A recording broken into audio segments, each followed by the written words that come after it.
Hello, hello, hello, hello. Welcome to Charmed Persons. Uh, Thank you very much for joining us. What is that noise? It's the dragons. Just blowing on Also, everything, not fire. Just Oh, I think yeah, Ian, it was your mic. Oh, oh, okay. Hot mic. No, now you're good. Now it's fine. Now. Yeah, it was Transition. just, yeah. is Oh, it picking oh, up? oh. Yeah, it's picking up the fan. It's wild. It wasn't there for a second though. Yeah, that's why I'm kind of confused because it wasn't an issue before. Yeah, Now it's gone. Now it's yeah. gone. Well, I turned the fan off. Oh, okay. Magic! It's It's gone. It's a mystery. All right. Well, you can mess with that as we get going here. Yeah. Welcome to Charmed Persons. We are starting a new arc today. So, before we get started, let's just go ahead and jump right in to a recap of what got us to this position. So, our party was thrust together a month ago when they were all witness to a horrific and terrible attack on the people of Lake Peak, a large fishing town in northern Ara that served as their new call to arms. After defeating the initial threat of the Tiger Paw outlaws, the party discovered that Pildor Swiftdream, the leader of the Emerald Union, was behind the attack on Barrett Square. The party quickly traveled to the southern city of Stagham, where they confronted Pildor, who they discovered to be Xavier Synax, an old elf who had done all of this before centuries ago. Xavier escaped, and the party commissioned the city's fastest airship and her crew to cross the Edis Sea and confront Xavier one last time in the ruins of Devis. After a brief detour to slay a storm giant, and after being joined by Ray Dusor, the sister of one of the victims in the attack a month earlier, the party finally found themselves in Devis. Here they discovered that one of their own had a connection to this place long forgotten, as Elburn, the grumpy asshole, was actually once known as the Archmage of Devis over a millennia ago. Through a journey of self discovery, a battle of near death, and with the cancellation of a ritual that was summoning some ancient horror, Atticus Varcona dealt the final blow as Xavier was slain before them and the ritual was stopped. The souls of the attack on Barrett Square sighed an eternal breath of redemption. The celebration was short-lived, however, as quickly members of the party started receiving messages from Meister Francile and Bertram Nader and even Pharaoh's parents, informing them of an awful new reality. Dragons were back, and they were attacking at least 3 major cities simultaneously. Our party quickly rushed back out into the deserts of nearby Devis to have the sun blotted out with the shadow of a large white dragon soaring above them and to the south. 4 confirmed dragons. Family members and loved ones under attack and in danger. Our party is weeks away from the nearest city. That is where we will begin. So, Lake Peak 7. What would you like to do? I shit myself. We're weeks away from the nearest city. So, you flew in to the little bump on Samtia, that little nubble. That's where the storm giant's storm system was. That was about 5 days south of Devis, and it took you a little over a week to get there via airship. So, then you're 5 days north of that. So, you do That was know, the fastest ship. and that was the fastest airship, yeah. And so you do know that there is the city to the south of you, or the town rather, to the south of where the storm system was, called Roartide. That is in between where that storm system was and the city of Faluin. None of you are familiar enough with this land to know how long it'll take to get there, or to know how long it'll take to Faluin itself, which is a little bit further south from that. And then you have the city of Stagham, where you came from, which you know to be from Devis, because they said how much time you saved via regular ship to be about 3 or 4 weeks. Okay, question. I have this teleportation scroll, right? Would Did you I not have the teleportation? You have a teleportation scroll? I have, but how to use the teleportation circle, right? Like I need Oh, that's a right. circle, right? Also, well, no, when you used that teleportation circle scroll, it got used up. The scroll itself got used up. But didn't she But- copy it to I her, did copy her it, spell yeah. book? Yes, yeah. So I was just saying that you don't have the scroll, but you do have the spell The of spell, teleportation yeah. circle. But you need to be familiar with a circle that you're going Didn't to, we- basically. Travel from the one in. Where did we travel from? From. Stagham. Thank you. Stagham, yeah. For sure. We went Did Lake you- Peak to Stagham. Did you copy down those teleportation circles? I think I did. What we I think you did was, when you had the scroll and you copied everything in your book. Yeah, I think I sat there and I copied everything. what we did at when that circle was getting destroyed is that we I think Emily, because she's got that photographic memory, Mm-hmm. Yeah. like tried to Yeah. remember everything that was in the circle that hadn't been destroyed up to that point. So So we could guess and then see what happened. Well, Well, also because no, I'm but she looking at also, but also I think what they're talking about is the circle to get into Stagham itself from Lake Peak. Mhm. sure, yeah. Well, and I was looking at the. And I forgot you had the spell. feet keen line. Fuck. Are just you really able to wanna cast murder the all of spell, our or friends is it and family. too high of a level? Yeah, are you able I to don't know- cast the I spell? don't know what level it is. Oh, teleportation circle is a 5th level spell. Oh, I can't cast it. Just kidding. Okay, well then. Okay, well then there we go. Okay, we Um, stay But on I the do speech have until you the can cast spell if, there was, if we found a higher Chopping down level magic trees. user. Yeah, teleportation circle is a 5th level spell. Yeah. I turn to Avra while we're all standing. I'm in silence because we're for sure just talking against people right now. And I go, "Do you have my journal?" Oh, I thought Someone we has gave my you your journal. journal. yeah. I thought you grabbed your journal. I thought we gave it back. I never got the journal back. I knew one of you had it because it wasn't destroyed. Maybe I grabbed it. I swear that you grabbed If it. I someone thought- would have grabbed it, it would have been me. No, I okay, thought you so grabbed it 'cause I had so the spell book. yeah, so Ray grabbed the spell book, and then the journal was on Pildor after he was killed. So whoever checked Pildor's yeah. body is who took I checked the his journal. body. I would have 100% given it to you right away. Me or Avra? You, Elder. So If it's your journal, yeah. I pull out my journal and I start looking to see if I know if there was anything that I wrote down in terms of like teleporting at a 4th level. I just start flipping like madly. through Sure, this. yeah. Make an investigation check. I bet it's gonna be a fucking nothing. Elburn just goes, "Oh, I have an idea for a game." 18. 18. So, you do definitely find entries about the teleportation circle that you yourself had at this tower. And you do know also that Pildor got here somehow. But you haven't currently seen the teleportation circle, and you also know that your circle was in the upper part of the tower that was destroyed. And as far as teleportation magic beyond that, unfortunately, although the curse has been lifted, the lack of knowledge has not been, and it's just a little bit too complicated for you to understand. Right. I relay basically.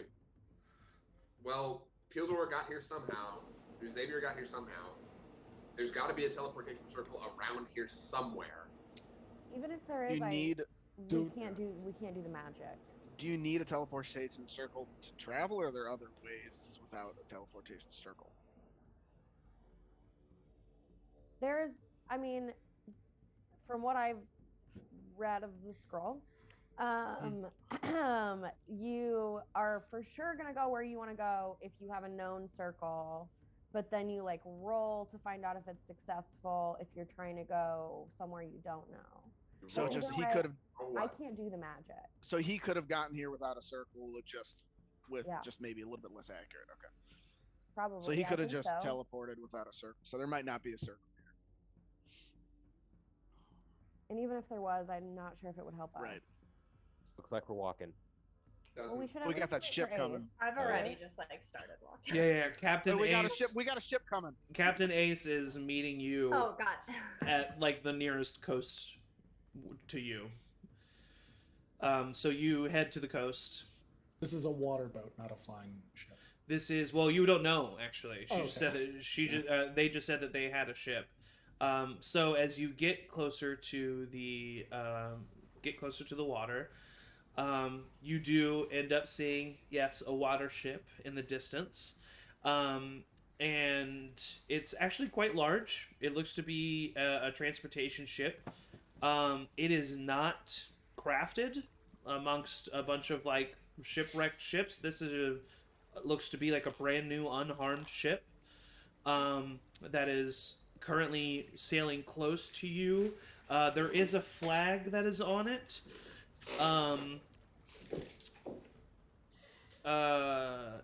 Eric, Rev, Pharaoh Eric, Rev, and Pharaoh make religion or history checks. Pretty good at it. 7. 7. Pretty Sorry, what was the check? Religion or +4. history. I got a 3 for a history check. 14 for religion. Okay, so you guys don't notice the what the flag is representing, but the ship gets close enough to the coast, and then a small rowboat is dropped, and Captain Ace, along with Tommy, makes their way on the rowboat from the main ship to the beach, and as they get close, Captain Ace kind of waves their hand. Oi! Good to see all of you in one piece. That's great. Yes. Sort of. Did How- we tell Captain Ace about the dragons, or do they not know yet? I mentioned that in my sending spell. Okay. They actually, at the end of the response to Pharaoh's sending spell, said, "Are you seeing this?" And that's when you Right. looked up and saw that. Yeah. Right. Okay. Thanks. And Uh, in that moment, they kind of look at you. So, what the fuck did you do? What? Don't look it up. The city was like it when we got here. Like, What did you? He was like, Dragons, huh? Fucking dragons. Apparently, 4 of them. There's confirmed 4 dragons. yeah. At this, by this moment, Tommy has reached you, Kelpie, and gives you a big hug and lifts you up a little bit. How you doing? Okay, dragons. That's new. That is So, new. But how did this go? Are you guys? I mean, you're all here. You all look okay. Yeah, we stopped Pilbador from summoning what looked like a giant scorpion, but like made of fire. What? Yeah, So the I giant hadn't seen that scorpion. before either. Kid, Yeah, you your live daughter you charged- live a crazy life. She charged He's an ancient very wizard crazy. head on. It was nuts. You charged at a wizard? I did. I Were was you a at least boar, a- and I was Okay, was good, gonna you were a try to, boar. like, Oh, honey, get up. boars can't jump. Well, I thought I maybe could do it, but I did. I jumped up and then I fell back, but then I jumped up again and I was successful. But Hey. he had some sort of barrier thing, so then I just turned back into me, and then I summoned Frank, and he stabbed Pildor a couple times. Who's And Frank? then we eventually. He's my Fae friend. Okay. Frank is so cool. You gotta meet him. And Frank, it's still been within the hour that all of Oh, this yeah. has happened. So, That's Frank. so Frank just comes out to the side and says, "What? What? Frank, this is my dad. Dad, this is Frank. Oh, he He's sees Bit of kind a of temper. angry all the time, but it Friendly. works out okay. Okay. Wow. All right. Well, you know what? You're 12. This is crazy. Mhm. Awesome. Yeah. We should get to the ship immediately. Where? We need to Get get the back to volume. Stat Cam. I'm gonna go up to Or Stat Cam. yeah. Right. to Captain Ace and be like, "Where did you get this?" Oh, this is a Joppa ship. Swung by. Thank goodness. So yeah, we pretty much have free reign to take it wherever we need. Cool. Go. That's lucky. The ship.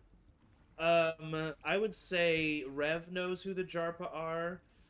I would say Elburn and Pharaoh know who the Jarpa are. And I would say Ray know who the Jarpa are. I would say Atticus, Avra, and Kelphi do not know who the Jarpa are. Jarpa, they are a group who worship the god Ilmater, who is the same god that Meister Francile actually worships.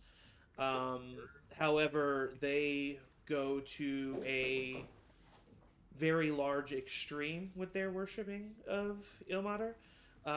They believe in two tenets: to be of the utmost servitude to every person that they meet, and to never speak. So they're known for wearing these like gray drab colors, but like not really a uniform. It's like whatever they want to wear, but it's just like gray drab colors. And no one really ever talks about them that much. But they are known to be incredibly helpful. Do I know anything about that specific god? Or I don't know. You know Let's get on Ilmater. ship. You know Ilmater to. I have it right here.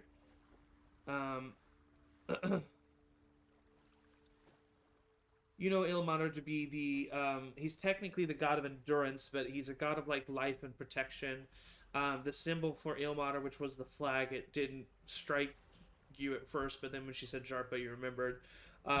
Is hands bound at the wrist with like a red cord around them. Basically a god known as like his worshippers are very selfless, very put others forward first, and this is kind of like some would call a cult of Ilmater that takes it to quite an extreme. Would we know if, like, I know there's probably not an expected contribution in terms of like donation or anything like that, but like something that would be tasteful to like give to them as like. Not to your knowledge, no. Dude. So yeah, you guys get on the rowboat. It's kind of packed with all 9 of you on there, or I guess I should say, yeah, 9 of you. Huh? Can Gustav fit on the rowboat? Oh, is he there? I forgot that Gustav was there. He's still there. Yeah, no, Gustav cannot fit on that rowboat. No. I'll tell him to try to swim.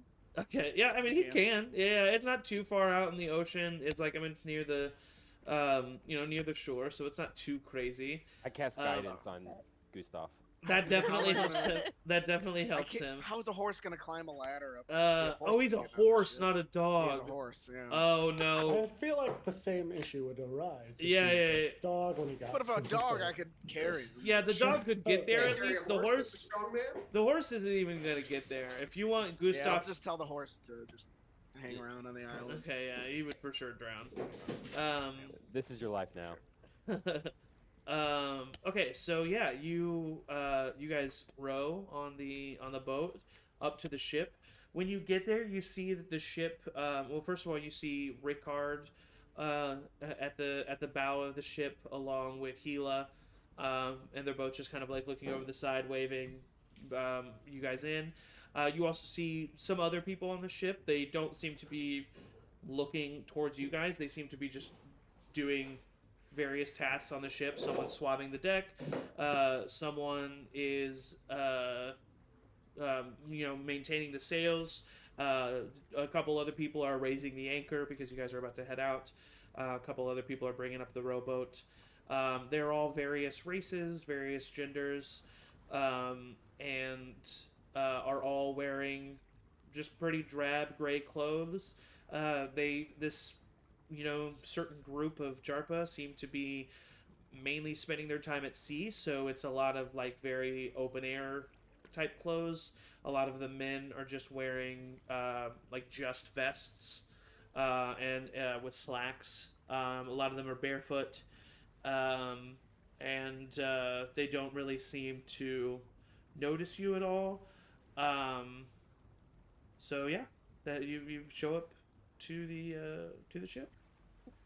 Does anyone here know how to teleport a group of people to somewhere at all? Do you know Captain H? I know how to captain a ship, and that's a Think mode any of of these people would know? transportation. Any of these people? Yeah. Well, if they did, they wouldn't tell you. Oh, that's. I do this for real. I just, all right. Can they sign anything? Do they write in little pads of paper? I haven't seen them do any writing. I don't really know much about them. I just know that they came by. I got on the ship. I took their ship, and I turn to them and I say, "Raise your hand if you write." they See keep. if anything happens. They just keep going about their business. Did you take the ship or did they give you the ship? Well, I took it. They don't give you. They don't give you. I mean, you just. I mean, everything of theirs is yours to take. It's just kind of the way of their life. Seems kind of That's mean. very Really sad. ornery. No, it's what they want. They want to. They came by the ship. They saw that we were there. We waved them down. I came aboard the ship. I saw that they were Jarpa. I went up to the helm. I said, "Let me steer." He stepped aside, and here I am. I'll just look at one of them and be like, "Are you happy?" You do notice that it's just a human man. He looks over you, he acknowledges, and then looks around and keeps walking. As much as I would love to get invested in this culture, we need to get the fuck out of here. And so Oh yeah, I was assuming that we were. Like, All right, well, where are we? Yeah. Where are we To headed? Stagham, post haste, Just Yeah, Is that stack him. closest Stagham. city? or maybe is Rortide on the way? Rortide is pretty much on the way. Crossing the Edis Sea is what takes the longest time, so I guess heading south before we crossed wouldn't add too much to our trip. We could see if they somehow have more options of transportation, or we could just head straight to Stagham. Is Duskull or Faluin closer than Stagham? Duskull is further inland from Stagham. It's definitely not. Faluin is probably 2.5 to 3 weeks south from here, so it's actually closer than Stagham, I would suppose. I think we need to Going along the coast is easier than crossing the sea. Well, stop somewhere. not to think about someone other than myself, but I think Pharaoh really needs to get to Stagham. Yes. I do too. And So I does think- Tommy. Yeah. So Okay, Yeah. yeah, let's go to Stagham. I mean, Yeah. I think time is of the essence. Right, Do so whatever the group wants. do we want to stop at Well- Rortide, or do we just want to head straight to Okay. Stagham? It's about the same amount of time. Does I mean, I say anybody- we. Does anybody know anything about Rortide? Whether they might have magic users that? help I would us, or- say Pharaoh, Elburn, and Ray know just enough about Rortide to know that it is a fishing village or fishing town like Lake Peak, except it has more of a tropical vibe. And Cool. that's pretty much like you don't, because neither of you have ever, none of the three of you have ever visited there, so that's about as much as you know about it. You do know that you would for sure find ships there. Whether or not you would find ships that are better than this one is TBD. I say straight to Stagham. It won't be worth it to maybe find a faster ship. I turned into like a giant snake. Could I pull the ship and make it go faster? Are you a water snake? What? Well, yeah, a water snake. Wouldn't pull this ship underwater as a normal snake. Well, it depends, Kelpie. How big of a snake can you be? DM, how big of a snake have I seen? So a giant snake is like, I would say no more than like at max like 20 feet long, Okay. which even something that big would not really add much to pulling a ship.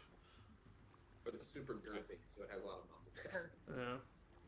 I think Maybe one the day I can Not turn a into, snake, like, a you know. If it whale. was like, if it was like a whale, like maybe a whale think could help a that's- little bit. Everybody keep a lookout for whales, so Kelpie What can about turn a into a whale. plesiosaurus? Please point out all whales. You have not seen a plesiosaurus. It's the only other What do water you thing I mean? can turn into. She spends her time mainly in jungles. Yeah. Where I there's can't lots turn of into a killer plesiosaurus whale. bones. We'll do some whale watching. A on while this away trip. from a giant No, we got- Definitely no snakes that you've seen in a jungle would be able to pull a ship any faster than normal. What about like a normal shark, or because I can turn into a normal shark, not a giant shark. Yeah, I, can't do, I I mean can do it's a hunter shark. No, not really. The ship's gonna be faster than a shark. That's what I figured. Yeah. I don't think the risk of trying to find a faster ship in Ortard's worth it. I think we should just take what we have and go. Yeah, if it's a small village, I don't know. I think it's a gamble. Yeah. I mean, either way, we're gonna get there in 2 to 3 weeks, and what's gonna happen has happened. Well, but what if we go and we find a magic user and we're able to get there much faster? But Stackham, Right. like, it's a big city, yeah. So it's gonna Yeah. probably be more populated with more magic users. Oh, yeah. Or Well, to get to once we Stagham get quicker. to get to Stagham, If we go to I mean. Faluin, they Faluin probably definitely has. It Well, seems yeah, like a but magic then- city. It's gonna be even longer before we get to Stagham. If we go to Faluin first. Is this a moment where I mean, we you go in 2 directions, or is this a moment where we? no, we I need to don't stick want together. I don't want to, but like, it seems like there's a lot of things going on right now that we need to figure out all at once. How fast is this ship, Captain Ace? Like, is this like a fast ship, or are there like known to be faster ships out there? Do you think it's worth it to? As far You as think there'd be faster transportation, ships?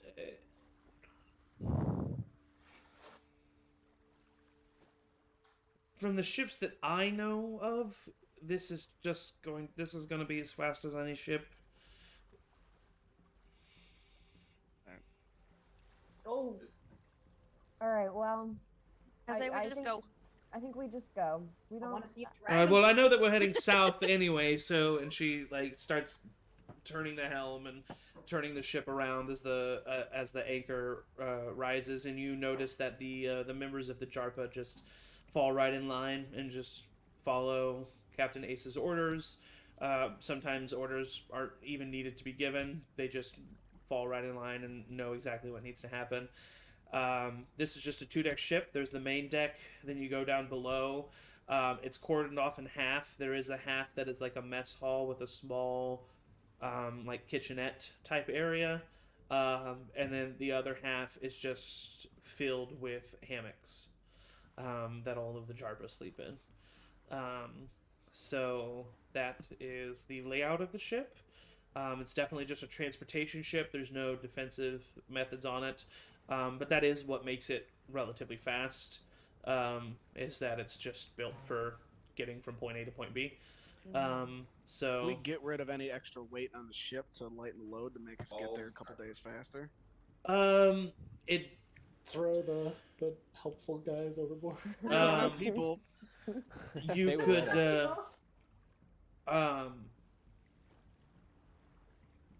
are you who are you talking to this about with? Captain Ace should be have the most Yeah. experience. She says or they say all right, well we just gut this ship. I mean the only thing that really has any weight in the bottom of the ship would be the you know the kitchenette, the stove, but that's what's gonna feed us for the next few weeks. I could feed us every day while we're on the trip. We want No. to just We throw the don't- stove overboard. No. We don't have It's salt, really good so food. no. If it would save us. Are you a talking couple about this days of communion travel, crackers? yes. Crackers? Yeah, yeah, yeah. I mean, they Do you did. think it would save any reasonable amount of time, or do you think it's just not?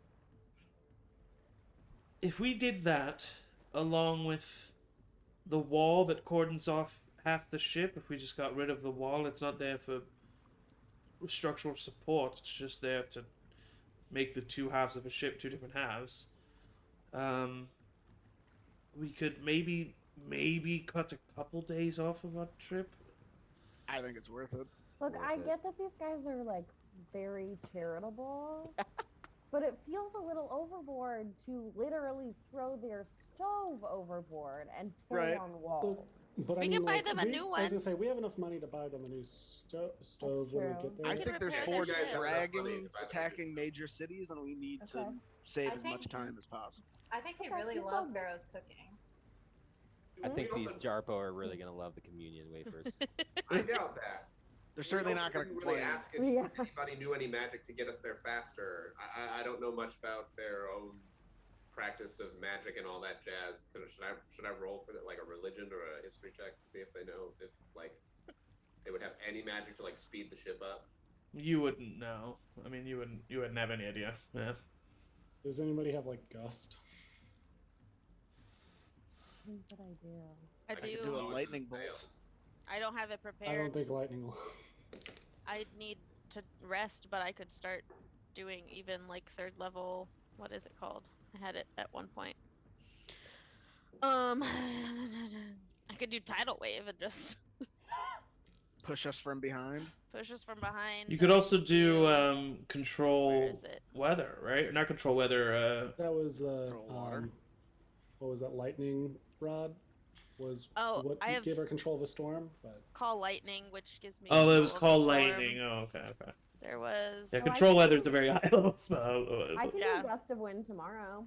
I can do gust of winds tomorrow. What's as well. the specifics of gust of wind? A 60 line- feet long and 10 feet wide. For how across long? that direction for a minute. I mean, if and you each have how many 3rd level spells? Well, that's a second for Mine's me. yeah, it's a second. And how many So I second can- level spells do you have? 3 times. I mean, I would say might if be you on guys, third level too. I would say if you guys do that every day. Oh, and gust Um, is a cantrip as well. yeah, Ooh. I was gonna say gust. I think is a cantrip, so you could kind of keep that going, but then I would say if you do gust of wind, and gust, and you do it every day, you can for sure cut off a few days of this trip.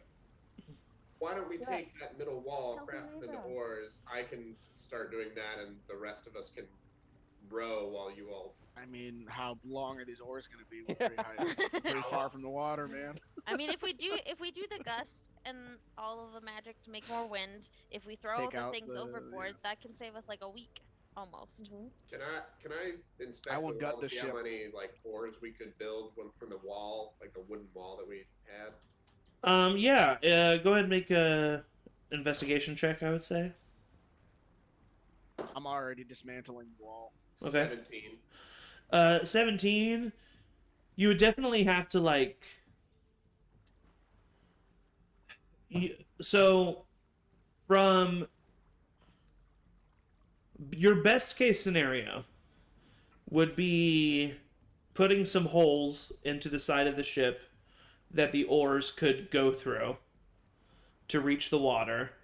And even at that, the oars would have to still be of a length of 10 to 12 feet. And the amount of planks that you would need to make those oars sturdy enough, you could make maybe one of those oars with the wall. Seems worth it. Let's do it. Just go in We're just circles. going I around in have- circles. I also have warding wind, which lasts for 10 minutes and actually creates a strong 20 miles per hour wind. I was just reading that too. I have that as well, but it's a wind that goes around in a circle.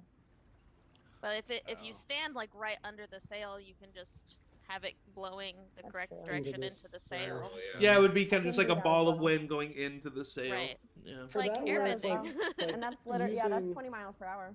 using spells like Yes. that are like unintended doing that? purpose kind of a thing. Yeah. In other campaigns, it's been like I've used an Arcana check to like see if you can like bend your magic to like suit a purpose that wasn't exactly what you wanted it for, but Yeah, we can try something like that.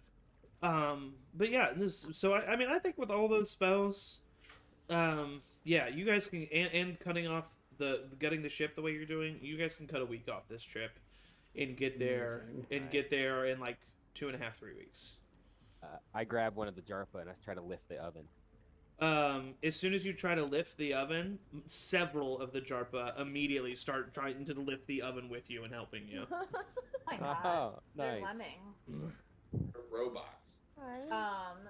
So are we going? Are we doing this? Are we doing it? Yeah. We're doing I it. think we were already I at think least that's our heading best south. option right now. This yeah. is the Yeah. last plank of Tomorrow. wood from the wall. Are we floating?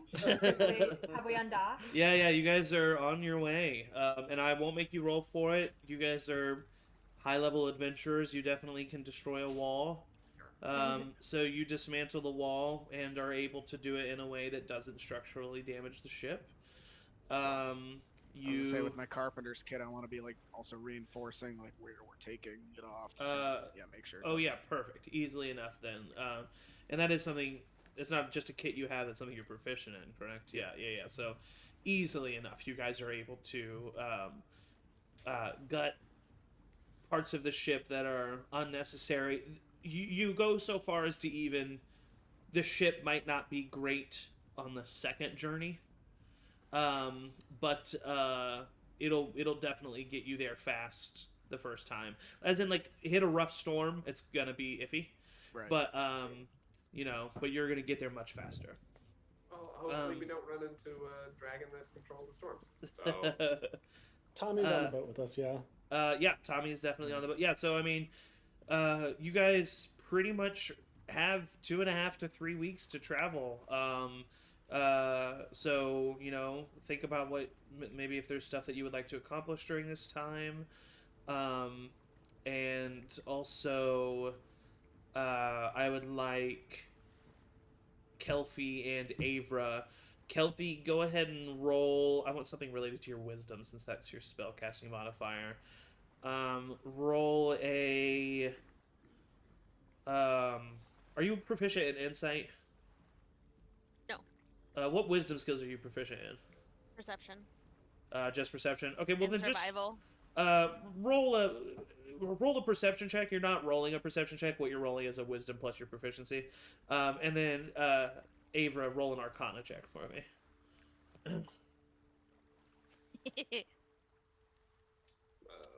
I got a 9. 9.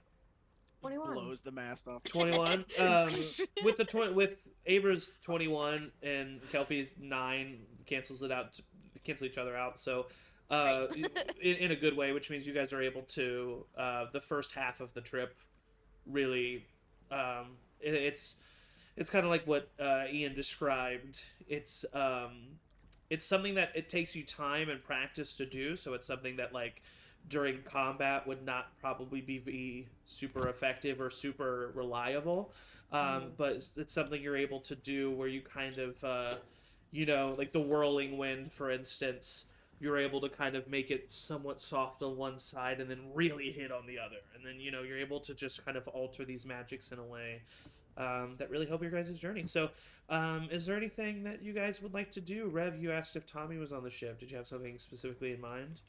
Just trying to be helpful as I can in whatever way I can. Since we threw the kitchen out, Tommy being the cook of the ship on the last journey, working with him to try and like do what we can with what we now have on the boat, like torch fire and like cook the regular cook utensils that we would have For sure. on us to like try and still prepare meals that are enjoyable. Yeah, totally. He works with you, like you said. It's like you guys basically just have like a I don't know what you would call it, but I'm sure there's a word for it that I'm not thinking of, but just like a fire with a pot over it, just like that setup. And that's pretty much what you guys have with your create food. Pharaoh, sorry, Matt Pharaoh. Can you create anything specific, or is it just that like bland? Create 45 pounds of food, 30 gallons of water. What does it say about the food? The food is bland but nourishing and spoils if uneaten after 24 hours. The water's clean, doesn't go bad. Okay. I would say similar to what. I know Avra is busy, but prestidigitation I think can flavor things too. That's true. Yeah. I would say that similar to what Avra and Kelfie are doing, you could maybe alter your magic slightly to like create less food, but create like something pretty potato-like, or something pretty like something that gives Tommy and Rev somewhat more of a solid ingredient and something to work with. But yeah, and that's only if you want. And if you're not offended by them asking that. It's like just like the instant potato flakes. Yeah, exactly. But I would say that yeah, with the help of Rev and Tommy, who actually is a very good cook, he always has like pretty much like a bandolier of spices on him at all times, and definitely knows how to make stuff as good as it can get. So you guys are able to create some food that seems pretty easy. You notice actually that the Jarpa,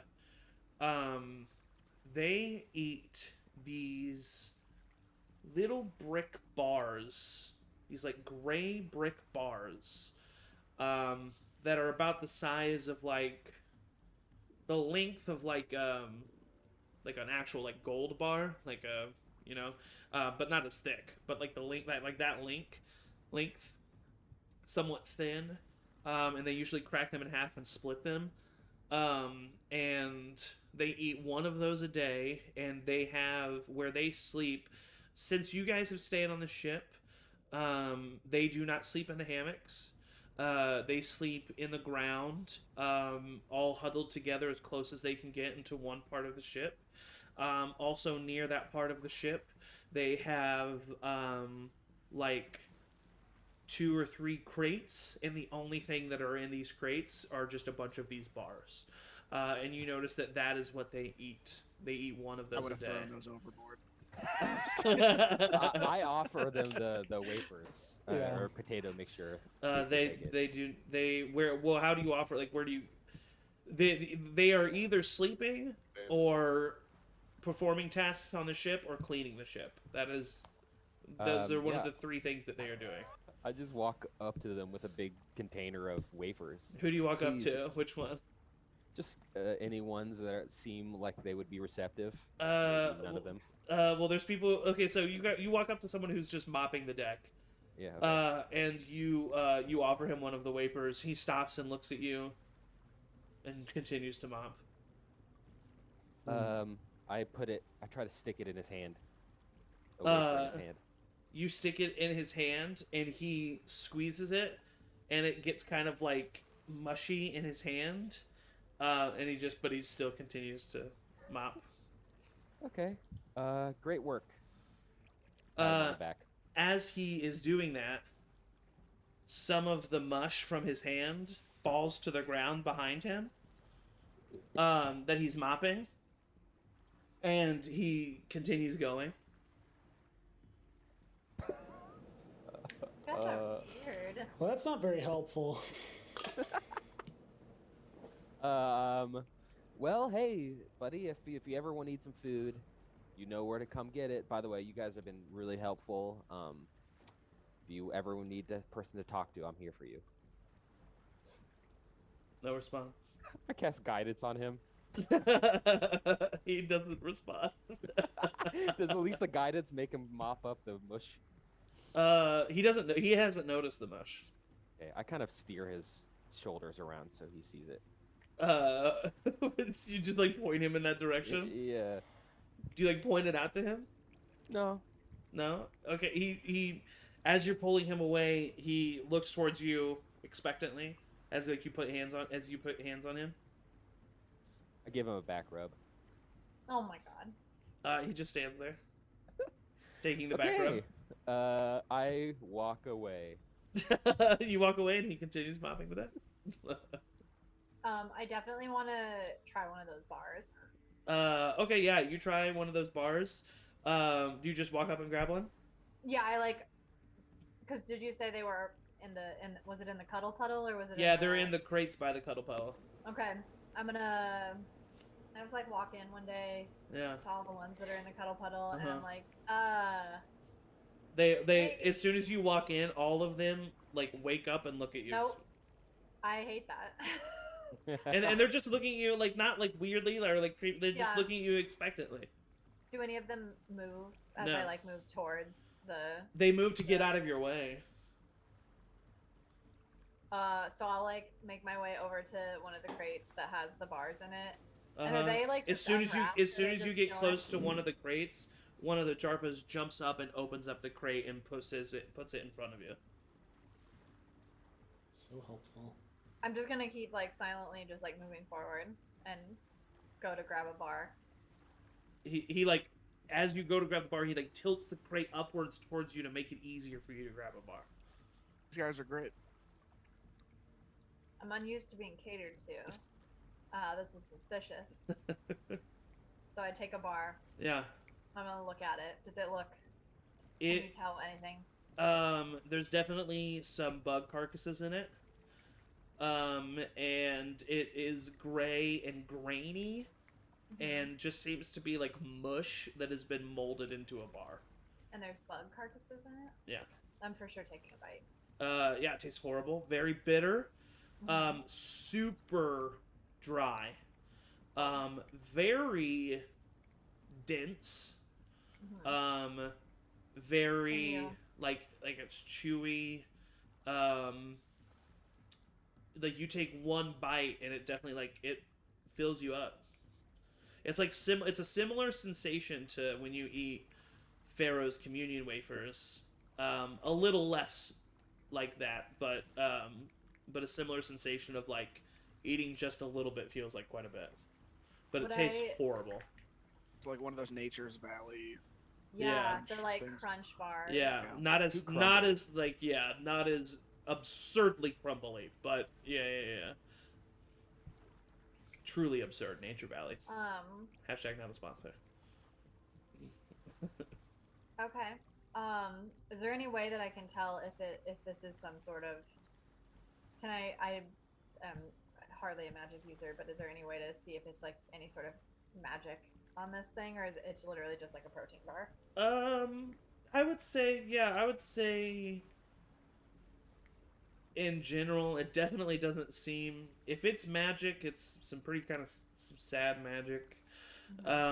It's truly just. It looks to be just like what a human quote unquote body needs to sustain itself, all mushed into like one thing, the bare minimum. Well, I'm definitely going to pocket a couple of the bars. One of them starts pocketing. One of them starts grabbing more and putting them in like a little, like cloth sack, and then like hands the cloth sack to you.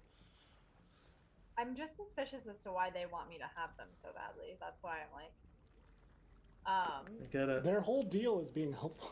I guess that's true. But I don't like. I But get it's it, too but helpful. I love how Ray is suspicious of everyone who's like just like being nice to her. I live in a. One- I've lived in a forest my whole life. Yeah, I It's get it. like I mean, I murdered get my it. Parents and now Yeah. my brother. So I'm gonna pocket some of them, and then at one night in these 2.5, 3 weeks, when we're all sitting around at night playing Honesty or Compelled Action, I make everyone try it. Okay. All right. We will definitely. Well, I'll see what you guys want to Yeah. do for like the first half of your trip, and then we'll have a good honesty or compelled action moment. So anybody else during the first half of the trip? Elburn, yeah, go ahead. I am going to take my pen because I have calligrapher's tools supplies on me at all the time. Yeah. And I'm going to kind of like take paper from where I can find it Okay. and find a Jarpa and command them, be like, tell me if you know how to do magic and tell me where you came from. Like, tell me where the ship came from and where you were going. The Jarpa. Like putting it out, like, and tell them to write it down right here. Yeah, the Jarpa grabs the pen and puts it to the piece of paper and writes, what's the first thing you ask of him? I ask him first if he's going to write. Excuse me. I ask him, do you know any magic to teleport us to where we're going? The Jarpa says, "Where are you going?" Stag camp. No. Figured as much. You and start I say, hearing this low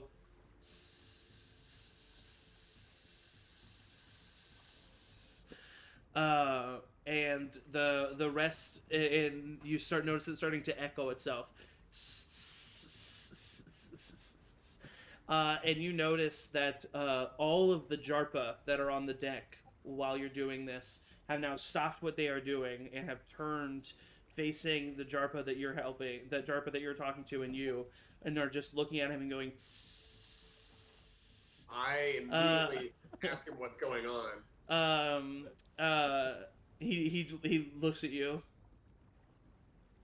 and then looks down at the paper, and then he circles the word no, and then he steps back, and he looks to the rest of everybody else, and all the Jarpa are starting to step closer to him. Just. I immediately like put my hands up like fisticuffs, like I'm gonna beat the shit out of these gray fucking zombies. Like what's going on? They get closer and closer to him, and he backs up and heads to the bow of the ship, and they start to surround him in like a semicircle. Doing I this. run over and try to push through to the front to get to him. Yeah, you can get to him. They move to the side when you push through him. I get to the guy. Yeah, he stands onto the bow of the ship. I grab his. What is he wearing? He's just got slacks and just a vest, no shoes or anything. I hold on to like the waistband of the slacks. Okay. And I just kind of like hold him as he stands on the bow, just like weirdly like standing like this, like looking at everybody. Yeah, while you're holding him, he's just standing there being held by you as the others are still standing there. I don't know what check I can do to figure out what's going on. I guess investigate. Can I do an investigation check to see like what the mentality of what they're doing is? You can do an insight check. That would make sense, but I forgot the word. So investigation first. Oh, 15. 15. You don't really have any idea what's going on. All you do notice is that they're not looking at you at all. They're just looking at him. I just go, stop hissing. They do not stop hissing. Point at each and every single one of them. I just go, I thought that you were supposed to listen to others and be selfless. I loudly go, anybody else who can speak should come up to the deck right now. and I yell that loudly while still holding on to this guy's hand. Does anybody hear me? I'll push through to Elbert. Yeah, I would say, yeah, you guys all hear the commotion of what's going on. I cast Detect Evil and Good, so I know if there's aberration, celestial, elemental, fey, fiend, or undead. None of those are around. You get a little bit of, you get a fiend from Rev, and a little bit of undead from his bag, and yeah, that's pretty much it. All right. Would I have enough religious history or knowledge to know what is happening, like why they would be responding this way? I would say, with what Rev knows of this situation, if more information comes to light to Rev, he might be able to put two and two together about something. But with what Rev knows about the current situation, he does not know. I mean, this is a very small sect of worshippers of Ilmater, and yeah, he has no idea. Elburn, what did you do? Yeah. Hold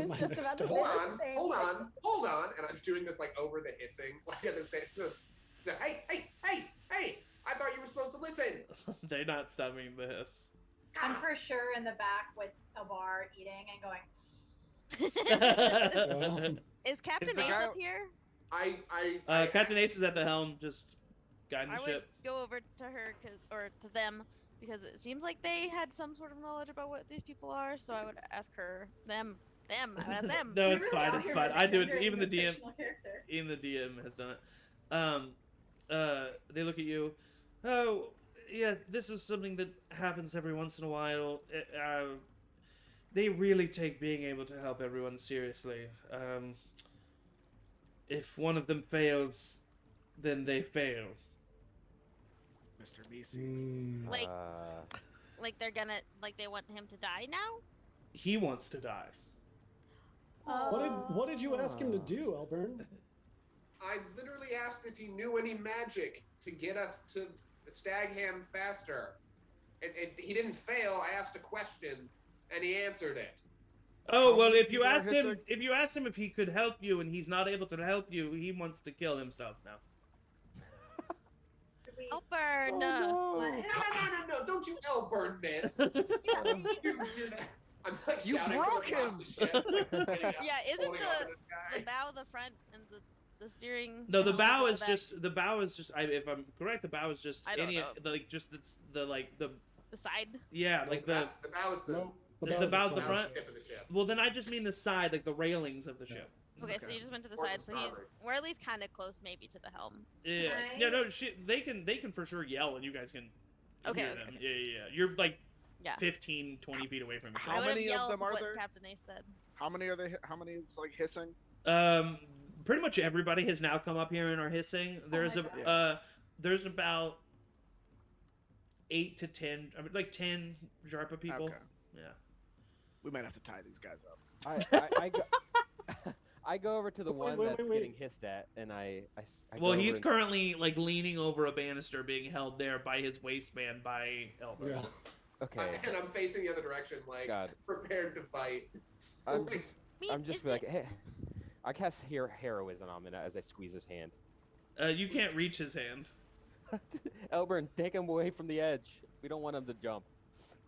I pull in. He comes in, like he leans back as you pull in. Are you good? You grab his hand. You cast hero. You grab his hand and cast heroism on him. Yeah. Can you read the definition of heroism for me? Yes. Or is it in roll 20? That's roll 20. Willing creature you touch is imbued with bravery. Till the spell ends, the creature is immune to being frightened and gains temporary hit points equal to the spell casting ability modifier. Okay, That's Elburn, I not need you. afraid of what comes next. Elburn, I need you to make a strength saving throw.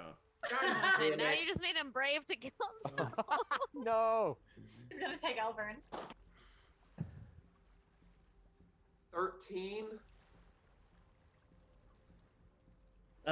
He tries to jump off away from you, but you're able to hold on to him.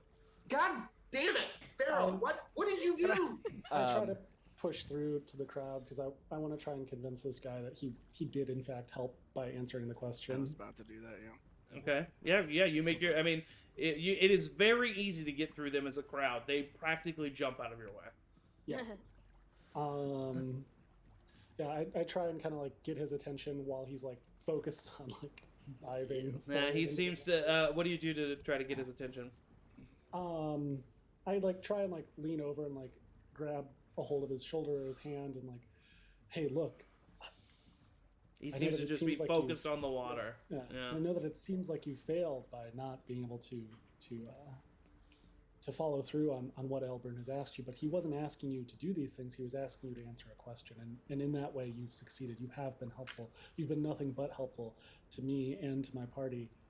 You are the essence of our facilitation to do what we need to do, and for that, I am so grateful and so thankful for all you've been able to do to help us.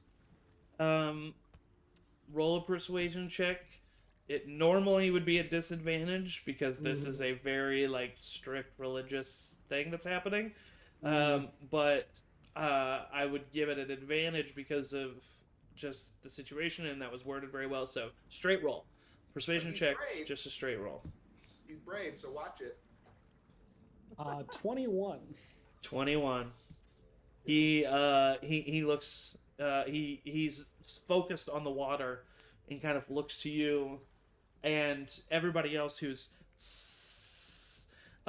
you start to hear it become a little bit more sporadic as they start to kind of like look at one another, and almost as if someone was directing them and just cut them off, everyone just stops hissing, and the guy who's looking at the water jumps down off the banister and looks to Elburn expectantly. Wasn't he helpful, Elburn? He did the thing that you asked, right? He was answered the He was question. incredibly helpful. It certainly didn't. That's right. Yes. Yes. Can I let Can go I of the waistband, or are you gonna jump? He just keeps staring at you. I very slowly, like, finger by finger, let go of his waistband. Even once you fully let go, he's just still staring at you. Can everybody do me a favor and nobody jump off the ship the rest of the time here? Could you do that for me? It'd be very helpful. It would be Very incredibly helpful. helpful. You do notice that people like clock that this is being said, but they don't really stop to acknowledge.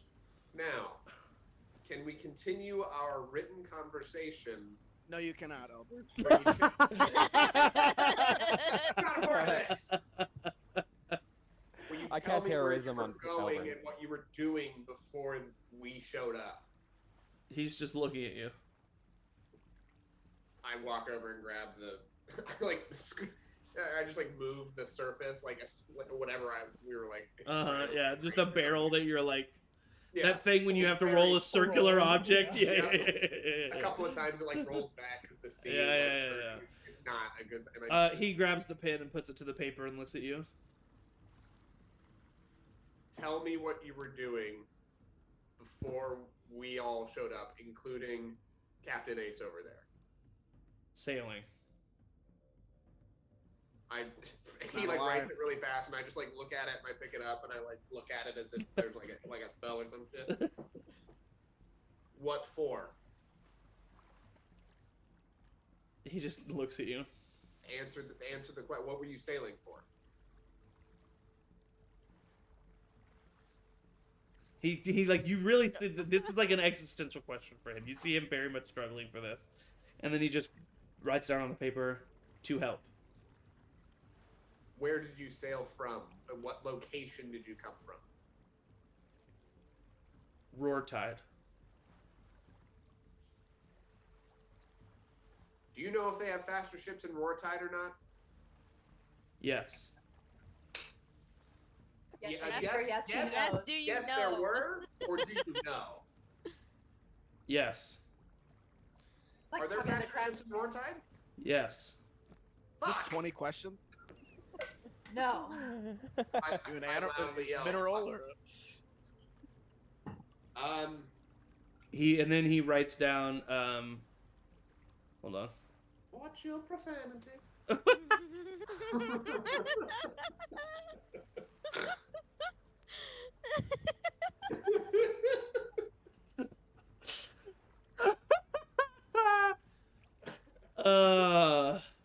That's funny. And then he writes down steamship. There's a just steamship ripped in down a Roll wall? Tide. Yes.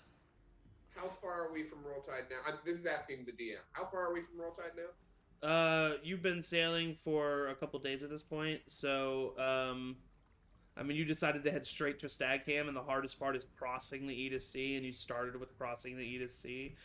At this point, to get to Roar, I mean, you don't know how fast the steamship is, but to get to Roar Tide, and then, I mean, you're adding a few days back to your trip. I ask him, do you know The Muffin Man? Yes. I'm asking, do you know? Just ask the question.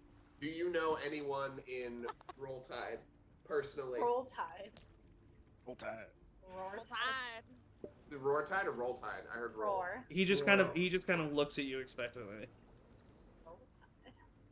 Will you name someone you know and draw a picture of someone you know from Roar Tide? This only ends in suicide. Yeah, this is gonna be terrible.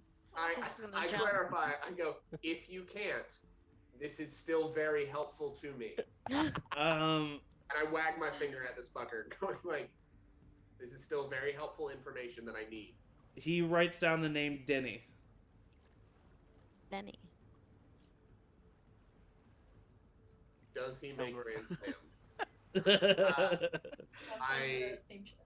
I I put my hand up to stay, and I look back at Avra, and I ask, "Do you know if you could send a message to someone through a picture that you have seen of them and know their name?" No, Pharaoh might be able to. Pharaoh, look, and ask the exact same question. A creature that I'm familiar with.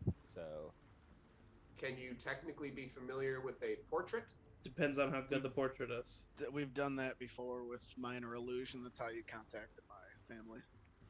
yeah. But you have to be very. You have to. have a Yeah, lot of details Atticus about is that. very familiar with his family and was able to give very specific imagery. I think not to be so direct, but I think that ship has sailed to go back. To Hey. I turn to Atticus and I go, quality pun. I was wondering if they have a steamship, it looks like, at Roartide. I wondered if it could catch up to us and pass us. Oh, and maybe. Get us across faster. And if we know someone that we can, send a message to. Do you think a verbal descriptor of the person would work? A really detailed verbal descriptor would work? Do you know what the person looks like? No, Well, didn't I turn to the person again, the Jarpa, and I oh, say, they went to Wolfside. "Do you know what Denny looks like and can describe him very accurately? It No. is still helpful if you can't." No. Alex went to Wolfside, not Roartide, right? Hullix? Yeah. Some he said people that he was gonna go. Some people went to Wolf's side. He was just getting a ship together. I don't think he specifically said where he was going. Okay. He could have That's gone to another Roartide. option. As if we try that. See Kelpie where they says, are. "What about someone that we actually know that might have gone to Roartide after the storm cleared, Contact Denny. like Hullix or what was the elf lady's name? Belidra. Lidra." Or Belidra was definitely heading to Roartide. Contact Belidra. We can do that. They've got a steamship Okay. there. They might be able to catch up past us, and we can hop off. Okay. See, we can try. I could Better definitely than cast losing this days message. to go back. Tell They'd have Belidra to find us in the middle of the Eda Sea. I mean, they can Worth navigate. it.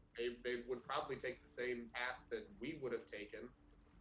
Yeah, but if they're a mile off, they're not going to see us. Well, I can locate I mean- Belidra's journal and know at least where she is, and we can send her messages to change course. It's worth a shot. I just think it's a long shot. It's a long shot, but we need as much time as we can get. It sure, might be definitely. better than losing days to go back to Roartide. Absolutely. Yeah, we're we not should going keep back. going forward, but they might be able to catch up to us. Yeah. Do it. Okay, I will cast the message to Belidra. Okay. Belidra, Pharaoh here. Do you know Denny? In Roartide, needs steamship to meet us in ocean. We have snacks. You got 5 more words. Thank you so much. Helping. You hear back. I think this is Pharaoh. I don't know of a Denny. There is a steamship here. Giles is a crafty fellow. What do you need? I sent another message. This is my last spell of the day. The last third level Great. spell of the day. Amazing. Send another message. Better be precise. Arrow, yes. Meet us in steamship in Eda Sea. Once you get closer, you'll know. We'll tell you. Ship transfer. From where we're going. To Stagham. There we go. Fast ship. Thank you. Thanks. Thanks. You hear Belidra say,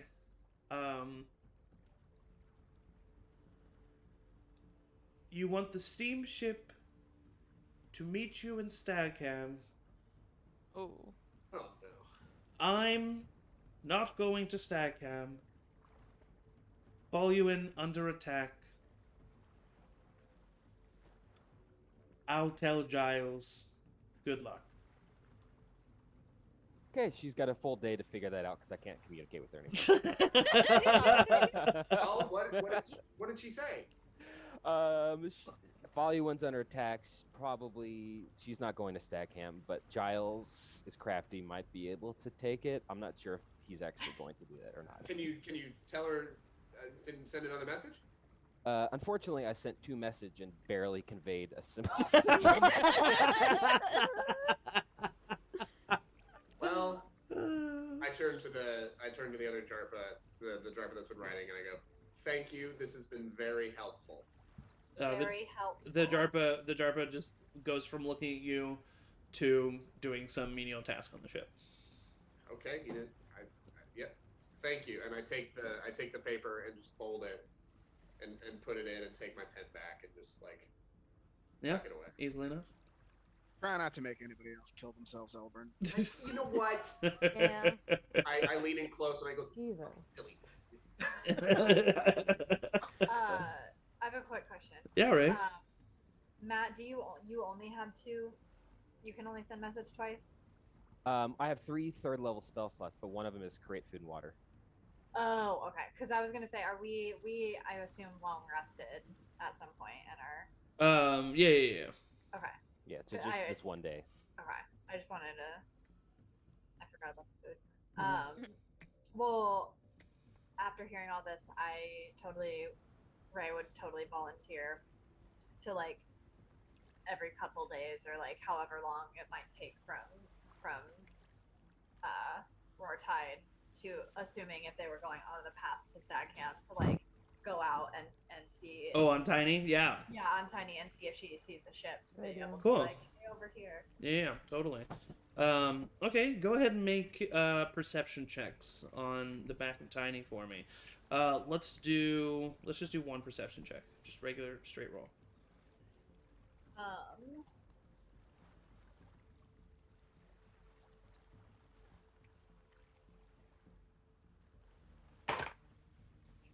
Ooh, okay. Perception, 21. 21, yeah. For the first half of the trip, you don't notice anything other than you spot the occasional pod of dolphins or a herd of whales or something like that. But other than that, yeah, you don't really notice anything. At one point, after, so I'm going back and forth, right? Yeah. On one of these days, after I see these pod of dolphins, after I see these whales, can I take Kelpie with me to show her? Oh, for sure. Yeah. Kelpie can definitely join you on one of those trips. And Can I comment? I've never cast fly before, but I can. So can I try it out and just come fly with you guys for 10 minutes? Yeah. Amazing. Yes, finally. yeah, you are definitely able to fly with them, but you're not able to fly as fast as them. So, That's fine. Tiny's kind of fly in circles around you, but yeah, you 3 definitely have very cute, fun moments up in the sky. Kelpie, it feels insanely good to fly, and it feels really crazy to experience that. And you just, every time you're on the back of Tiny, you feel that urge within inside of you growing larger and larger, and just knowing that one day you may be able to feel the wind beneath your own wings is very inspiring. And you see these pods of dolphins and these blue whales, and bring them into your memory and notice how they move and how they jump and swim throughout the water, and record that in a natural, magical way that other people are not able to do in your system. And gather a couple more species that you're definitely able to do along the trip. I'm sure you dive off the ship, and as you're diving down, the hands become the bottlenose of the dolphin that lands into the water and jumps along the ship every once in a while, and it's super freeing. And your father is super proud every time you do it, and he thinks it's the coolest thing. And one day he asks you if he can jump in the water with you, and if you can like swim with him and drag him along, and Do the like push his feet and he like yeah, yeah, the yeah. dolphin. He just loves it, and he, every chance he gets, he hangs out with you and talks to you and tells you about his travels and stuff that he's done, and it's he kind of gets over the fact that he's been reunited with his 12-year-old daughter, and he kind of gets over the fact that you are his 12-year-old daughter, and it starts to become like a real friendship. And yeah, it's really nice, and yeah, so it's a lovely gonna moment. Also say I use the time to like, because I know how to swim as a dolphin, but not as Kelpie. Yeah, And so I'll mix that in where I'll like drop my wild shape and like have some swim lessons, and then like swim back to the ship as a dolphin and stuff like yeah, yeah. that. You'll swim out in front as a dolphin, like a few hundred feet, so that you can like unwild shape and kind of catch the ship as it comes back up to you. Because you definitely in your humanoid form not be able to catch up to a ship, so Oh, no. and no one's wanting to stop. So yeah, you're able to get out in front though and kind of catch it, and it's always like a little fun game every time you guys do it. Yeah, it's really nice. Is there anything else that anybody specifically wants to do in like the first half of the trip? Atticus wants to pull Ray aside. Yeah, easily enough. And usually Atticus has like a big smile on his face, but there's just like no smile on his face when he pulls Ray aside and like takes her aside and just goes, "What do you know about Steep Cliff?" You know that Steep Cliff is an outskirt kind of suburb town of Duskull. It is mainly a farming town. And you've never been there. But you do remember hearing that there was some like drama that went down recently, and that like the sheriff was a fucking idiot, and like lost a bunch of money for the town, and so the people got really mad and kicked him out. And that's just kind of like what you heard throughout rumors, but that's pretty much what you know about Steep Cliff. Well, I will be very forward in relaying all of that to Atticus. Pretty much in that way of like, yeah, the sheriff was an idiot, and like some shit went down. Why do you ask? Oh yeah, well that idiot was my father. Yee. I'm assuming that didn't hit well then for you. I'm sorry that your dad was an idiot. Was, yeah. You so you don't know anything about the attack on Steep Cliff? I don't think so, unless I was You weren't right now. at the attack on Steep Cliff? I have never been to Steep Cliff. Do I believe her? Yeah, I mean, Ray's pretty straightforward and is pretty bad at lying, and Yes. doesn't seem to be doing that right now. Yeah. So you work for the Great Tip Vanguards? Well, I have worked for the Grey Tip Vanguards. I have done like contract stuff for them, but I'm not like, How could you work for such evil people?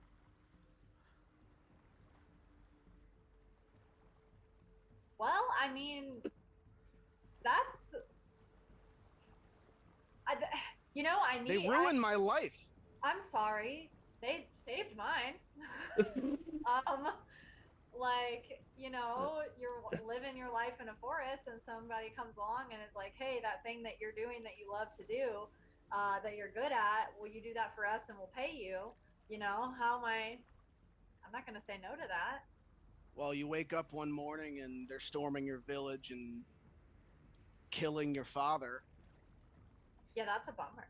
Yeah, that's a real bummer. Yeah. Are you okay? No! Atticus, Not okay. Atticus, you know what you're rolling it for. Roll a deception check. Yeah, I know. Oh, no. 12? Yeah, there's no way your passive insight is above a 12, right? My passive insight? Yeah. Uh. What's your insight? My insight. Yeah, just what is it? What's the plus next to your insight? Or minus? +3. I have a passive insight of 13. Oh, well then you know that he's telling the truth and like everything he is saying is correct. But when he says that his father died, that feels like maybe he's not telling 100% the truth there. That feels like you're maybe not telling 100% the truth there.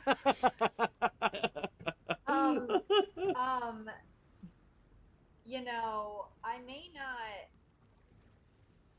be charismatic, but I am intelligent and I never said you weren't. Um, I think you're very but- smart. Yeah. but what? It's like I your want to make it father- clear that I never said. Yeah, I did. What was that, Angie? Your father died? He's dead. He's dead from the Grey Tip Vanguards.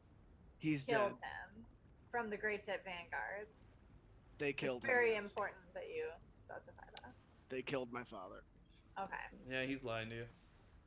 Yeah. It seems like you're lying to me. And I don't really like to lie, so I don't really like when people lie to me. And you I just don't think- like when people work for organizations that will ransack a quiet little town and take all their valuables and kill a poor old woman because she won't give up her father's ring or her late husband's ring. And I will say, just real quick, I will say, Ray, you respond still how you think Ray would respond, but I just want to make sure you know the knowledge that Ray would have. Yeah, Ray knew that the Great Tip Vanguards were assholes. Yeah. And they were not like super nice people, but she had no idea that there was like pillaging going on. And okay, so I know that I have done work for them. Yeah. I was not assuming it was like a consistent and extensive. No, amount it of wasn't. work, No, like, no, no. okay, You just okay. like maybe once or twice a year, you've I- killed something that they were willing to pay good money for. Yeah. Yeah. I mean, listen, Atticus, I did 1 or 2 jobs for them. I did 1 or 2 specific tasks. I would never claim affiliation. I never claim what they believe. Like, they're fucking jerks. But Do you know where they are? You do know where they are. yes. Do you want their like location? I'll give it to you. I don't care. I don't care. Yeah. Where's They're their not paying me where's their now. home I'm not. base? Well, Who do you know who leads them? yes. Yeah, you do. His name is. Let me pull it up. Listen to my Zach impression. Redwald the Rough. I say. Yeah, Redwald the Rough. Redwald the Rough. Yeah, it's some. That's a dumb name. Yeah, it is kind of dumb. Redwald. Yeah, he goes by Red. Goes by Red. I like to call him Ruffy, but he hated that. That's true. And yeah, like I think that a lot has happened between when they hired me and I was on my way to where I was on my way to, and meeting up with you guys. So I don't really feel bad about giving you that information.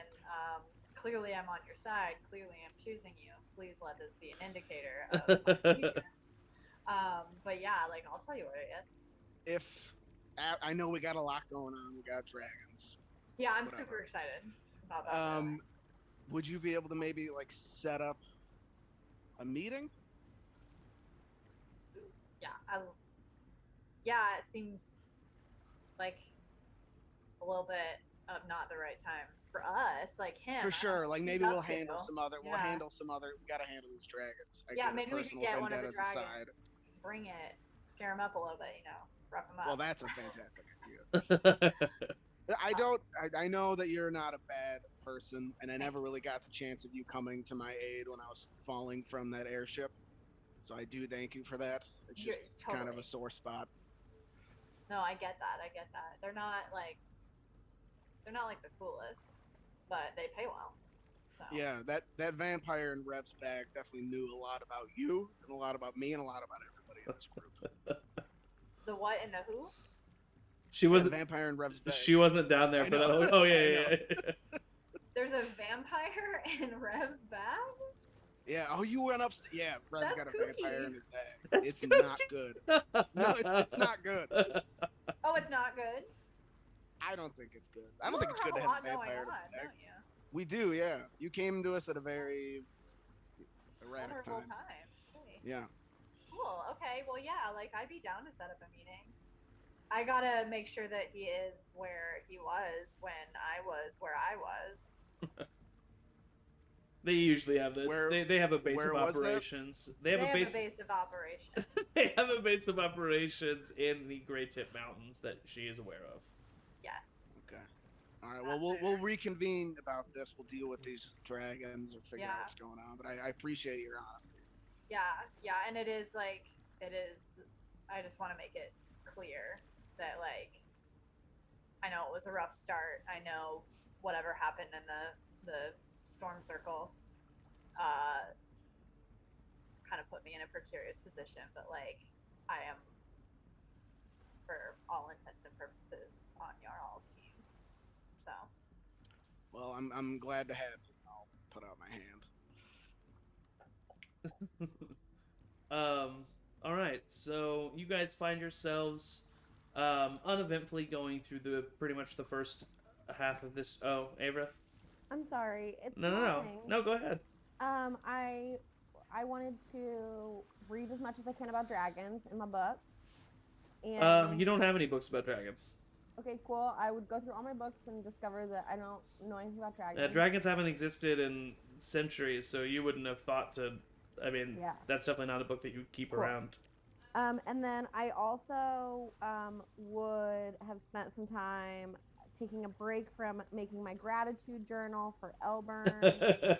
And I'm just going to make a regular journal. I made a really so all the pages are like a little decorative, okay? And I don't know, it's like 20 sheets, and I like bind it with some twine. Yeah. And then I want to find Rev. Rev. Oh, hey, what's up? Hey, I know you mentioned it like really in passing, and there was like a lot going on, but was it really your birthday the other day? Yeah, I'm not super clear on like what day it is, but yeah, I'm pretty Like sure it something was. around there? It was like. I mean, it was such a big day, so I feel like Mhm. it's okay. I mean, like, yeah, I think yesterday was my birthday. Yeah. Well, hey, it just seems like you know, I just wanted to make you a little something to like unpack and untangle your thoughts a little. Oh, you didn't have to do that. Of course, no, you know, you got me something for my birthday, right? Am I making that up? I think you did. I think we collectively got stuff for people's birthdays. I think you hid it from us, didn't you? That it was your birthday. Maybe, but I think Yeah. maybe you and Kelpie ended up like pulling me aside and giving me. Kelpie Either way, found it doesn't out. matter if you did or Yeah. not. This is for you. It was Kelpie and Atticus, by the way, who found out. Oh. Yeah. Sorry, Atticus.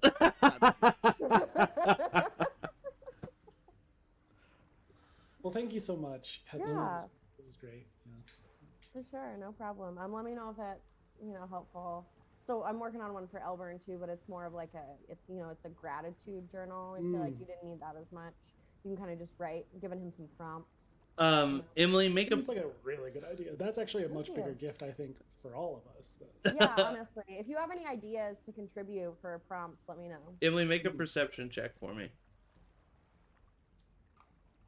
Okay. Let's see. +0. This is gonna be fun. A 7. Okay, never mind. Okay.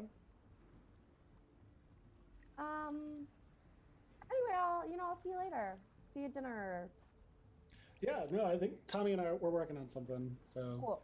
Yeah. Cool. I'm gonna go make more wind. Gross. No, not like. All right. Make wind. Bye. All right, so a good week and a week and a half of the trip happens. You guys are making your way pretty uneventfully, and then one fine night when the sea is calm and the skies are clear, um, Ray gathers you all up, and including Tommy, who looks to the rest of you in the middle of this circle and says, "What's this game called again?" It's okay. They told me about it. I haven't played it yet, but I'm so excited. Honesty or compelled action, right? Okay, and what is it? So what happens basically? I don't know. Okay. There's I'm only very one way to excited. find out, Tommy. That's it. That's what happens. That's in the name of the game. You either choose honesty or compelled action, and then Okay. depending on what you choose, whoever is asking you it gets to make you be honest or compelled to do something. Oh, okay. All right. Do Interesting. they cast magic on you No, to do the action, or you just have No, to do that's it with definitely your not a own? rule that's ever been a thing.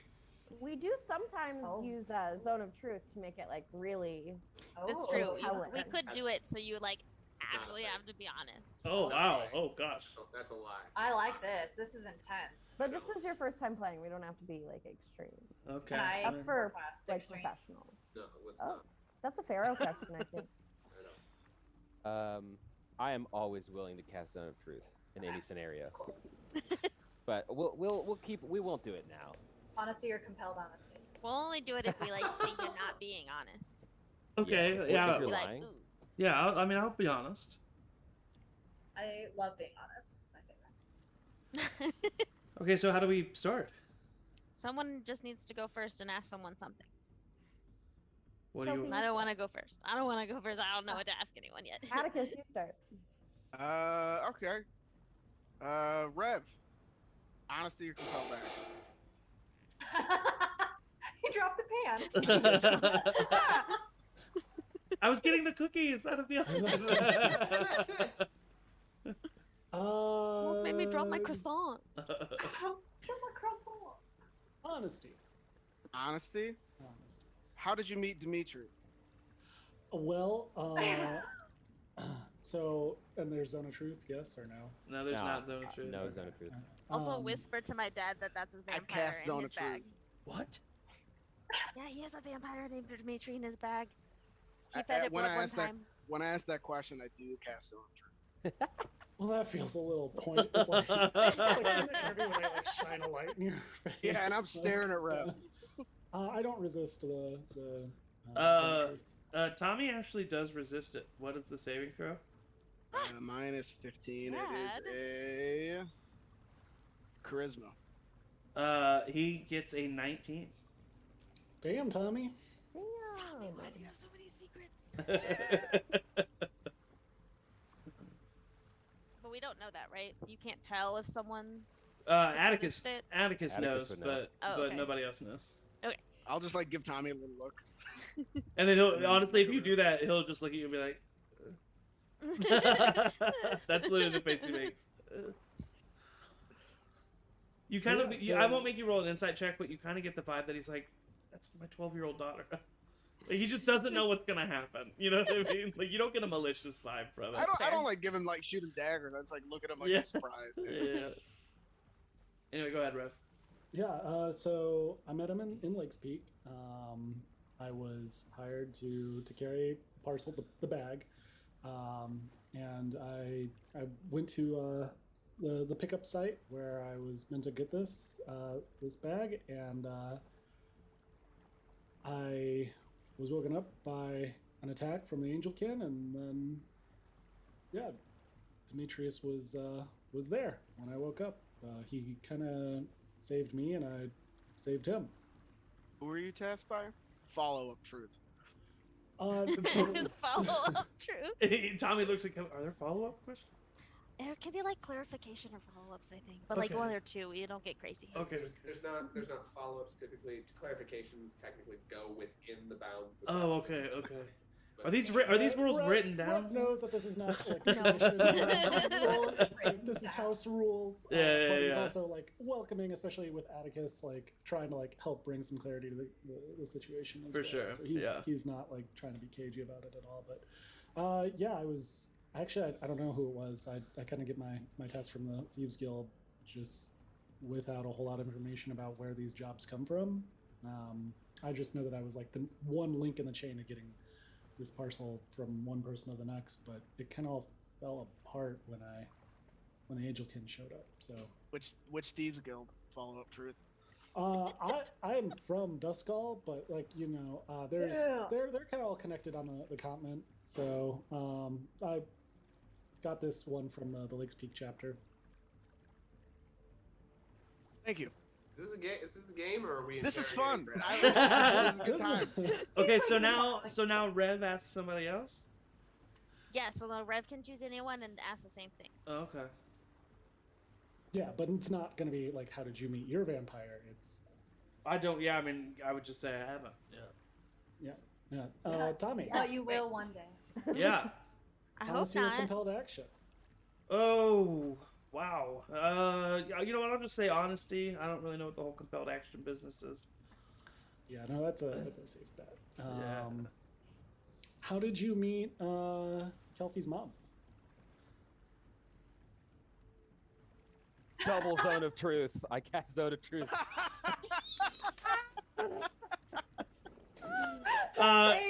He tries to resist it.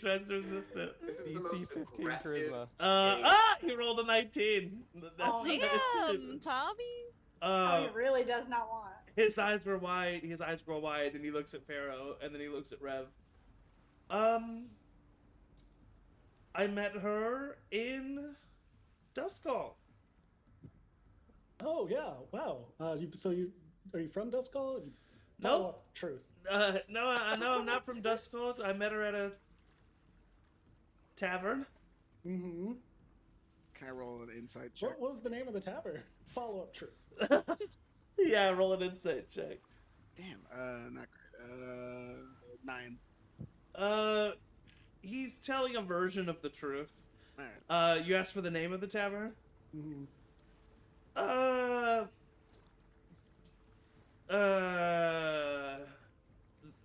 The Pink Salmon.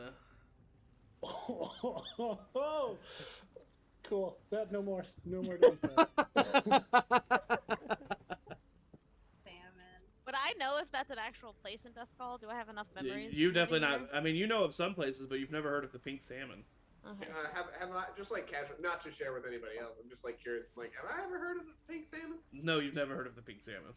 I from the side of him, like with my arms crossed, I go, and then just like look down. It seems like he might have made up the name of the Pink Salmon on the spot. Yeah, Seems like it. Zach or I believe him. or Tommy? Gotta look Tommy. at him. I don't. Yep. So I ask someone now. Yeah. Yep, Great. again. Wonderful.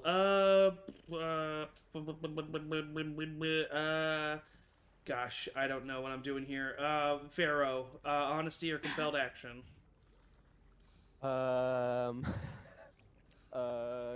Honesty. Honesty. Great. Bunch of honest people. Oh. Okay. Who do you think Atticus told me to ask this if we ever played this game? Actually, no, Pharaoh, you're the one that told me to ask this if you guys ever played this game. So Pharaoh,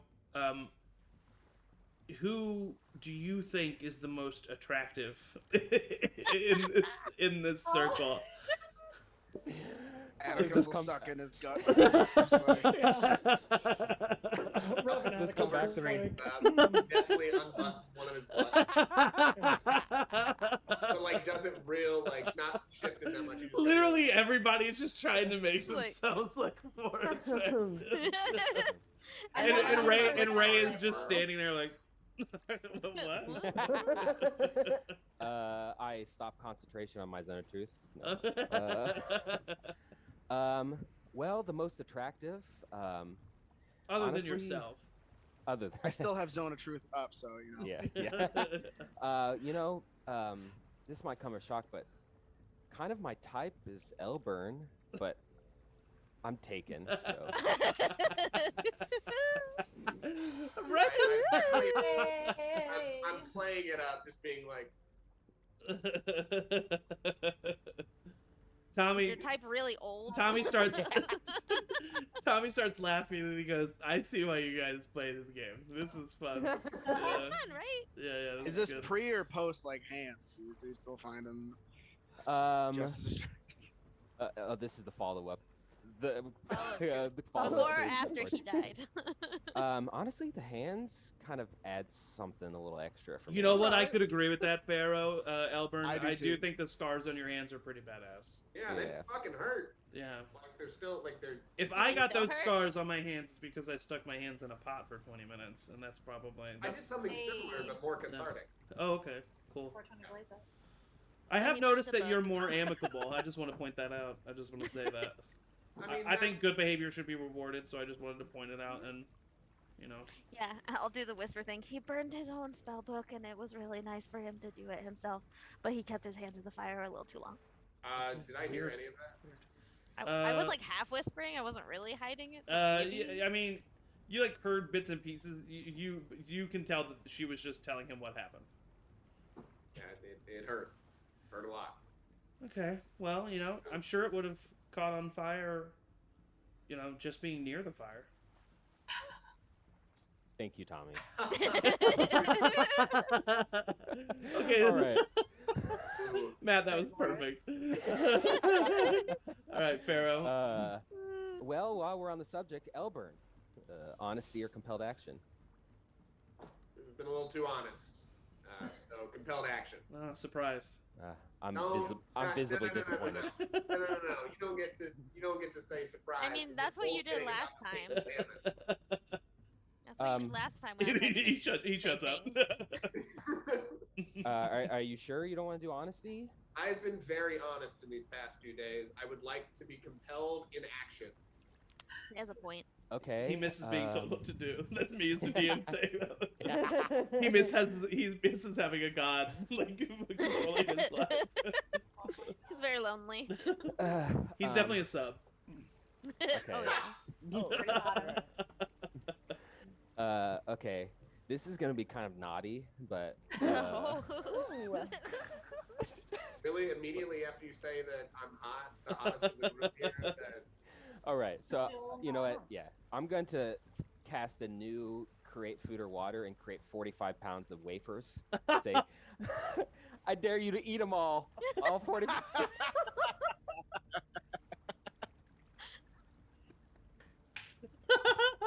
Oh my I god. just looked 45 with a pounds. very dumbfounded face, just like, Oh, all that naughty? Awful good. that laugh. That's so funny. I got. Alright. Okay. And then I just start eating the wafers. Okay, yeah, I mean, about 3 wafers in, I'm gonna need you to make a Constitution saving throw. God. 17. Okay, 4 You wafers get a in. +4 4 wafers in, another Constitution saving throw. Why do I have a That's +4? true. because you're within 10 feet of me. Oh, yes. 21. All right, 5 wafers in, another Constitution saving throw. L burn. I'm L counting burn. them with my 21. hands. All right, 6 wafers in, another Constitution saving throw. That is good. 14. All right, with that, you puke everywhere. Ah. But it's like that type of, like, I don't know if you've ever puked simply from having too much food, but it's the thing where it's like, it's basically just like the chewed up food coming out of you. Oh. Oh. You still have That is 44.9 pounds to eat.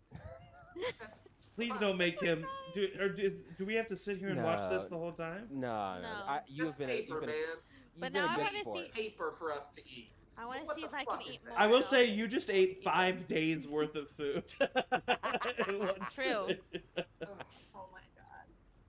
However, it is just like what a person needs for a day. So it's like, Not Minimal. what a girl wants. yeah. I mean, it's not like, you know, it's for sure overeating, but it's not, you know. Ugh. All right, Pretty you hard can to you eat can this for stop. the rest of the trip now. Who thinks I'm they not can gonna eat lie. more? I want to eat. See if I can beat him. That's a terrible I idea. could definitely gosh. out-eat everybody here. Oh, you guys like my food this much? No, it's awful. I But, start eating the wafers. All right, so now Elburn asks somebody. yeah. I don't know.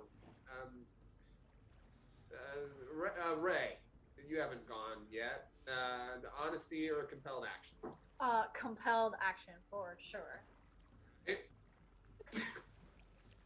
No, that was Evan's first thought, not Elburn's first thought. Oh Evan's my first God. thought was like, get one of the Jarvan to fucking speak. No, they're gonna die if they do that.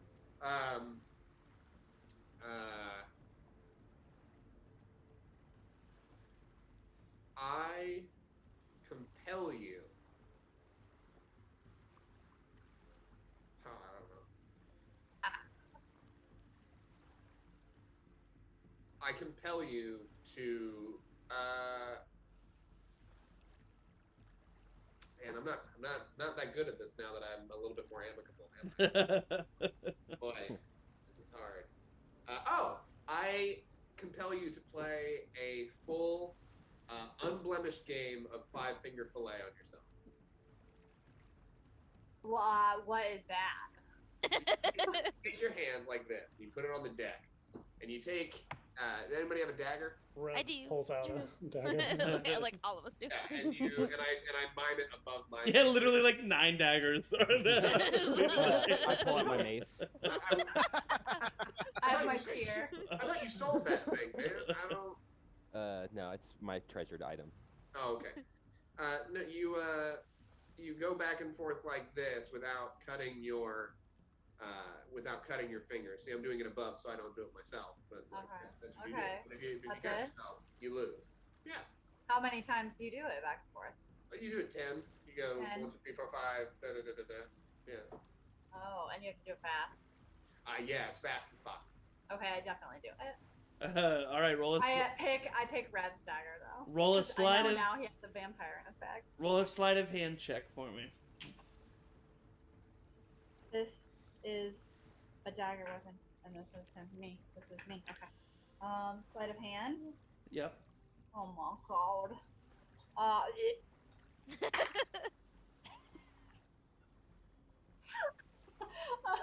7. 7.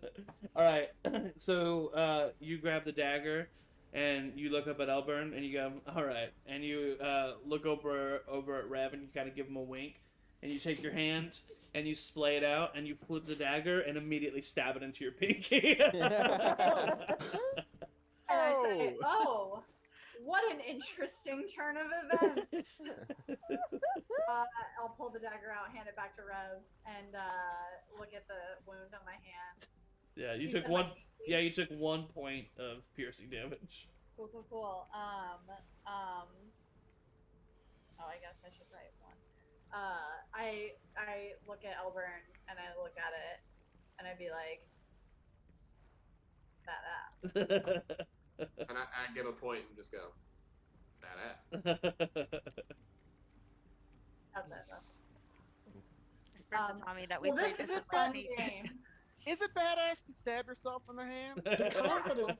It was the confidence that was. Yeah. True. I- The like Yeah, flick okay. of the dagger was pretty Yeah. cool, but Yeah, but like she. Yeah, okay, yeah. Okay. She did Yeah. wrong. she did be good in the yes, game, but, but she's I'm still a still badass. alive. Like, Do you as want a much heal? as, Do you want like, that to be creeping down healed? No, Yeah. I think I want to see how Okay. it goes. That's I mean, fair. You could get an infection. Yeah, we're at Um, C. Tomorrow, if it's looking a little grimy, let's check in on it. Could deal with it now. No, I want to see. It- I like the slow game. Just don't let it fester. Yeah. Okay. You. Yeah. I have. But now, I feel good Your about turn it. to ask somebody honesty or compelled action. Okay. I think Kelsey. Honesty or compelled action. Compelled action. I compel you to. Keep in mind she's 12. I compel. And that I'm her father. you- And I'm sitting right here. I compel you to. There's so many things that could be fun. Yeah, it's not so easy, is it? No, this is hard. And you have the extra bonus of it being a 12-year-old that you're talking. Yeah, I'll probably do anything. Extra father. That's true. I compel What? you to take.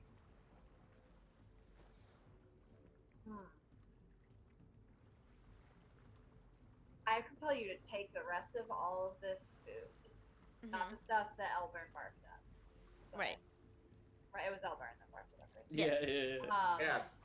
I compel you to take the rest of the food and feed it to all of the animals in the ocean. Can you turn into a dolphin yet? Mhm. And turn into a dolphin, take it down there, feed it to all the animals. Okay. Do we have a bag or something that I can put them in? Nope. You gotta Also, use your will they fin. dissolve immediately in water? They're wafers, so I think they're pretty much waterproof. That's not how. I'd like to direct your attention there to my vomit right over there. That is mush. That is not just straight wafers. That is mashed potatoes. Like fish food. Yeah. Yeah. That's 12-year-old appropriate, right? Yeah, Sure. man. Okay, because they could have been much weirder. I don't see how it's gonna be much more efficient than her just dumping them off the side of the boat, but Oh, I want to see her turn into a dolphin. This is more for me. that would be fun, yeah. Yeah. Okay. So I'll find a bag or something and I'll put them in there, and then I'll put the bag in my mouth. So when I shapeshift, it's in like the mouth of the dolphin. Yeah, and I'll yeah, just yeah. Go over to the side and just go wee. And just- And you wild shape into a dolphin, your hands becoming the fins to your side as the bag stays in your mouth, and you land onto the side of the boat. Immediately, a small cloud starting to form of particles coming off of the Oh my wafers. god. I'm staring intently to see if the fish like it. Yeah, I'll find like a school of fish and just like shake out the particles near it. Yeah, because nearby already... you notice a school of like tuna swimming by, and you swim near them and just like start shaking your head back and forth, and it kind of just releases these wafer particles into the ocean, and the tuna walk up to them and they start like munching on them. They walk up. They walk. Hey! The tuna just stride on up. I cast water walk on the I come back and I'm like, guys, you would not believe. Kill all the tuna. They just can't go beneath the water. They start munching on like little bits of the food, and you notice that they start to swim significantly slower after munching on the food, but they eat it and keep living. It's just start popping. Oh my god. They were barfing. Once the bag's empty, I'll just feed all of this to the single school of tuna, and then I'll go back up. Yeah, you swim back How up. does she get back You up? you jump out of the water using the momentum of your back tail fin to swim on up, jump out of the water, and then you unwild shape and grab onto the rope next to the moat and just start climbing your way back up. Hey! Awesome. Cool tricks, cool tricks. Man, my daughter's you're a little badass. Right? Thanks. Yeah. Right? Also, I think the tuna, it was a lot of food for the tuna. They didn't not like it, I don't think, but they're definitely swimming a little Yeah, slower. but I guess that is a Bellies are day's worth pretty of full. food for a humanoid. So They didn't. Yeah. They did not like it. They didn't see. I mean, they ate it and they weren't like spitting it back out. But I think because they ate it and it was a lot for their little bellies. Well, they're gonna They're make very some full. sharks happy tonight. It's true. Nice. all right, Or well, there's just gonna be a lot of poop.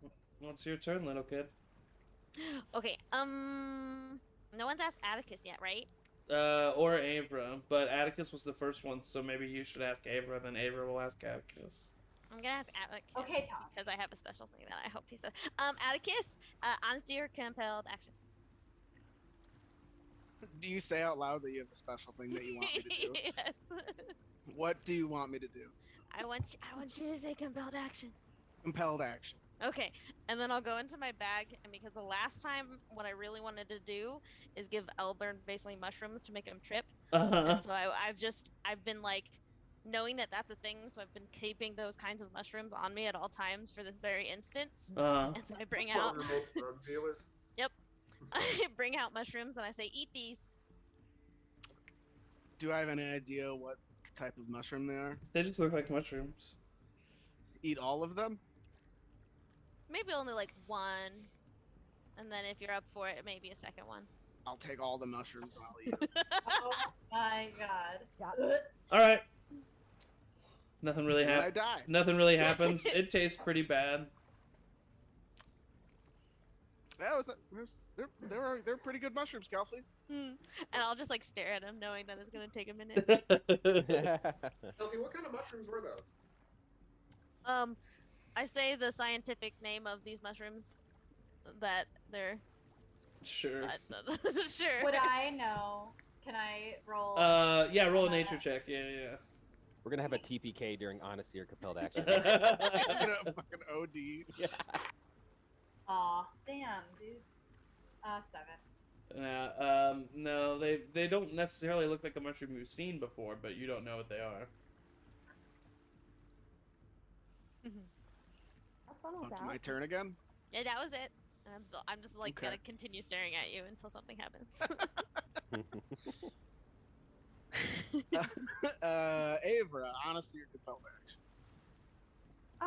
Well, let's not waste this zone of truth. Let's do another honesty here. Honesty. Oh boy. Man. Ugh. I'm kind of feeling a little sick right now, so I'm sorry. Oh.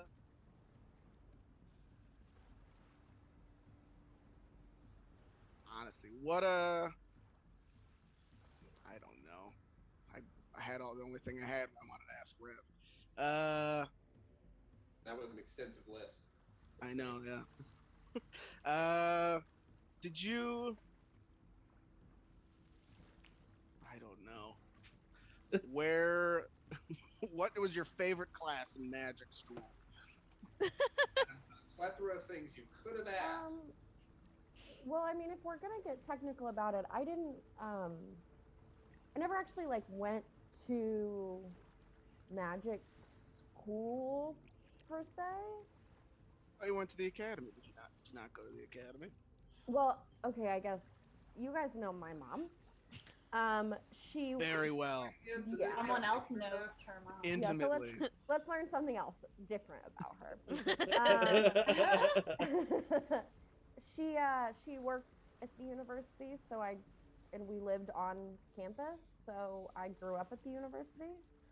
So I like spent a lot of time at the library, and I kind of snuck into classes sometimes. I didn't So- actually like That's pretty go. cool. You're like self-taught. Yeah, I guess so. Yeah. Me too. That's amazing. Oh, thanks, man. Atticus, as yeah, you're the sitting stuff there you can do. talking to Avra, you just happen to glance over at Rev, and behind Rev, Demetrius is there standing, just smiling at you. Oh god. Oh my God! Does anybody else see that? What are you doing here, Demetrius? What? No one else sees what what Atticus is talking about, and when you Ah. talk to him, Demetrius just looks at you and goes, Oh my god. Kelby Hey, just starts stop it. giggling a bunch. He's right behind. Rev is right behind you, Demetrius. You see him, right? Who's Demetrius? Doesn't. He's the vampire in his bag. I don't think he leaves the bag, buddy. He's I don't in. think he He's leaves out of the bag. as you Right there. as you turn to address Ray, Tiny is behind Ray, except Tiny look like his eyes are very large and cartoonish, and he seems to be like smoking some sort of like rolled up like cigarette type thing. I didn't know Tiny smoked. That's not help. Elfie, Well, I did mean, you it's give more Atticus- like lightning. It doesn't. No, he's smoking like a hand rolled cigarette. A Virginia Slim. What's a cigarette? A hand rolled. You know what a cigarette is? You turn to You're 1,000 years old. you turn to talk to Elburn, and behind Elburn, Tom and Waymar are like currently arguing over a bottle of butt water. I mean, Tim? Finally, some more butt water. Please come, give us the bottle, please. We just ran out. Elfie, you gave Atticus hallucinogens. Yes. Now it's a party. We got some butt water. Oh no. Ooh. What's that? It's a really good Don't liquor made by ask. our friends. Cool. Can anybody play some music? I'm really feeling some music right now. Is anybody able to? Is anybody able to?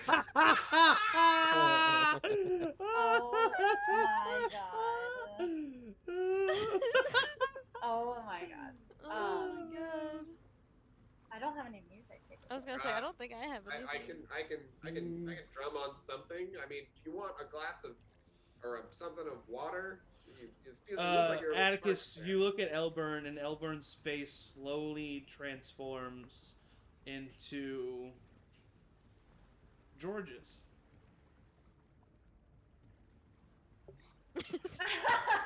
Just the face? Yeah, just the face. Oh, what did you give me? And I'm gonna look at Kelpie. Because I know that's not real. Oh, what? You look over at Kelpie, and Kelpie has Kelpie's body, but she has the face of Rex. Ah! Oh, well, no, that's actually like half. You have the face of a dog. And I'm gonna look at Kelpie. Did you just say my daughter looks like a dog? That's No, rude. she has the face of a dog. And you look over at Tommy, and he looks like Phineas. Who are you? Phineas, what are you doing here on a ship, buddy? What are you? You're supposed to be at home with protecting the family. This is Oh no, Phineas is that different person. Never mind. Yeah. I will run. Phineas over is a and very tackle different. Yeah. I will run over and tackle. Ah! What is he doing? Why is he attacking me? Atticus, this is a bad idea. I'm sorry. And I'll go And over I'll and just try to get him. I'll go to punch him. Oh, yeah, I'm try pull him I'm sorry.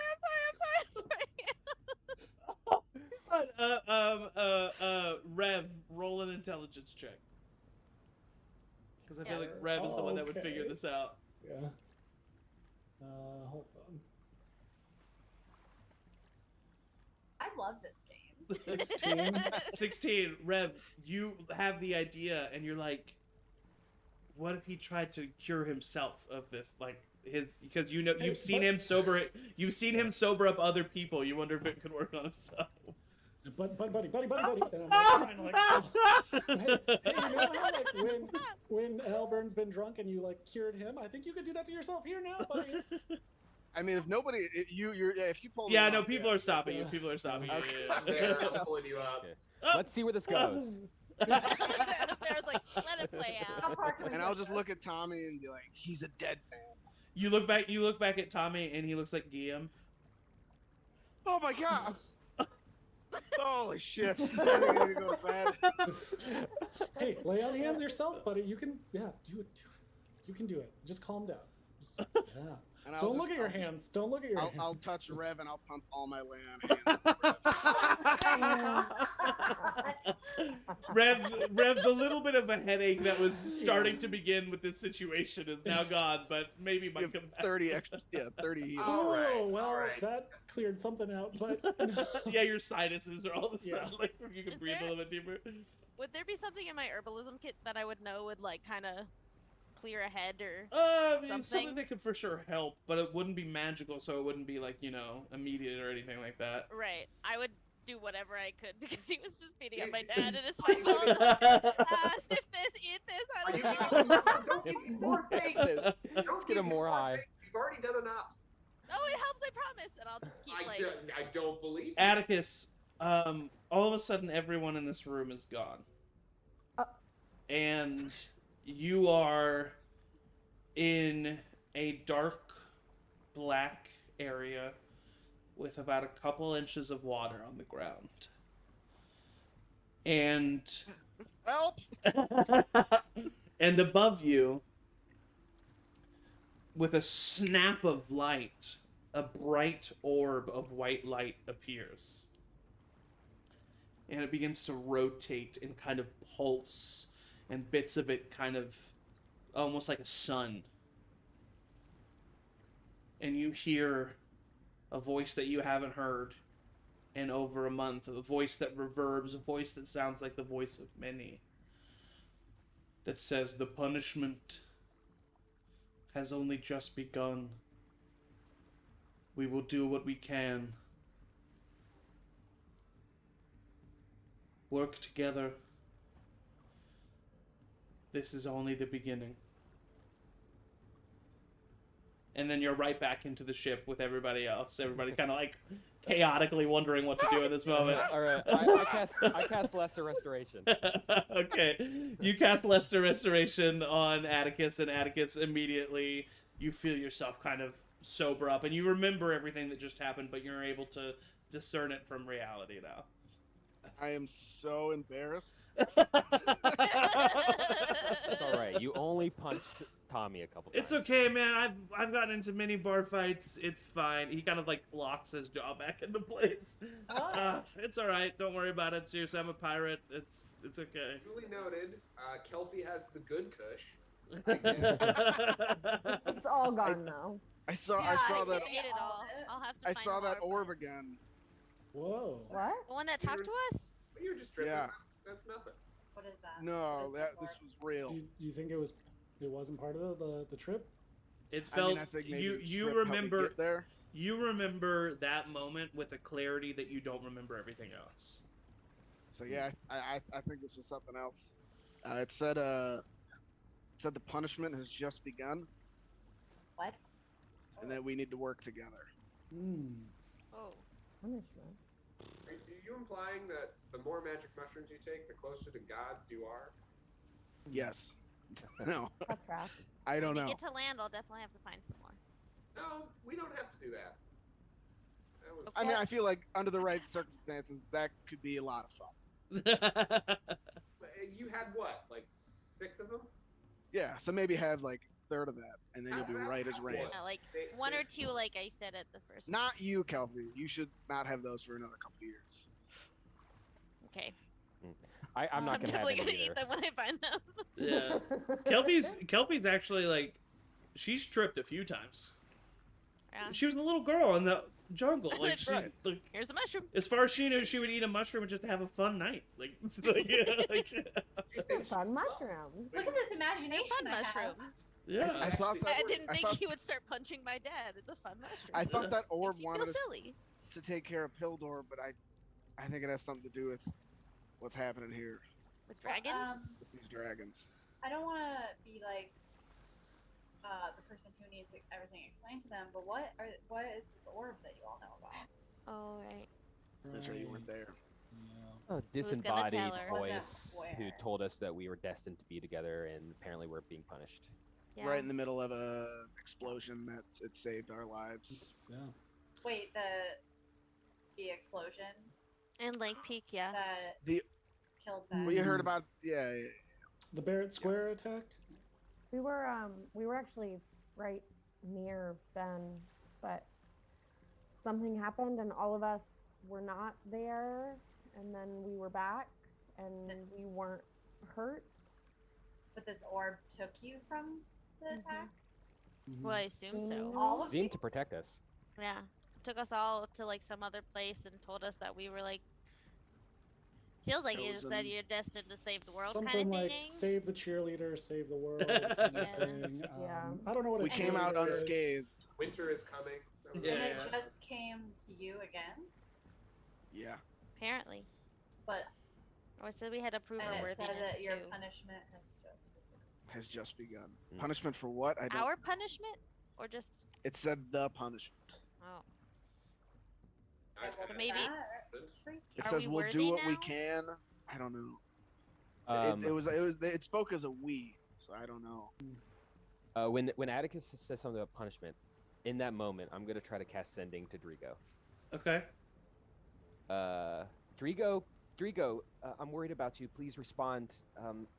If there's dragons, stay safe. This is Pharaoh. You don't get a response. I collapse onto the deck. Is the orb? Is it the orb? I just tried to contact Drigo and he didn't respond. I'm very, very worried. We should He hurry still up. hasn't responded? I mean, Can you we're tell going as if it- close as we can. Can you tell if it connects on the other end or no? I don't know. Do I know? Let me look up the specific wordings just so I Yeah, know. it's If you were sending to a dead person, could you know that? I mean, I'm not saying Drigo's dead, but like, If they're dead, are they on another plane He's of existence? either dead on another plane of existence or he's really dumb now. Listen, He's really dumb. traumatic Does it connect to situation. people who are sleeping? It doesn't say. Like that. It doesn't say that you feel whether or not the message lands. You just know it did if you get a response. I mean, dragons are magical. So right? there are Maybe multiple they're reasons. just- He could be on a different plane. He could be dead. Sleeping, you've noticed that most people will wake up. Yeah, Drigo doesn't sleep though. And yeah, he's an elf, so Oh, he right. doesn't sleep. Yeah. That's true. It doesn't go to other Maybe planes of he's in existence. he's in like a bunker, like that is like anti-magic. Maybe. Right. Maybe. I mean, dragons are magical, right? They could maybe have some magical How stop far magic away powers. Like Is he disconnection. You're about like a week away at this point. Ray, how far can Tiny fly in a day? 3 hours. Yeah. I mean, so he would land it. I mean, he would fly and then be in the middle of the ocean, I could just a few swim 100 really feet of- fast ahead of you. if I was some very fast fish. Tiny and Kelpie could reach land like an hour before you guys, maybe, but that's about as much as that could happen. We hear anything back from what was his name? Giles, you mentioned. yeah, I haven't seen anything. Nope. So I am not hopeful. I'm not Do- unhopeful, but Do you have any more sending spells? Pharaoh? Well, I've created food and water twice today. Thanks for that. For the record. And No, I've I sent would one. say with creating food and water, you're creating 45 pounds of food. You don't have to do it every single day. So Oh. we can say that you have another sending spell if you want. Actually, Doesn't it could- disappear after a day? Oh, I guess that's true, but it does disappear after 24 hours. Yeah, or I it guess that's becomes true. Unedible. okay, well then Perfect never mind. vomit. Never Well, it's mind. already Well, we might want to check in with Bertram Nader to see how Stagham is holding up after a week of dragon attack. Yeah. He contacted me. He's the one who contacted me that Stagham was under attack. Bertramator. He might know something about Drigo if you can contact him. All right, I'll call him up tomorrow morning. Thank you. Yeah, just for the fun of it, we'll say that you can. I don't know. Just do it now. Yeah, I'm actually Do it. looking. I actually do have some free space available. for sale. I have some Because minutes left. On We're gonna my be going to. account. We're gonna be.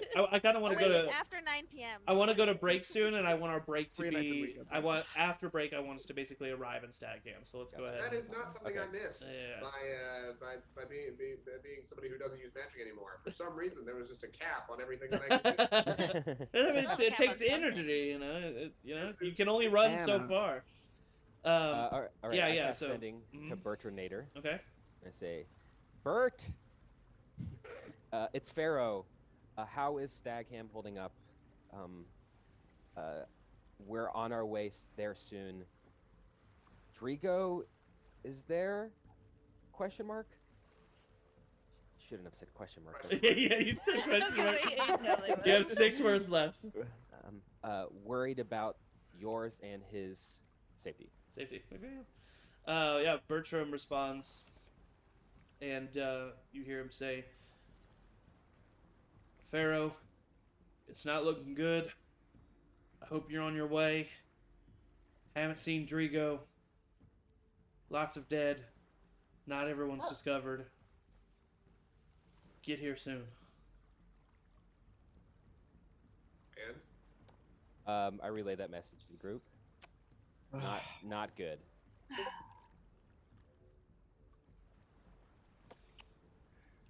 Well, let's just get there then. Yep, I mean, so the I only guess thing- that's the only thing the we game can is do. done. oh, yeah, that was not the note I thought we would end on. Sorry, Atticus, I didn't realize. No, it's fine. They were just like I had fun little things for me. I would I eat had a them real fun time occasionally. up to a certain point. Period. I would do it again. Maybe just not as many. Maybe that Period. was it. Done. Maybe it's quantity. I would do it again. All right. Is there anything else that you guys want to specifically do before you reach Stagham? I keep Go I ahead. start going through exercises again, back on the deck like I was on the way to Devis. Okay. Yeah. Easily enough. I'd probably shadow. Atticus. Good. I was just gonna say I would shadow Captain Ace.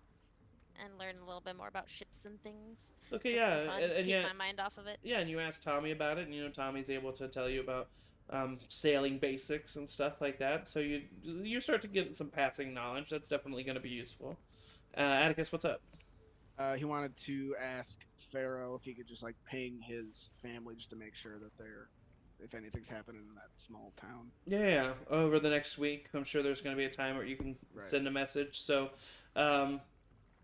basically, I'll just say that he sends a message checking in. They respond saying they saw the dragons. Pine Drift is safe.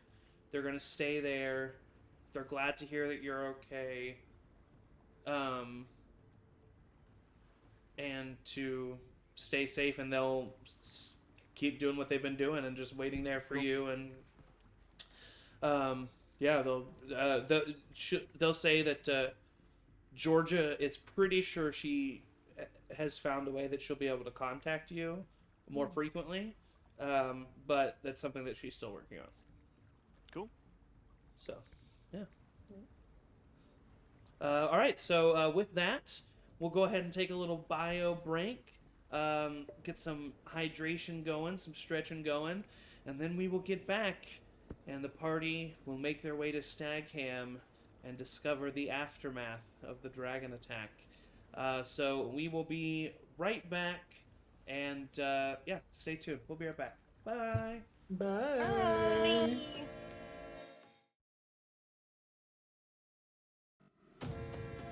Hello. Welcome back to Charmed Persons. We are back from break. I hope that you got some fluids in you of the hydrating variety. And I also hope, well, I'll just say there's multiple hydration fluids. You know what? I'm going to move on from fluids. I'm going to move on the conversation from fluids. Yep. And yeah, so our party, having collected themselves and finally formed a plan and centering themselves around what exactly they want to do, got onto the Jarpa ship that Captain Ace had commandeered and are heading the way to Stagham. And after a successful and uneventful travel, you are now approaching the city of Stagham. As you get closer to the city itself on the day that you arrive, Ray, do you think, as you guys, like, pretty much as soon as you saw the city, do you think Ray would, like, get on Tiny and, like, go ahead and scout it out, or what do you think Ray's up to? Yeah, I think definitely as they were approaching Ray, or I'll conjure Tiny, and I'm super curious. Like, I've been grappling with the fact that this is a very dangerous situation, but also I really want to freaking see a dragon. Yeah. So it's like a mix of anticipation and also dread at what potentially I'm gonna see as I fly up the coastline. 100%, totally. So yeah, I would say as you get closer to the city itself, Ray sees that the skyline is approaching on the horizon, and she takes a moment to summon her moondrake, and Tiny, as he always does, appears from the light itself above in the sky, swooping down, and Ray, second nature, just walks to the edge of the ship, steps up on the banister, and casually drops off onto Tany's back.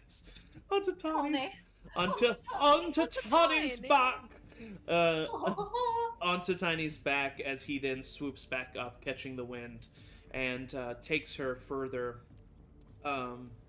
towards the city itself. And like, I just want to. This could have happened earlier, but like in this moment, I kind of just want to like lean in Tiny's ear and just be like, "You don't smoke,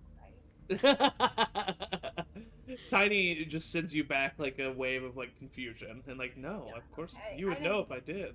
I didn't think so. Yeah.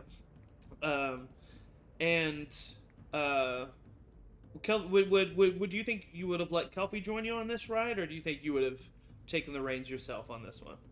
I think that, no, I don't think that I would initially have let her come just Yeah. because of the unknownness. Yeah, I agree. I just wanted to make sure I Yeah. reminded you of that option. Go ahead, Elmer. I go up to Ray and I go, do you mind if I tag along? And like, I wonder if you might need a second pair of eyes other than Tiny's, if that works for you. You know what? Sure. Awesome. Yeah. Thanks. So you follow. Ray still gets on Tiny the same way, and you're like, as she like just kind of casually steps up onto the banister, you're like, okay, and you step up, and she's just kind of like looking at you, making eye contact, and then without breaking eye contact, just steps off the ship, and that's when you look down, and you're like, oh shit, and so you jump down.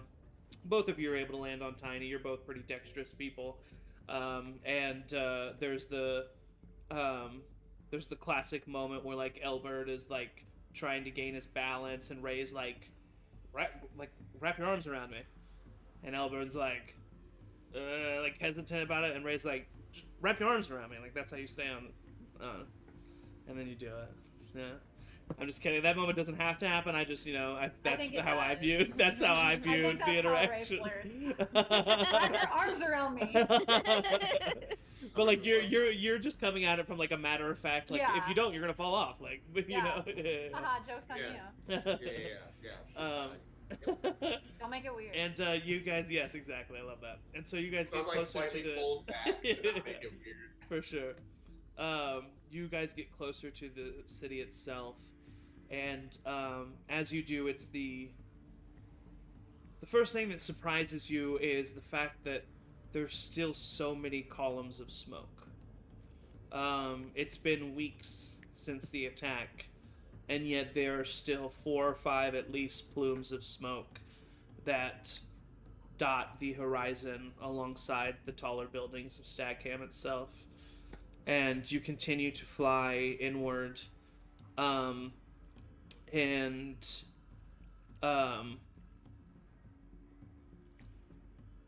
do you just like blatantly fly right above the city? Do you try to fly high enough in the clouds that you're not seen from down below? I mean, you would be conscious of the fact that this city was just attacked by a dragon and you're on the back of a drake. So is there any certain way that you handle that? I would have recommended the latter to Ray. And like say, see how high we can go, and maybe we can drop low. It might even be prudent to drop me off and wait for you guys, see if there's any other ground forces or anything other than the dragons. I assume it was just the dragons, but like you never know.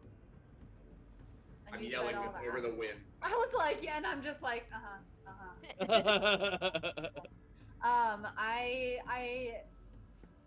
You don't have to handle it in any certain way. I just, yeah. Well, so my logic is that if the dragon has, so you're saying that you worry about the perception of the people down below seeing us fly in? Or I'm just saying you would consider that as a thing that you would need to think about. Yeah.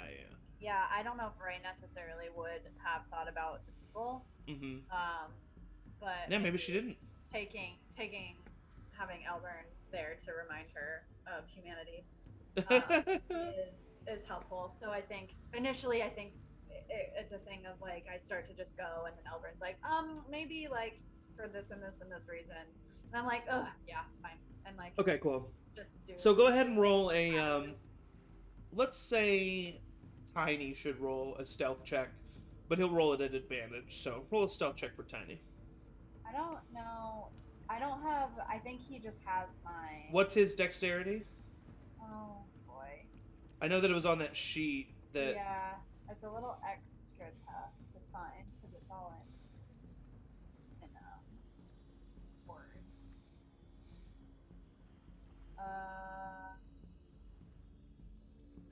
Looks like his dexterity is a +1.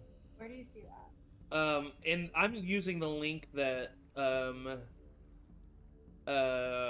Eric put in the chat. Okay. And oh yeah. Oh, I had Ian stuff. Oh, okay, gotcha. Give me. Okay, you said a +1. +1. Yeah, so it'll be a d20 +1. Basically, will be his stealth check, but you get it at advantage. Okay. Alright. I literally rolled 12 both times. So 13 total. So 13, yeah. Okay. I mean, you're up in the clouds, So you consider yourself as hidden as you should be.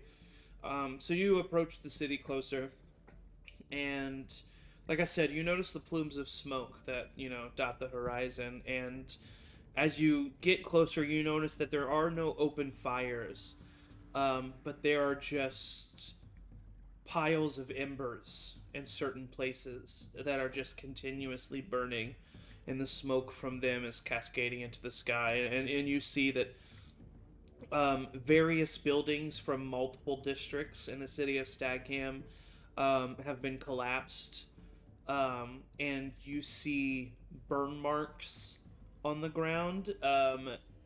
Angie, Ray, go ahead and make a nature check at advantage for me. Can I see from where we are where the original the tower we left from? Yes, hold on just a second. Go ahead, Shmanch. 22. 22. So, you would know, especially with Tiny, with his Moondrake dragon essence being sort of in the lightning realm, you would know that the marks that you see on the ground definitely don't look like bold and black and like circular in the way that like normal fire would cause a burn mark. It looks more directed and pointed. The best analogy I can give to you for like you're in 2021 knowing what I'm talking about, like it looks as if like a laser, like a jagged laser hit certain places, and you would know this to be more of a lightning type of damage, meaning that the dragon that attacked Stagham was most likely a blue dragon, or another scaled type of dragon that would have lightning as its essence. Elburn, you're looking out for the capital. You do see the capital. You see that same dome that was already cracked and broken, that was remade with the stained glass at the top of the ceiling. And you see that it is currently still intact, but to the I would say that would be to the west of that, closer to the coastline, in the same compound of the citadel. The tower where you went from is currently destroyed. And the tower itself had fallen onto the main Capitol building and crushed most of the building itself. Go ahead. Is there any place that we could land very quickly for me to hop off at the Capitol without being like, dragon attack? It's hard for you to tell from up here. I figured. Yeah. If you relay that you want to do that to me. I do. It might be good to start forging relations here now and figuring out what was going on. If you can drop me without looking like it's another dragon attack at that dome build, and I point at the domed Capitol building, we can start our groundwork before everybody else gets here. Cool. Can Tiny land on the dome? I mean, he could. It'd be hard for him to land. It'd be hard for him to land on it, but he could, yeah. Okay. Is there any sort of like place near that we could land and still get up to the dome? Like, is there like a There's the courtyard that's like in front of the citadel. Okay.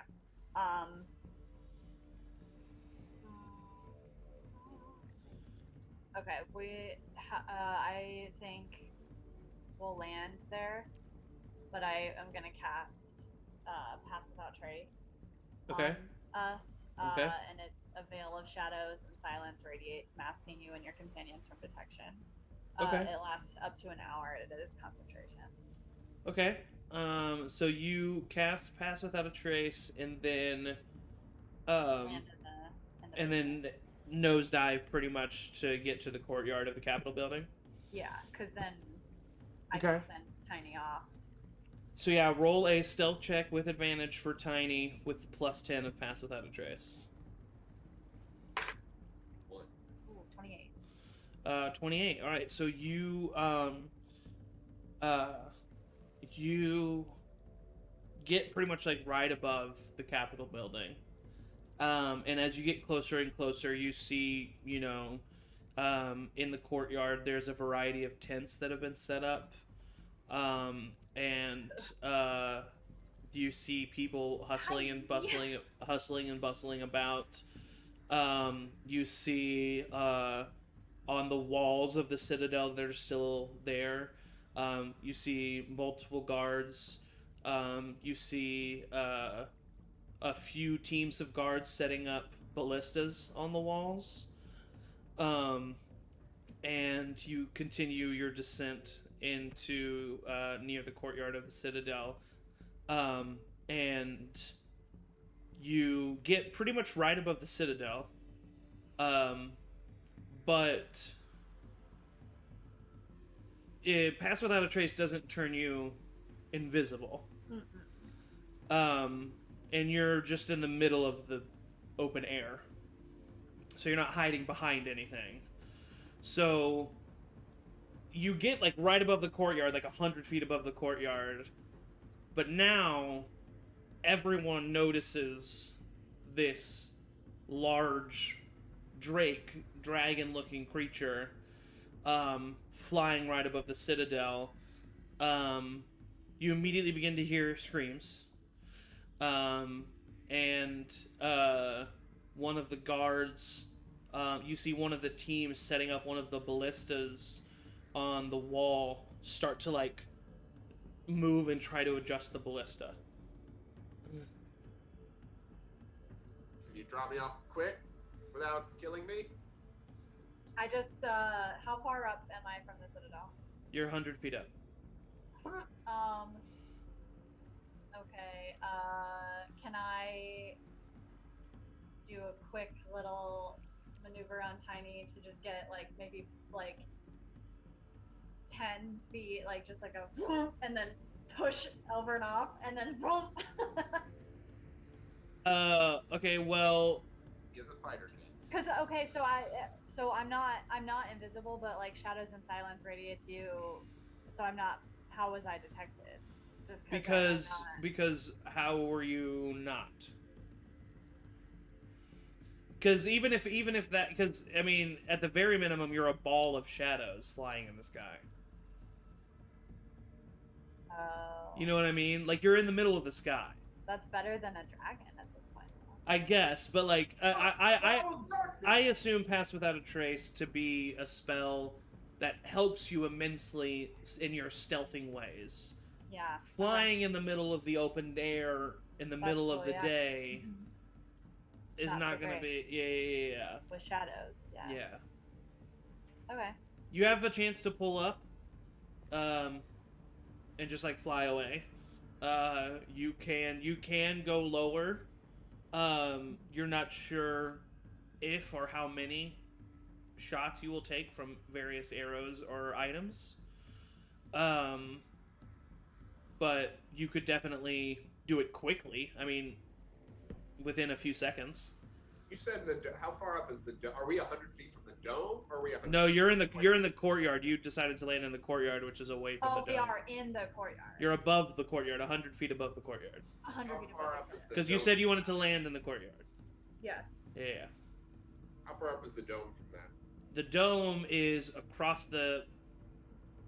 Like, the dome is like 100 to 200 feet to the... Oh, I see. It's not like courtyard. Yeah, it's it's right like up. Hogwarts. Yeah, the courtyard is not right in front of the dome.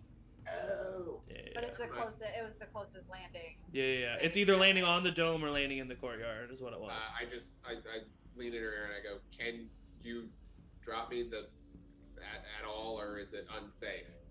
I think we should start getting a grasp on what's going on. I know Yeah, I'll in like the most placating way that I can, just like, you know, I'm coming down, the people can see me, their screams, and I'll just be like, oh, sorry, nothing to see here, so sorry, wrong stop, blah, and like fly away. Okay, so you don't go down any further? No.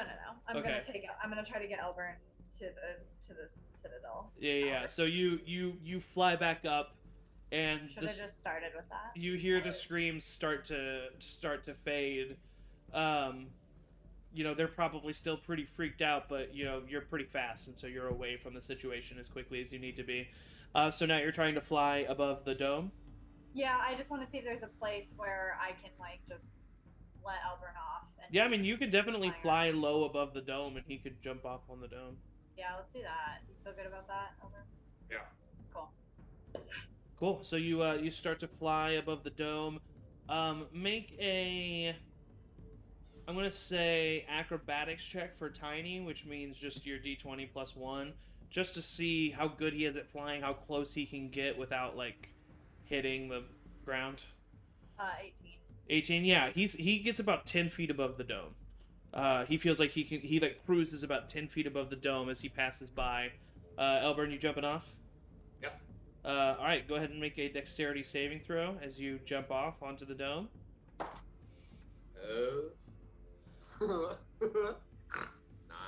9.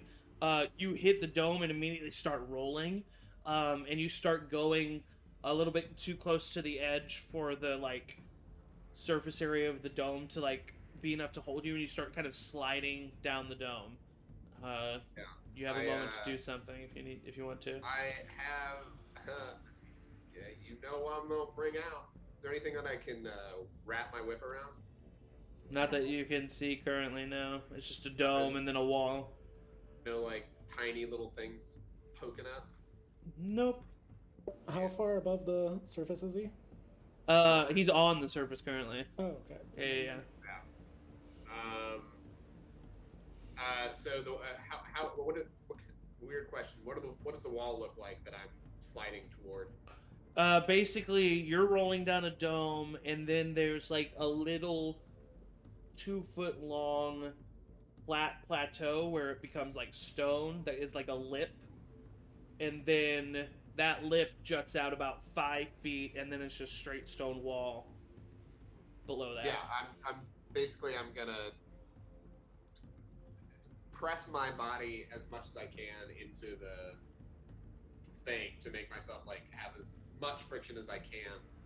Yeah, you can just try to slow your descent so that you can hit that plateau and still just like stay there. Yeah, that's what I'm going for. Yeah, And then go I ahead and push make down. just make a strength saving throw at advantage.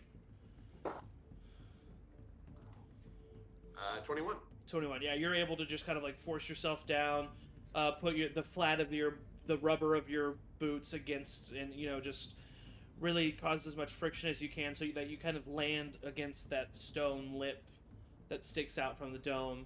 But you're still about 100 feet above the ground on this stone lip. Is there any entrances for like maintenance for the dome anywhere nearby? Like Not on the outside. I literally yell down to him and be like, "I'd help you, but this is really fun for me." Well, where do you It's go, fine. Ray? Are you just circling above him now? I mean, I'm kind of, so I dropped him off anticipating that he would, figure shit out. And then I come back around and see him like doing whatever he's doing. And I'm like, wow. And then I probably circle around one more time and he's like, on the lip of this dome. And I'm just like, that's when I say, this is really fun for me. This is fine. Just go back to the others. Let him know what's going on. I'm gonna try and get in from here. This is fine. Whatever you say, princess. I get a thumbs up. All right, so Ray continues back. So Elburn, what do you do? I start to climb down. I've got a bunch of rope. I got 50 feet of rope and a couple pittons. Okay. And I'm just gonna kind of make a makeshift. I literally just forgot the word. I mean, you just Rappel rope. A rappel rope. There we go. It's like shit. I know this. Elburn doesn't know this, but he does still have the coin of Featherfall Yeah. on him. I thought that was activated. No, because somebody cast Featherfall on you. Yeah, someone Oh, cast that's Featherfall right. on you. In the standard pack comes with 50 feet of hemp rope. Yep. You're 100 feet off the ground. Yep. Okay. Killing it. Yep. Because I'm putting one of the pittons like at the top, Uh-huh. keeping the other one. Oh wait, how many? Oh wait, I have 10. I don't need to worry about that. Basically, I'm gonna put like 5 of the pittons like at the top. Okay. Loop the rope through, go down the 50 feet, put the other 5 in there, hold on. Okay, so just a reminder, it's basically a you are on the top edge of a capital letter T. Oh, it's not. No. It's not like an O shape. It's a around dome. It's the a cylinder that has the dome on top of it and a lip out to the side. So it's the Galactic Senate, and it's not the like Duomo in Florence. Yeah. I thought it was the latter. No. We're doing great. Ah. The best people who have done this. What kind of people are directly below me right now? Is it guards or just regular people? Directly below you just is like greenery. You don't really see anybody. I immediately yell, I'm looking for Bertram. I'm part of the Lake Peak 6. Oh my god. I forgot what this dome looked like. That's on me. But the Lake Peak 6 are almost on their way back. Can someone tell me how to get in here? I'm Elburn Proctor in case you need more name information. You can go towards the inner part of the building that was like destroyed and see if there was a way down there. Yeah, I do that. Okay, so you go to your right and go to that inner part of the building. The tower crushed it, and so there's just a big drop on one side. But because it crushed it, there's not a lip, so you do feel like you can use that same strategy to land inside like the rubble part. Yeah, I'm gonna do that. Okay, so go ahead and make a athletics check. Yeah, athletics check. Just an athletics check. Straight up athletics check. With advantage because you have the gear to do it. Thank God. Yep. That's a lot better. 15. 15. Yeah, I mean, you know, you guys are 6th level adventurers. You can climb down a 100-foot wall. So you use your pittons and your rope and you climb down a bit and well, how would you get the rope past the first 50 feet? What do you mean?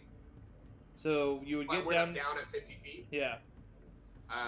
Secure the pittons and then secure the one end of the rope that I had around me. Uh-huh. There, let it drop. How are you letting it drop? It's tied to keep you. Oh yeah. Didn't think that one through. Yeah. Can't wait to I walk shouldn't into have the city like normal people. I will say, once again, you're a 6th level adventurer. So to be meta about it, if you fall 50 feet, that's 5d6 bludgeoning damage. On a successful acrobatics check, you could have that. Yeah, I get there and I'm like, well, Jesus, take the wheel. And I grab the rope and like pull. All right. Matter, take the Roll a dexterity saving throw. After he falls 20 feet, the coin in his pocket activates and he starts to feather fall down. You heard the man. Hold on. Yeah. I also dropped it. I was gonna make him roll the dexterity saving throw to see what was gonna happen first, anyway. But yeah, as you you begin to fall, you're like, okay. You're like bracing yourself, like ready to land and absorb and roll, and that's all you're thinking. And then all of a sudden, you just start floating down. I look around, very confused, and then just You see like a little glow in your pocket, and then some just like gold sparkles just like escape from your pocket, and just like float into the air as you fall down. if there was a camera like facing me in that moment, you'd, like Yeah. see me look around and then just and just the entire way down. Yeah. I Wile E. land- Coyote holding a sign. Yeah. Yeah, just Yeah. very disappointed that someone snuck a magic item into my pocket.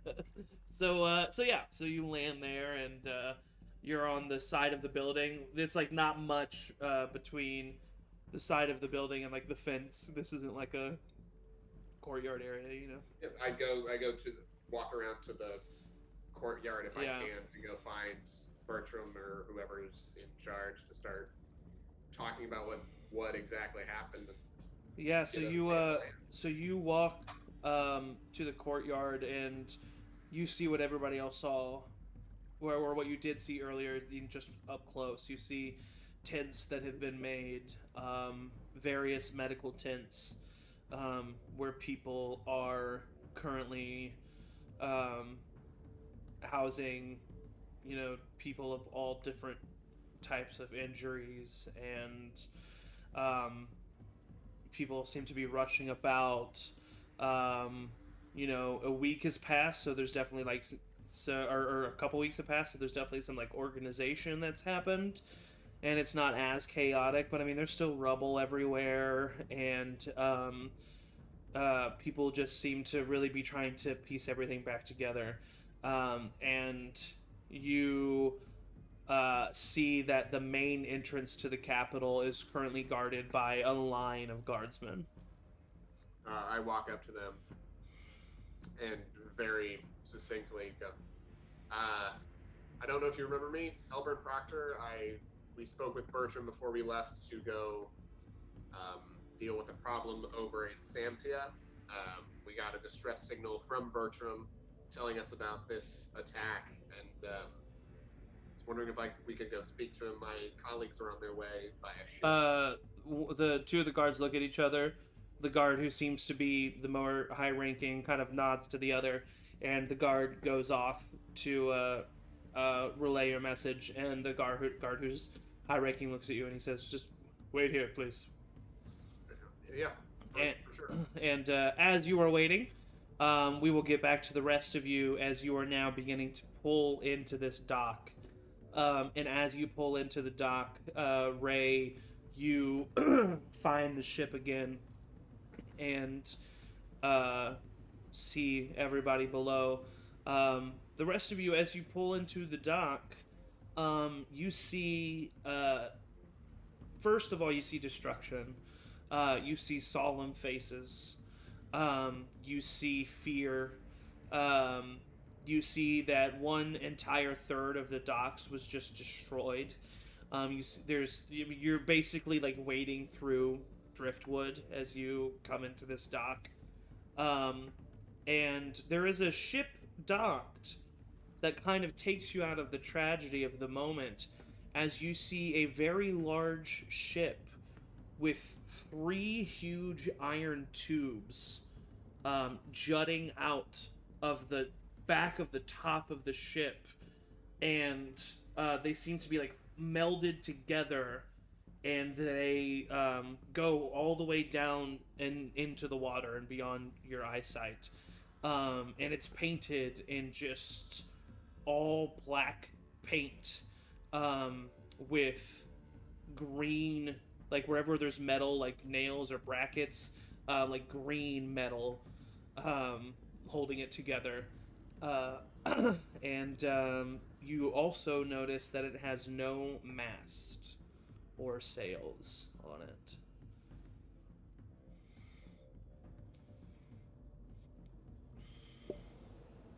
Well, I guess the steamship got here. Does it look like it got here like 30 seconds ago, like right before? Is it still hot? It doesn't look to be moving. The water around it doesn't seem to be sizzling or anything. All right. Well, heck. Well, at least we have it to go somewhere else, I guess. Yeah. Yeah. Well, we're here I now. wait, hold on. I love that Kelpie just said, at least we have it for, like, in the named a thing that, like, you have no idea who owns this thing. You have, like, no. And Kelpie's just like, well, we have it for this. That's now ours. So we have a steamship now. Well, technically, don't we have a steamship back in? You do. It's a little. Yeah. It's a much smaller smaller one. version. It's a much like a smaller tiny one. version. Oh, okay, yeah. Yeah. You're right. Yep. Wait, Who did that steamship belong to? It belonged to like Us now. We had his name. I remember that guy that Yeah. died. Hank One Eye. Hank, when I Yeah. it belonged to Okay. a contact like a contact that I had in in Lakes Peak, and Bella Moon Eyes. Yep. And then that person died. Yeah. That seems like a long time ago now. Yeah. A little over a month ago. Mm-hmm. Where's Ray? Rest Did you in let peace. Elburn go in there alone? Yeah, what happened? Listen, I got kind of weird. Sorry, I had to have a little snack after the You have bugs in your teeth. Hang on, let me get them. They taste like cheese crackers. Interesting. So like, looks like a shit show in there. Elburn wanted to go to the Citadel, is what he said. That like dome thing. Turns out it's less of a dome and more of a T shape. And the top of it is a dome. well, you listen. He didn't fall off of it, did he? He probably did it gracefully. He hadn't by the time I left, but Okay. who's to Didn't say? just drop him down like on the He ground said he- grounds. Well, no, On the dome? we tried to. Okay, he said he could do it, and I flew around, found a perfect little foothold for him, and he just was scrambling like he does. It was kind of cute, but like ultimately, I was worried. Does scramble a lot. Yeah, Yeah. and he said he'd be fine, and so I did leave him. We should go. Yeah, we should, we go should get him, hurry. right?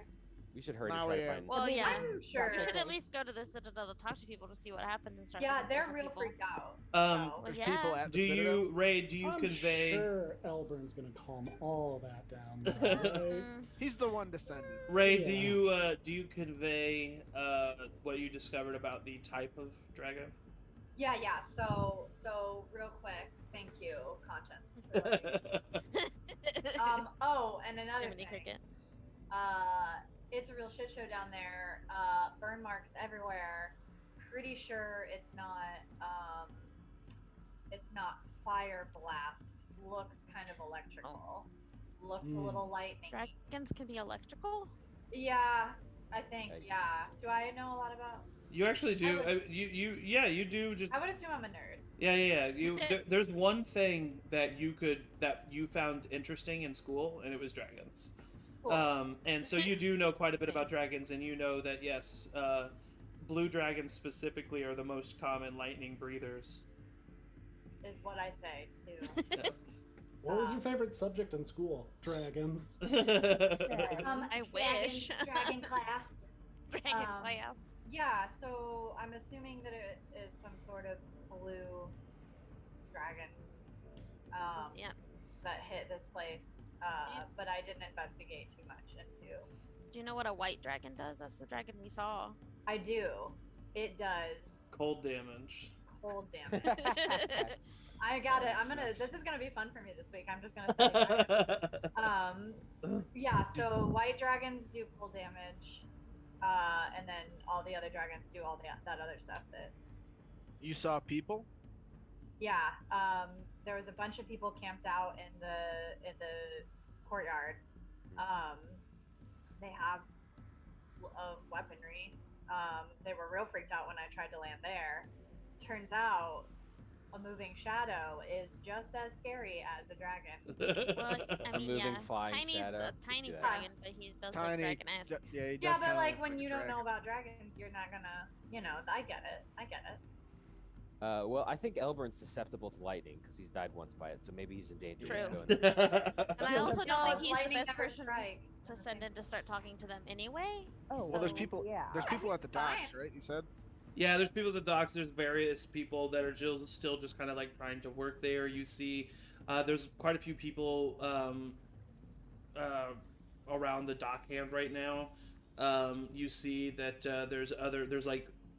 there's guards is anywhere there could be guards there are, and they're just trying to set up defenses in as many places as they can.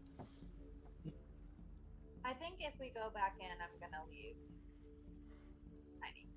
Yeah. Oh, I thought you were just gonna say you're just gonna leave. You gotta No. finish your thoughts faster. You scared me, Ray. Oh goodness. Sorry, listen. I got you. Okay. Could I say that earlier on the ship I had Gustav as the dog again? Oh yeah, Just for in the sure. beginning? Yeah. Okay, cool. Okay, I think I'm running towards like the Citadel, trying to find Bertrand. Okay. You know, just Yeah. So you all head towards the Citadel. Do Tommy and Captain Ace come with us? Uh, Just Tommy wanna know always where stays where Captain Ace is, and Captain Ace is staying with the ship. They look to you guys and they say, "This place doesn't look as well maintained as it normally is. I don't want to lose the only method of transportation I currently have without knowing what is going on in this city. So I think you Do you can just wanna- grab that steamship over there. It's up for grabs, I heard. Do you want to leave the dock and go like circle out to sea, and we can contact you if we need you, if in case the dock gets attacked again? you know what? Yes, I think we would prefer that." Tommy looks to you and he's like, "All right, if you see, any big wings, make sure you turn into something hardy, okay?" Okay. And I'll go and I'll get Biscuit out of my bag and I'll say, I don't think a place where dragons are a good place for Biscuit. Will you watch him while I maybe fight a dragon? You see him take Biscuit in his hands, and he kind of looks at you, and as he looks back at Biscuit, a little tear wells up and comes down, and yeah, I'll make sure I'll make sure that tummy gets real big. Good. I'll give Biscuit a couple scritches and a little kiss on his little Biscuit head. looks at you, and you definitely see a sad little chipmunk face look back at you. But he eventually kind of nods and nuzzles against you and knows that this is the right decision. Well, I wipe away a little tear and run away. All right, Can I so just call out to anybody on the dock and just say, when did that ship get here? The steamship? one of the random dockhands, when you say that, says, "I don't know, ask him," and he points over to the crowd that's currently around the dockhand. And you see within that crowd, something that you definitely know exists, but it's not very common, so it does take you back a second. You see a dragonborn, who is currently standing there. They are a silver dragonborn. They have long, dark green robes that sit atop of like black leather and cloth fabric tunic and slacks that are well made. And on the bridge of their large scaled snout, they have a small pair of wire rimmed spectacles. And they are currently talking to the dockhand and many people, seemingly about the big ship. I mean, I don't know if anybody's curious, or we can just go to the Citadel. We should probably ask them I to think stay there's- at least, because we can take this to. I'm Yeah. assuming if we got them to come here, then they'd be willing to go back to Voluin if that's where we're headed next. I mean, we did ask them to travel across the Right. sea. I feel like we should at least say something of like, "Hey, we asked you to come here, thanks," and then like, Yeah. just something, In sure. retrospect, my messages probably could have been worded better. But Yeah. It's tough. you live and you learn. Yeah. Mhm, I mean, I feel like maybe you should have learned. You've lived a long time. Maybe you should have learned Should it. have learned a lot. Anyways, let's check in. I look pensively off into the distance.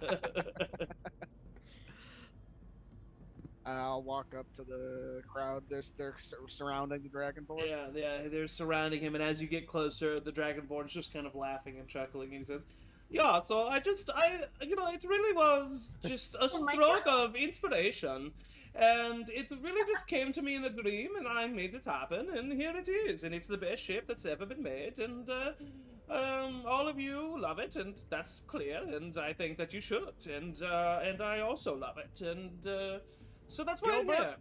here." Giles. Giles, Giles. Giles. Oh, yeah, hello. I think you're here for us. Oh. And what do you mean? Oh. I think Belidra, she sent you. Oh yeah, the elven woman did come and talk to me. Yeah. We asked her to do that. You're here. Oh, you're for the ones us. that talked to her. Yes. Yes, yes. She told me that the Starcam was under attack from a big serpent type thing, and I said, I could maybe get there for certain for certain fun times, and she said sure, go there for the fun times, and so I'm here, and Where are you from? me? Yeah. Oh, I'm just around. Okay. You would describe this as fun times?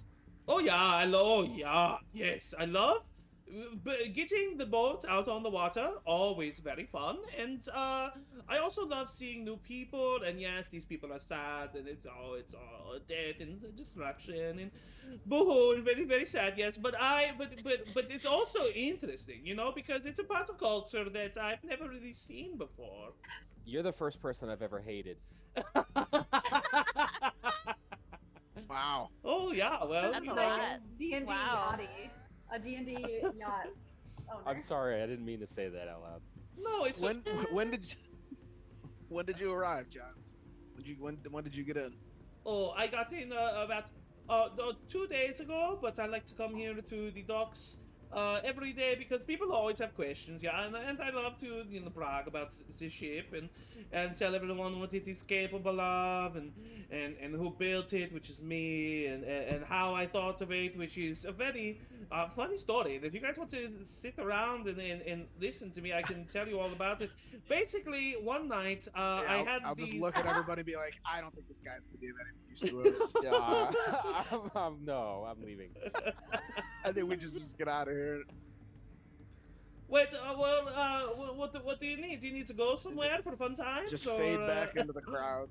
Well, if you ever need me, my name is Giles Minecraft, and I will be there for you and for the fun times always. So, Oh my there you go. Yeah, Giles, maybe just stay here and we'll come back and probably need a ride somewhere. Oh, so. your little girl, okay? Yes. Nope, don't like that. And so you Stay behind me. you run away. talk kind of weird. You run away, and you start to head to the capital. In the meantime, after about, honestly, what seems like 10-15 minutes, the soldier comes back, and behind him you see the older half-orc who's kind of balding, but still like large and in shape, kind of following behind him, and he looks over to you. Elburn, it's good to see you. Yeah, good to see you too, and alive and as well as you can be. Jesus, it's been pretty. Well, it's not been great here. No, it didn't look like it. My colleagues are coming. I'm sure they're going to be docking relatively soon. Right. Good. Everybody's intact. Everybody made it back. Yeah, more or less. I mean, I burned my hands, and I just kind of like, but we're Oh shit! All right. all right. Well, what about Pildor? How'd that Yeah. turn out? Very dead. He was summoning a creature from somewhere, bright red and fiery. It kind of looked like a giant scorpion. Right. We're gonna definitely talk more about that. I don't know if you know this. You were not the only city that was attacked. Faluin, Duscall, and what was the other one that was attacked? That's all. Peak. No, that's all you know.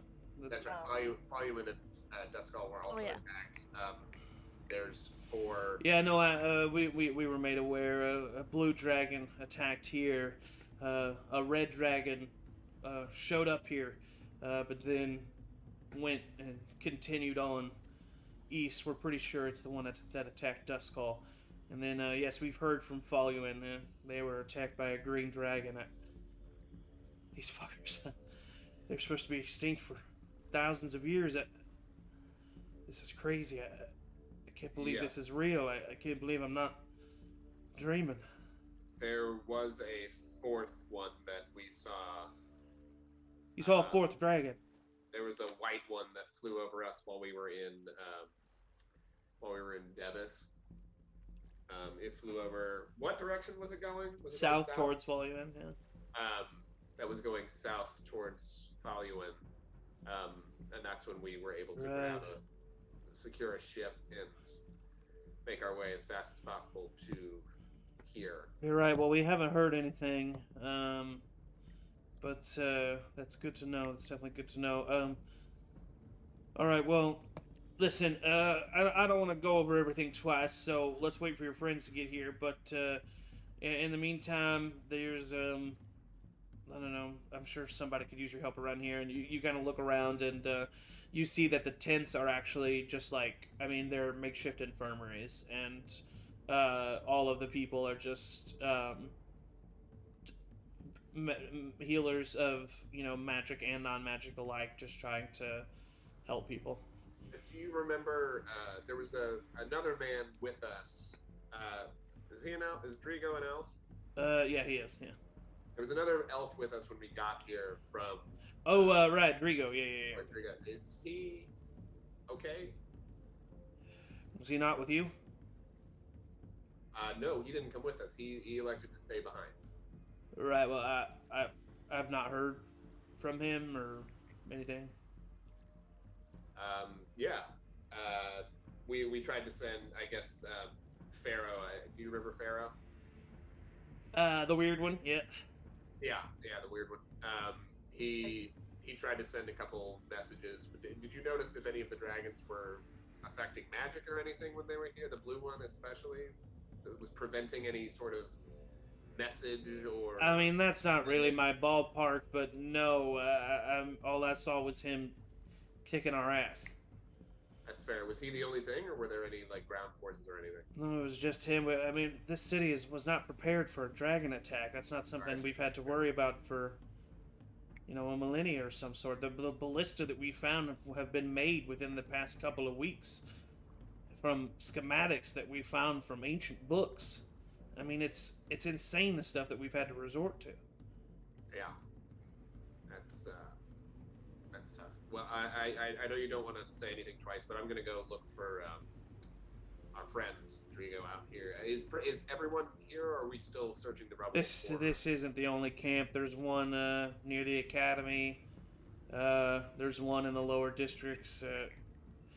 We were hit hard, Elbert. Yeah.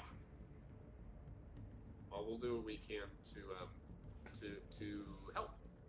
Yeah. I don't know what that is, but I'm gonna go look as soon as my friends here. I'm sure I'll see them, and then I'll. All right. Come back to you, and we'll talk more. I'm glad that we could convey this information quickly, so we can all be on the same page. But Peeldor's dead. He's trying to summon something. We don't exactly know what, but it seems ancient and horrifying. So. Great. Yep. Sounds about right. All right. Well, I have some men to talk to, and but we'll convene here in just a moment. Yeah. And I go and turn to the camp very unceremoniously. Again, that was about all the charisma that I had. Yeah. And then start like shouting for Drigo as I walk up and down the rows, and like take and also take in like everybody that's sick there. Yeah. As I'm looking for. Yeah. So you start to go throughout the rows of people, and you know, the rest of you, the party. As you walk throughout the city, you kind of notice this too. Everyone just has, you know, desolate looks on their faces. There are definitely some people who are allowing themselves to kind of smile and laugh through part of the pain, but the majority of people have. I mean, it's clear that everybody's lost someone, and it seems to have hit the city pretty hard. You go throughout the sick people. You don't really notice any of the faces. Doesn't seem to. Nobody really seems to. Oh wait. Yeah, you recognize him. That's one of the guards that gave you guys some trouble, and man, you can barely recognize him. His face is completely distorted. His skin popped and bubbling when some of the lightning hit, and You see a child in one corner of a tent just sobbing. Someone is kneeling down in front of him and trying to help him, and every attempt to reach out, every attempt to console is dealt with a jump and a fidget and a slapping of the hands, and part of you, if Elburn was ever to come to tears, this would be the thing to drive him to it, as your mind wanders back to what the aftermath of Devis would have looked like, and how many tents of people did you fill, and how many children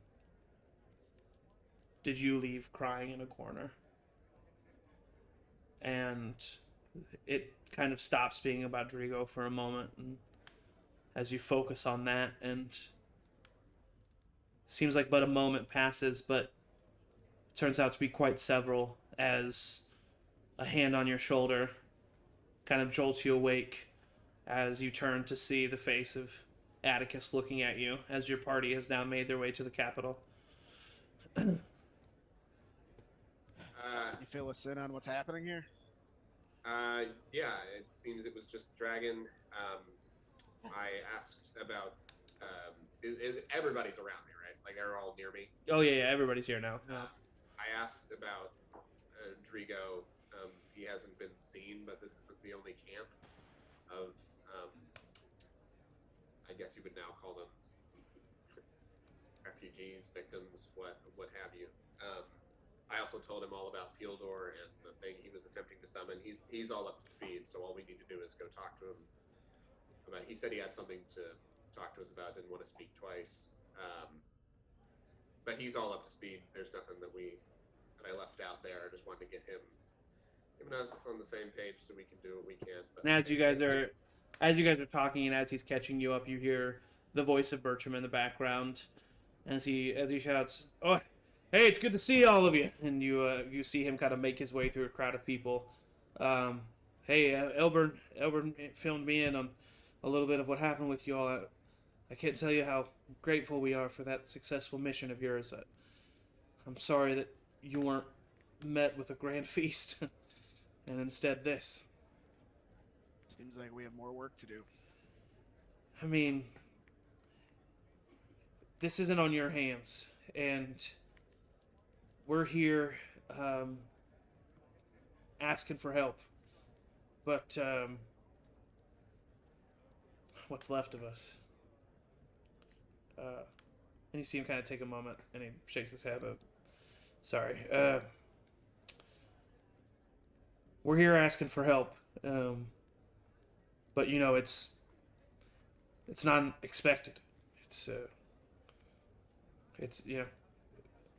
you're individuals. You have no allegiance here. But when I found my sending stone, I panicked. You were the first people I thought of. The council, they don't know you're here. I mean, they do, but it wasn't a plan to bring you here. Caldwell and I wrote his name down. I don't remember. Dick Cheese. Randall Dick Cheese. Caldwell and Baxter, they were killed. And there's not much of us council members left. And so I just was desperate, and I reached out, and I don't know what you could do. I know that I'm planning on taking a small group of soldiers to scout the nearby Hillgoff Grove, and we think that that's where it left after we were able to. Either we were able to fend it off eventually, or it just got bored of us. It's hard to tell. But it made its way to the Hillgoff Grove nearby, and we think that that's where it's making its lair, so we can't really afford, in case it ever comes back and we're wrong, to leave with a bunch of men, but I was going to take a small group of soldiers. I don't know if you want to join us on that or what your ideas are. Where are the other camps? There's another camp at the Alchemy Sage Academy. There's another camp in the lower district somewhere. I'm not exactly sure where. I will help you for sure try to find this creature, but I must go to this camps now. Oh, Arrow, I'll go with you to the academy. I want to see if my mom's okay. I want to go too. I need to find my mom as well. We will definitely help you, but we do have some people we want to try and find first. right. There's supposed to be a briefing for the mission tomorrow morning, sunrise, and We'll be there. yeah, it's just I mean, meet here. You know, we're trying to salvage what we can on the inside. Thank you for coming. I know that we weren't the only city under attack, and I know that we weren't the only city you have ties to. So I appreciate it. Feel free to if you need any help from any of my men, they know who you are. So Thank you. yeah. Pharaoh, do you have anything with Drigos?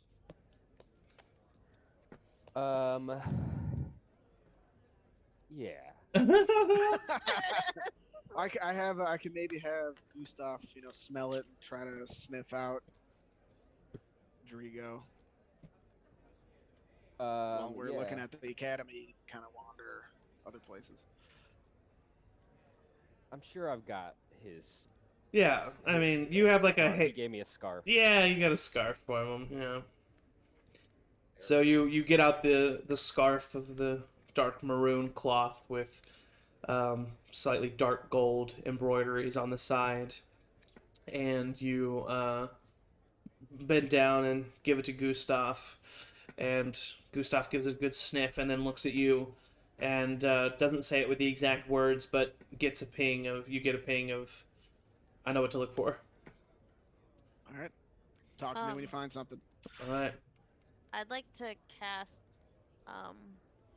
once we get closer to like a different camp, locate object on, I'm assuming some ring or piece of jewelry that I knew would be special to my mom. Okay, yeah, easily enough.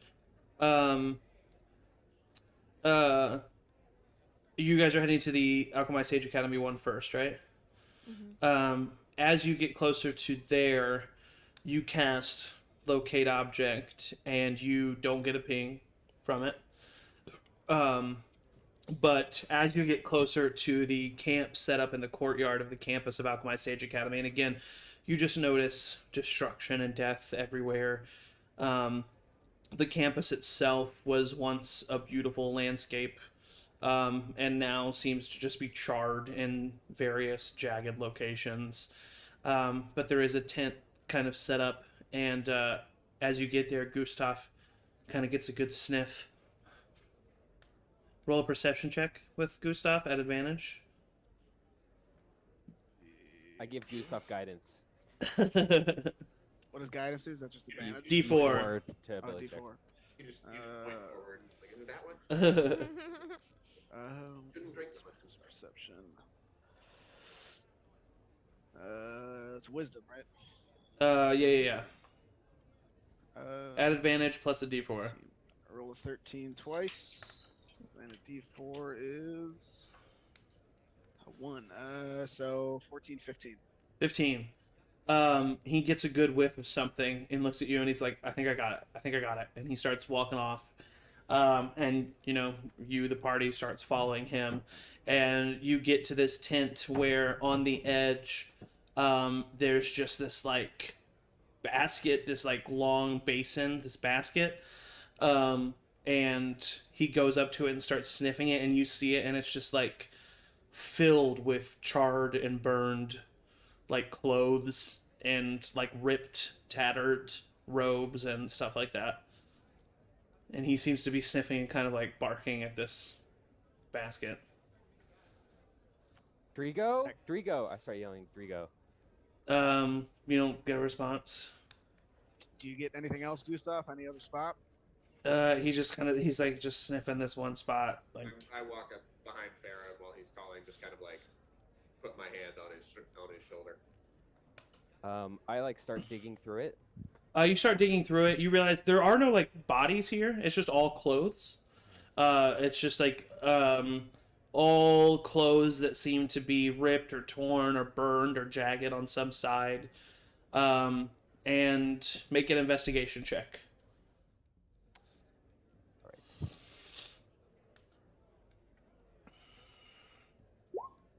right. 10. 10. You don't find anything specifically of Drigo's. I'll just call out, "Where's the infirmary?" You're sitting in it. Ah, are there Uh, like beds and stuff? yeah, there's all kinds of injured all over the place. I mean, I'll just try to look out for people that look like Drigo and start going up and down the rows. All right. So the 7 of you start just going up and down rows. Ava Minor illusions the bust of Drigo so that Ray knows what to look for. Everybody, go ahead and roll perception checks for me.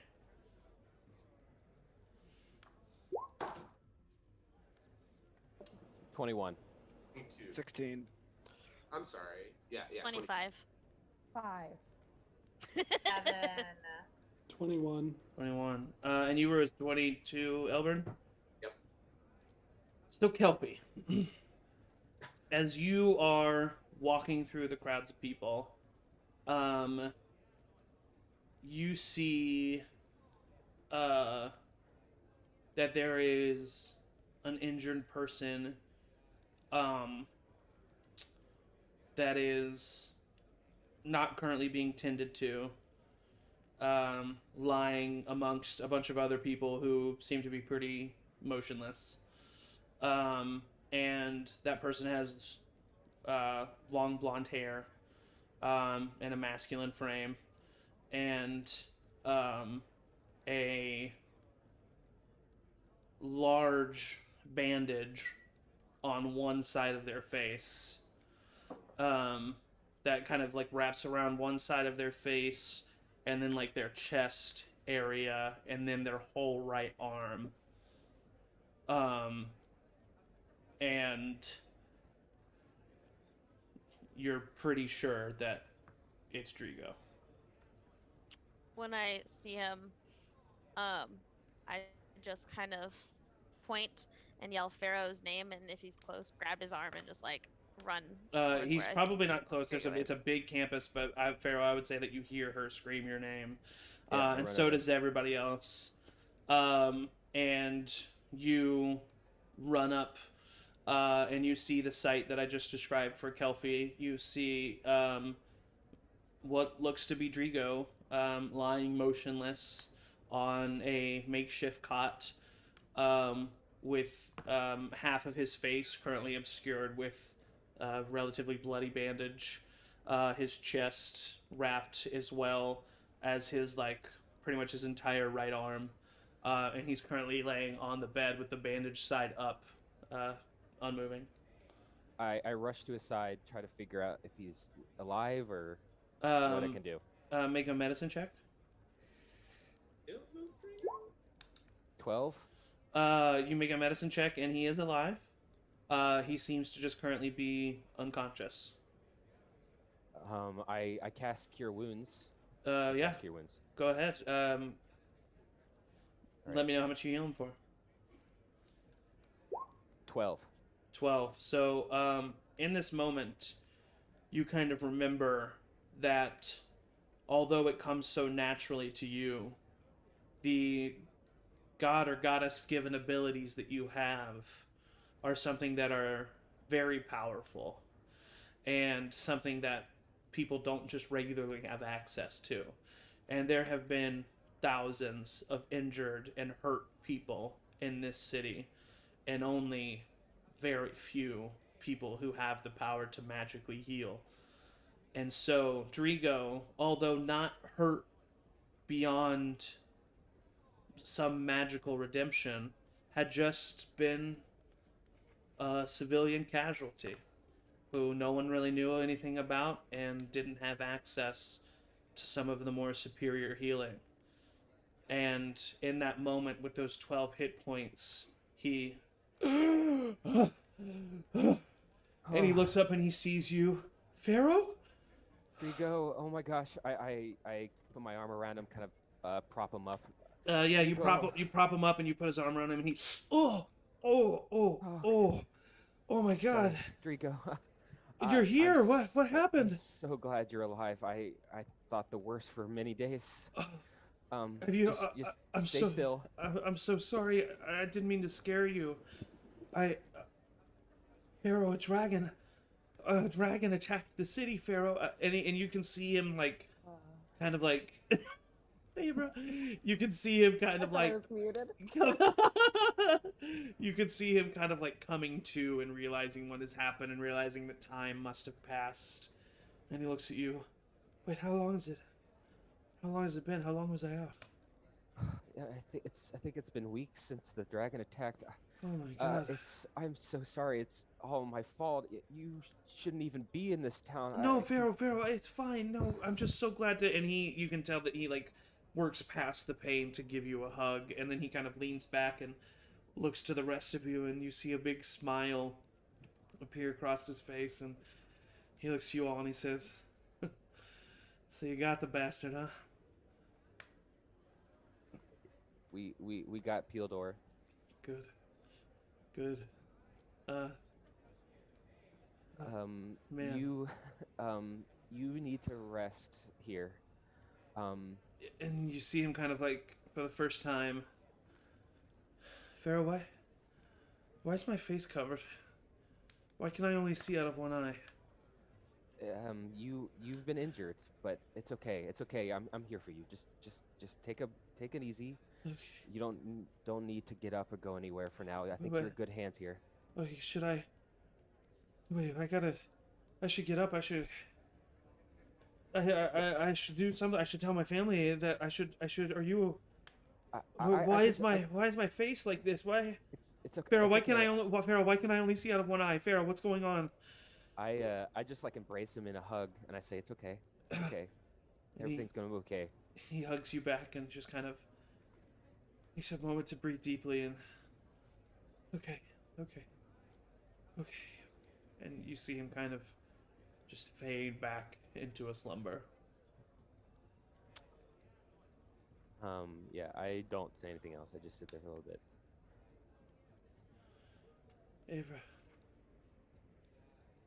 Avra. And Drigo is just like mumbling your name. Yeah. What's up, Drigo? He kind of looks up at you. And then he looks over at Pharaoh. And the furrow in his brow deepens. And then he looks back to you, Avra. I was with your mom. Avra, I'm sorry. I'm sorry. And he reaches into his pocket in his pants. And he pulls out the necklace that your mother always wore. The turquoise necklace. And a letter. And he hands it to you. And then he falls back into his slumber. I'm gonna grab that.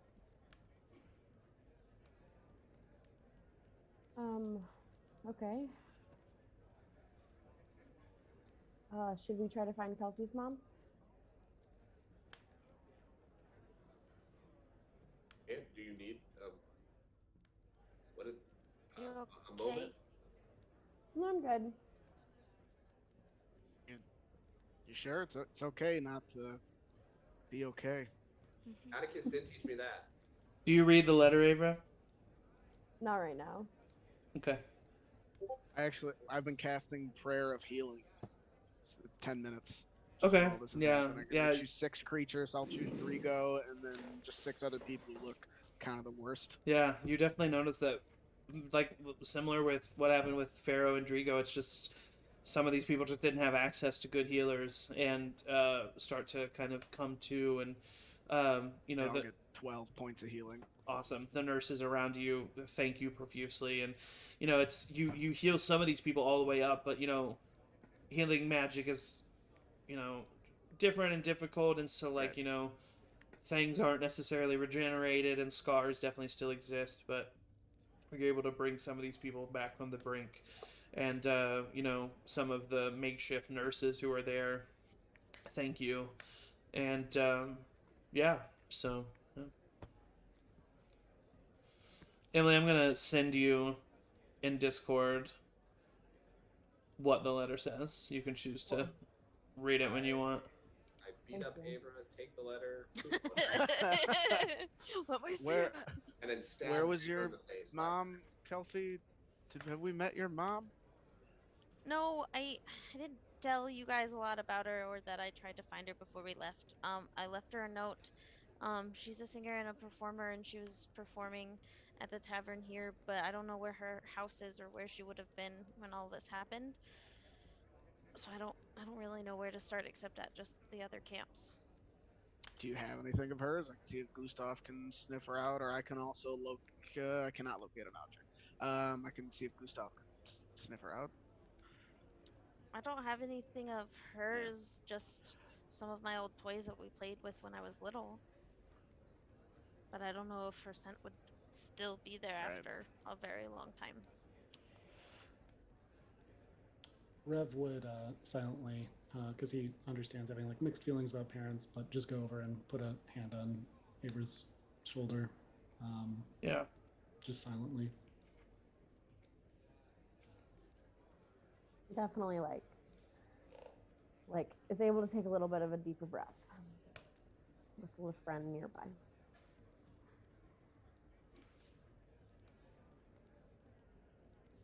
Yeah, I guess we can just go to the nearest other camp and see if she's there. We go to the tavern that she was. Was she staying there? No, she wasn't staying there. She was only performing there. Okay. But we could also try to find the I assume barmaid that I left my note with. Her name was. Did I write it down? He was a bartender. Bartender. God, when was this? Nope,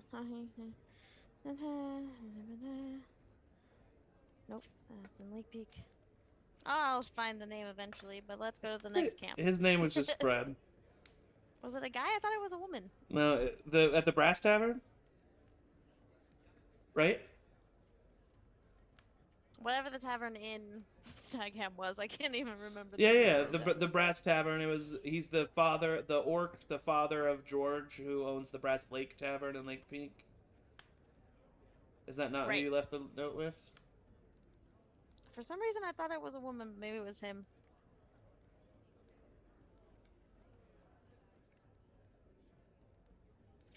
Nope, it was... Okay. Brass Tavern. I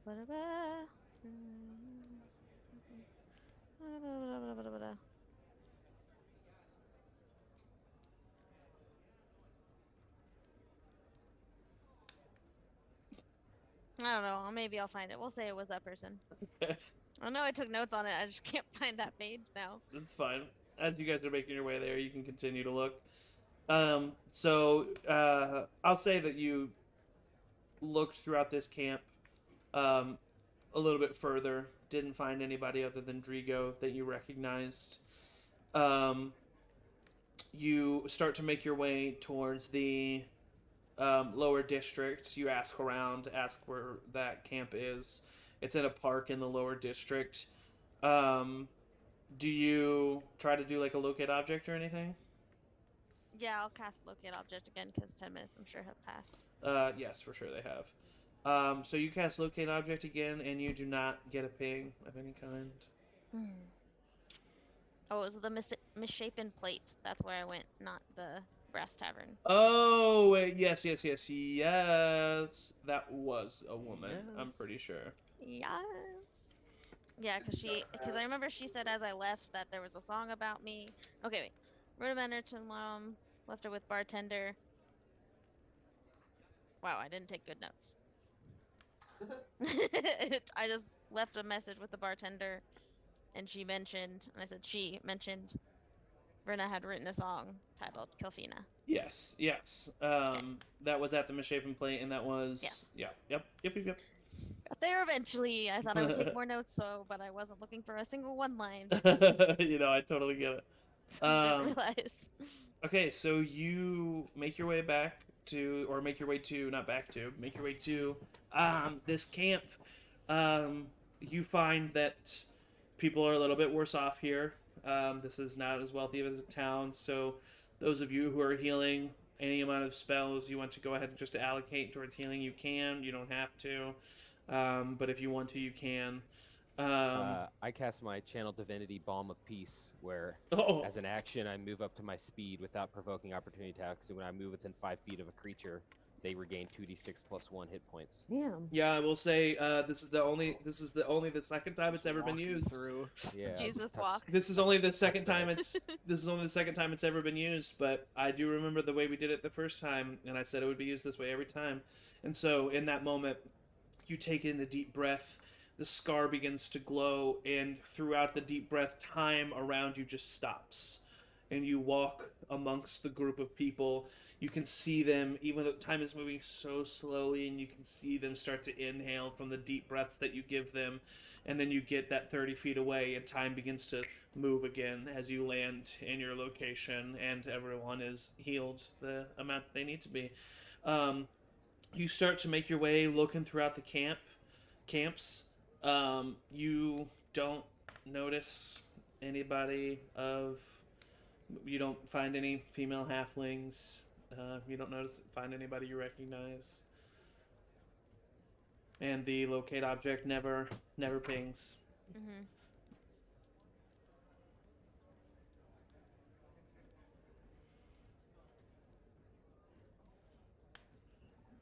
Okay. Maybe she left town. Do you want me to try to send a message to her? I don't know. I mean, you can try. I haven't seen her in a long time. I don't know what she looks like as much anymore.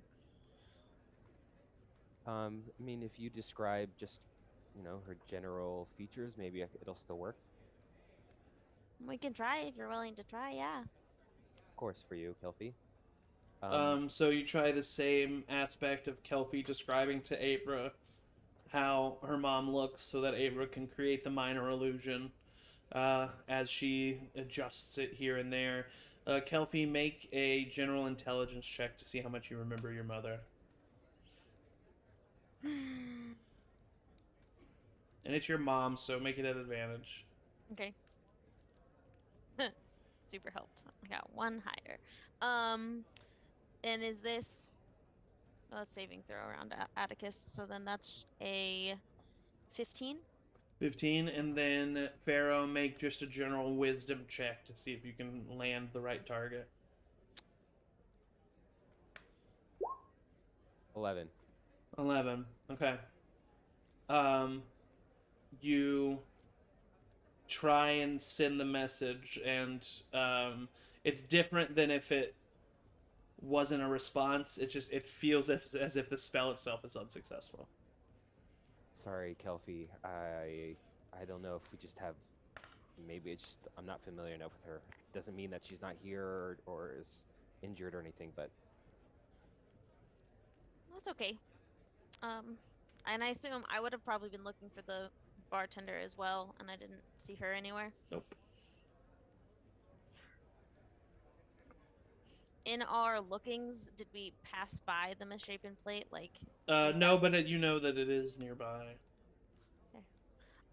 maybe we go check the misshapen plate, which is where she was performing, and if it's Yeah. still standing, maybe some people are still there.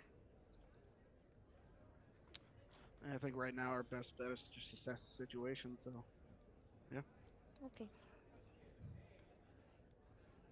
All right, so you make your way to the misshapen plate in Stagham, and You get to the establishment, and you see that it is currently closed, and that it is boarded up, Bustling.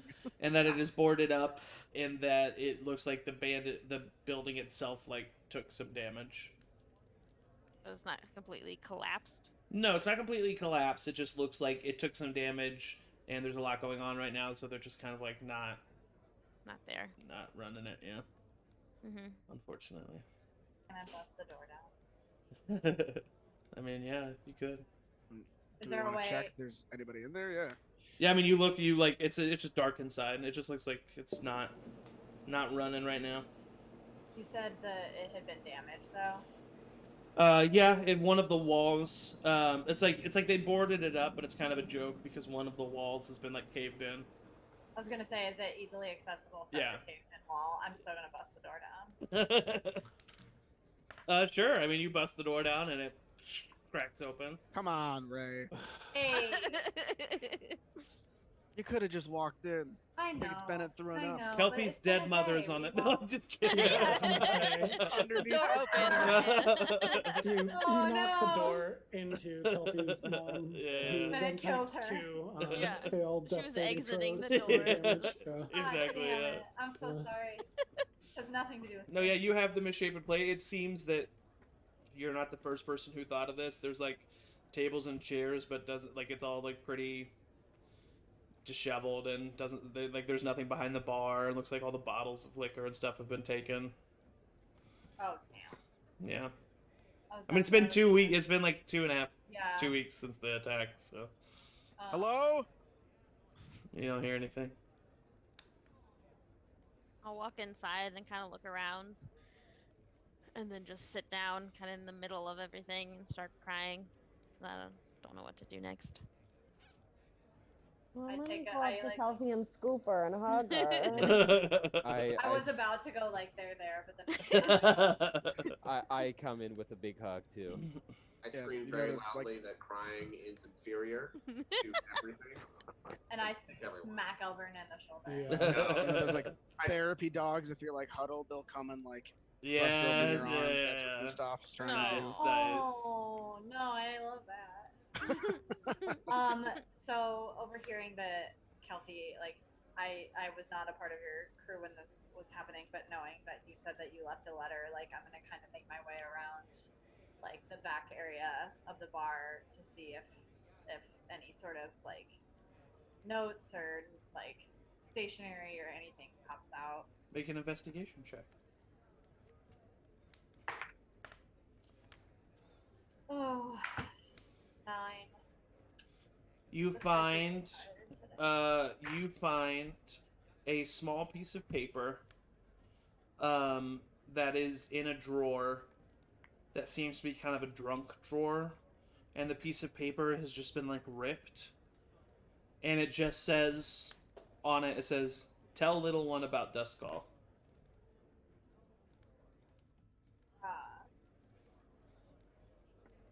Kelpie, is this it? Or is this... Sorry to interrupt. Did your mom call you little one? When she says little one, your mom, you don't necessarily have a memory. I mean, your mom probably maybe called you little one at one point or another, but you remember that that's what the barmaid kept calling you. I'll sniffle and wipe the snot off my face. And be like, no, but that's what the barmaid called me, the one that I left the note with. Says, tell little one about Duskull. I mean, that could have You been know. that could have been from anybody. That could have been to anybody. We were gone a few weeks. I don't want to. Or it could be for Calfee. Let's look at. Well, it seems like Calvin. it's like a to-do. Or Like Santa Claus could be real. Who? I don't know what Santa has to do with any of this. That makes no sense. But I'm sure a very fetching halfling has dealt with Santa Claus before. Well, where did you find this? Back, just like right in this little drawer here. Oh, get up and go and look for myself to see if I can find more of the note or something else as well. You look in just- that same drawer, and it is just kind of like a junk drawer that seems to. What's left of it now is like a one low denomination copper piece, like what looks to be scissors, and like no other notes or anything. I Mhm. definitely pocket the scissors. Sure, yeah, I easily don't enough. have any use for Yeah, the Kelpie for the copper piece. Put that in Um, my inventory. I go up to Abra and I say, I'm really sorry, Abra. I just wanted you to know that I knew that Drigo and your mom had developed a friendship in the last couple weeks.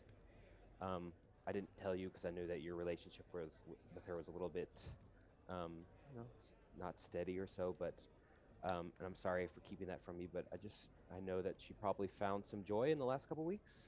And I'm here for you. Thank you. I appreciate that. Yeah, I don't know really who my mom had in her life, so I'm thankful that she wasn't alone. I am thankful as well. Thanks, Pharaoh. I give you a big hug. I'm like a little like weird about it at first, and then melt into it. Lasts a long time. Okay, that's fine. I probably need it more than I want to admit. Y'all are getting very touchy. Elburn, do you think any of the taverns we told about Buttwater got any shipments in the time that we? Just the important thing. You know, I don't know. Just I like look around to make sure like they didn't necessarily hear that we were. I pull Elburn aside. Like, do you think? Let me, and I go look behind the bar. There's a to see, like, case any with a crates. packing slip on it. There's like no bottles left here. Are there any like crates? No, but you also you didn't tell the Misshapen Plate about. You never went No, to the we Misshapen never Plate, but you been. did tell the I was- brass tavern. Like That's general. Yeah. I don't know. I mean, we can go to the. And I'm very much trying to be like a ventriloquist. Yeah. Yeah. Very much just and maybe we can go to the. It's been a lot. It's been a long couple days. I mean, yeah, I could use a drink pretty bad right now. I think we all could. Well, not the 12-year-olds, but the rest of us Maybe. Yeah. use a I drink. could. Hi, Abra. Oh, hi. I'll I thought you pull were out the. still. We were Bottle like of right honey. here. I'll There's pull no out the hurry. bottle of carrot ale that I have from Eastboro still. The Yep. very good carrot ale, and I'll hand it to Abra. It's really good. Thank you. I'm gonna just open it and take a swig. And it is quite good. It's pretty sweet. Neat. Didn't spoil it all? That's shocking. It's sealed. I haven't opened it yet. Oh, I didn't know. It's I don't my look last for bottle. that. Feel free to take all of it, Abra. Well, thank you. Here, I opened it. Do you wanna drink while it's open? Sure. Sure. Might as well. Might as well. Atticus, as you are passing this bottle around, kind of like chilling and laughing with everybody, you feel cold steel touch your throat as a hand comes onto your shoulder and you hear a voice say, "Nice sword." I'll just turn around and You turn around and he backs up last second so that you don't hit him. And coming out of the dark with a smirk on his face, you see Vix standing there. As Ray, you see a lizard folk who comes Made it pretty far south. has made it pretty far south and has Damn. come out of the ground, and he kind of laughs. I'll just give and him just a big hug. He hugs you back, and he looks to the rest of you, and he said, "Jesus, took me a while to find all of you guys. You're hard to find in this big city." Who's Jesus? Cheeses. Cheeses. I like Jesus, remember? cheeses. Jesus. Yeah. Hooray!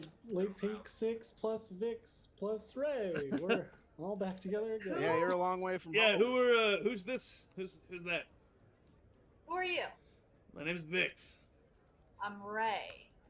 Nice to meet you. He's a good guy. He's Hey. one of us. And he shakes your hand, and as he does, you hear kind of like a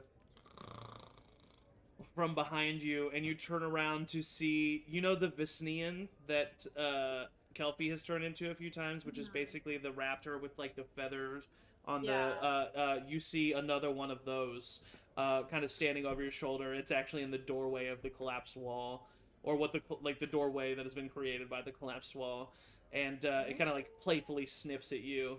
But then immediately like rubs its head against you, kind of almost recognizing your animal prowess, and and Vix will say, and that's oh fuck.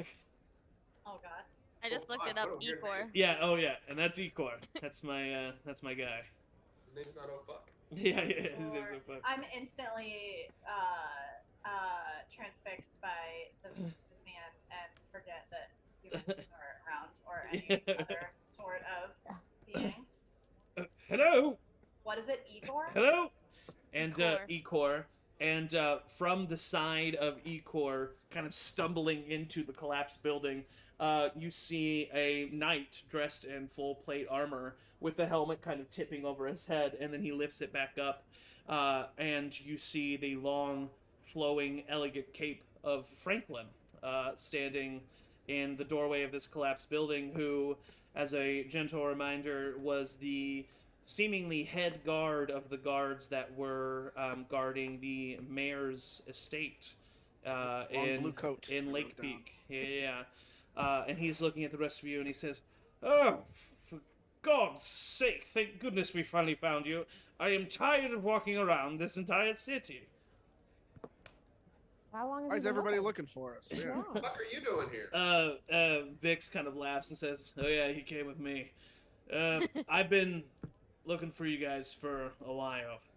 And then he kind of looks around and he realizes, well, I was gonna say we should talk somewhere private, but looks like you guys already did that for us, so thanks for that. He grabs the bottle of carrot ale from Abra, takes a sip, gives it back to her. Alright, well, Gringa, about a few weeks ago, had a vision while she was sleeping.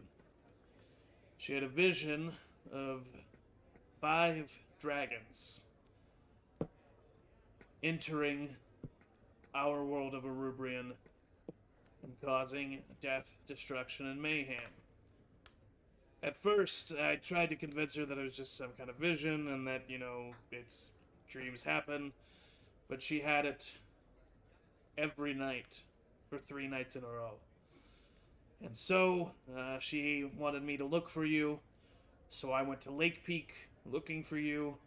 That's when, what's his name, Francile and Franklin here, they told me about what you guys have been up to.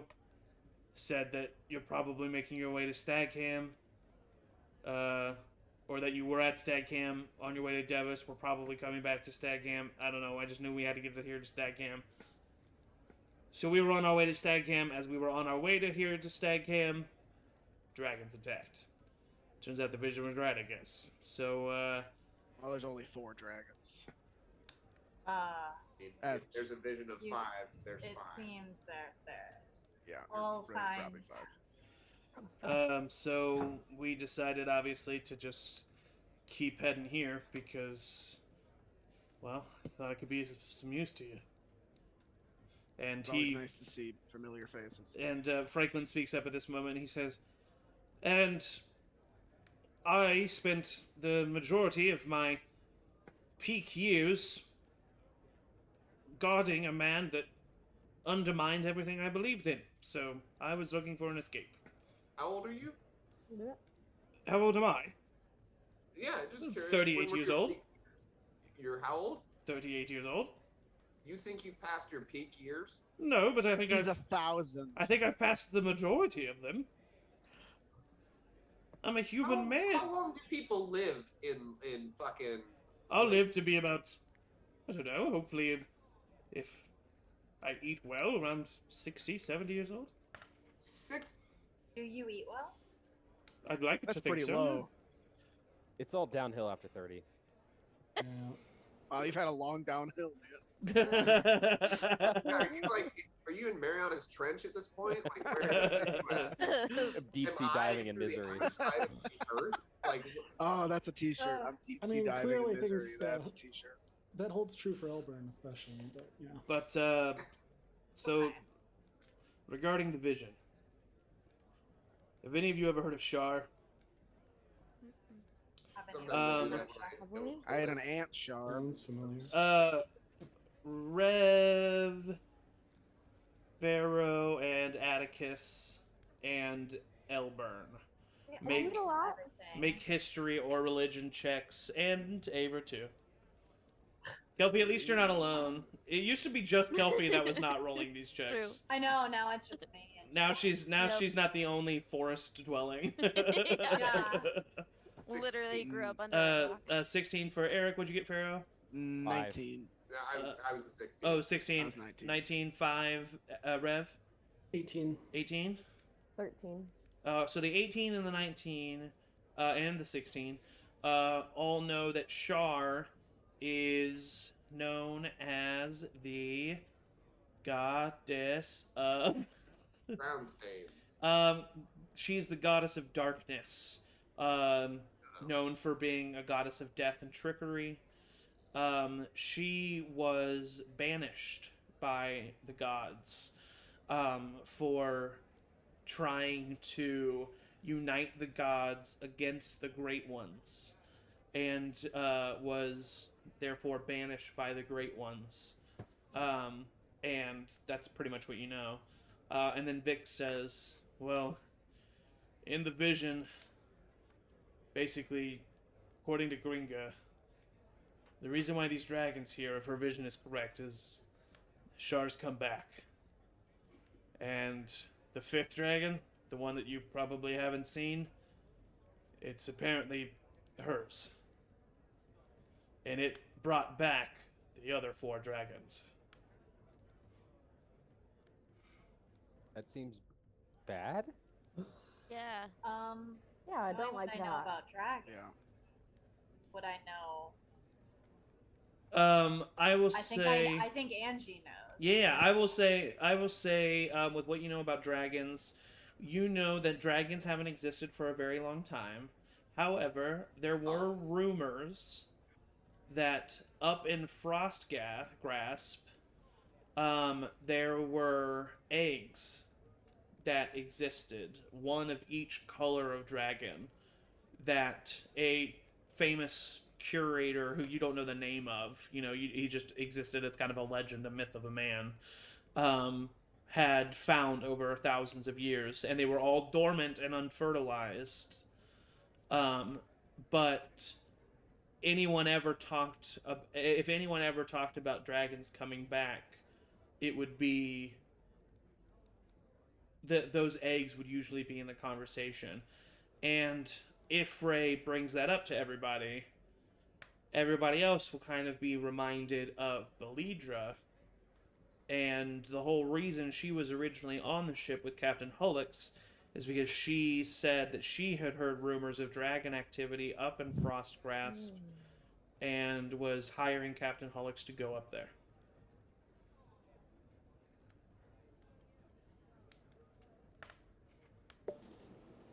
Does that mean we have to talk to that annoying Dragonborn again? Oh Wait. God. What annoying mean- dragonborn? He may be our best bet to go. You He's missed it. just the We- worst. Gillis. Is Where he like did you a say? bad person? Sorry, Zach. Where did you say that Yes. Belidra was going? Belidra just said that she was not going to Stat Camp.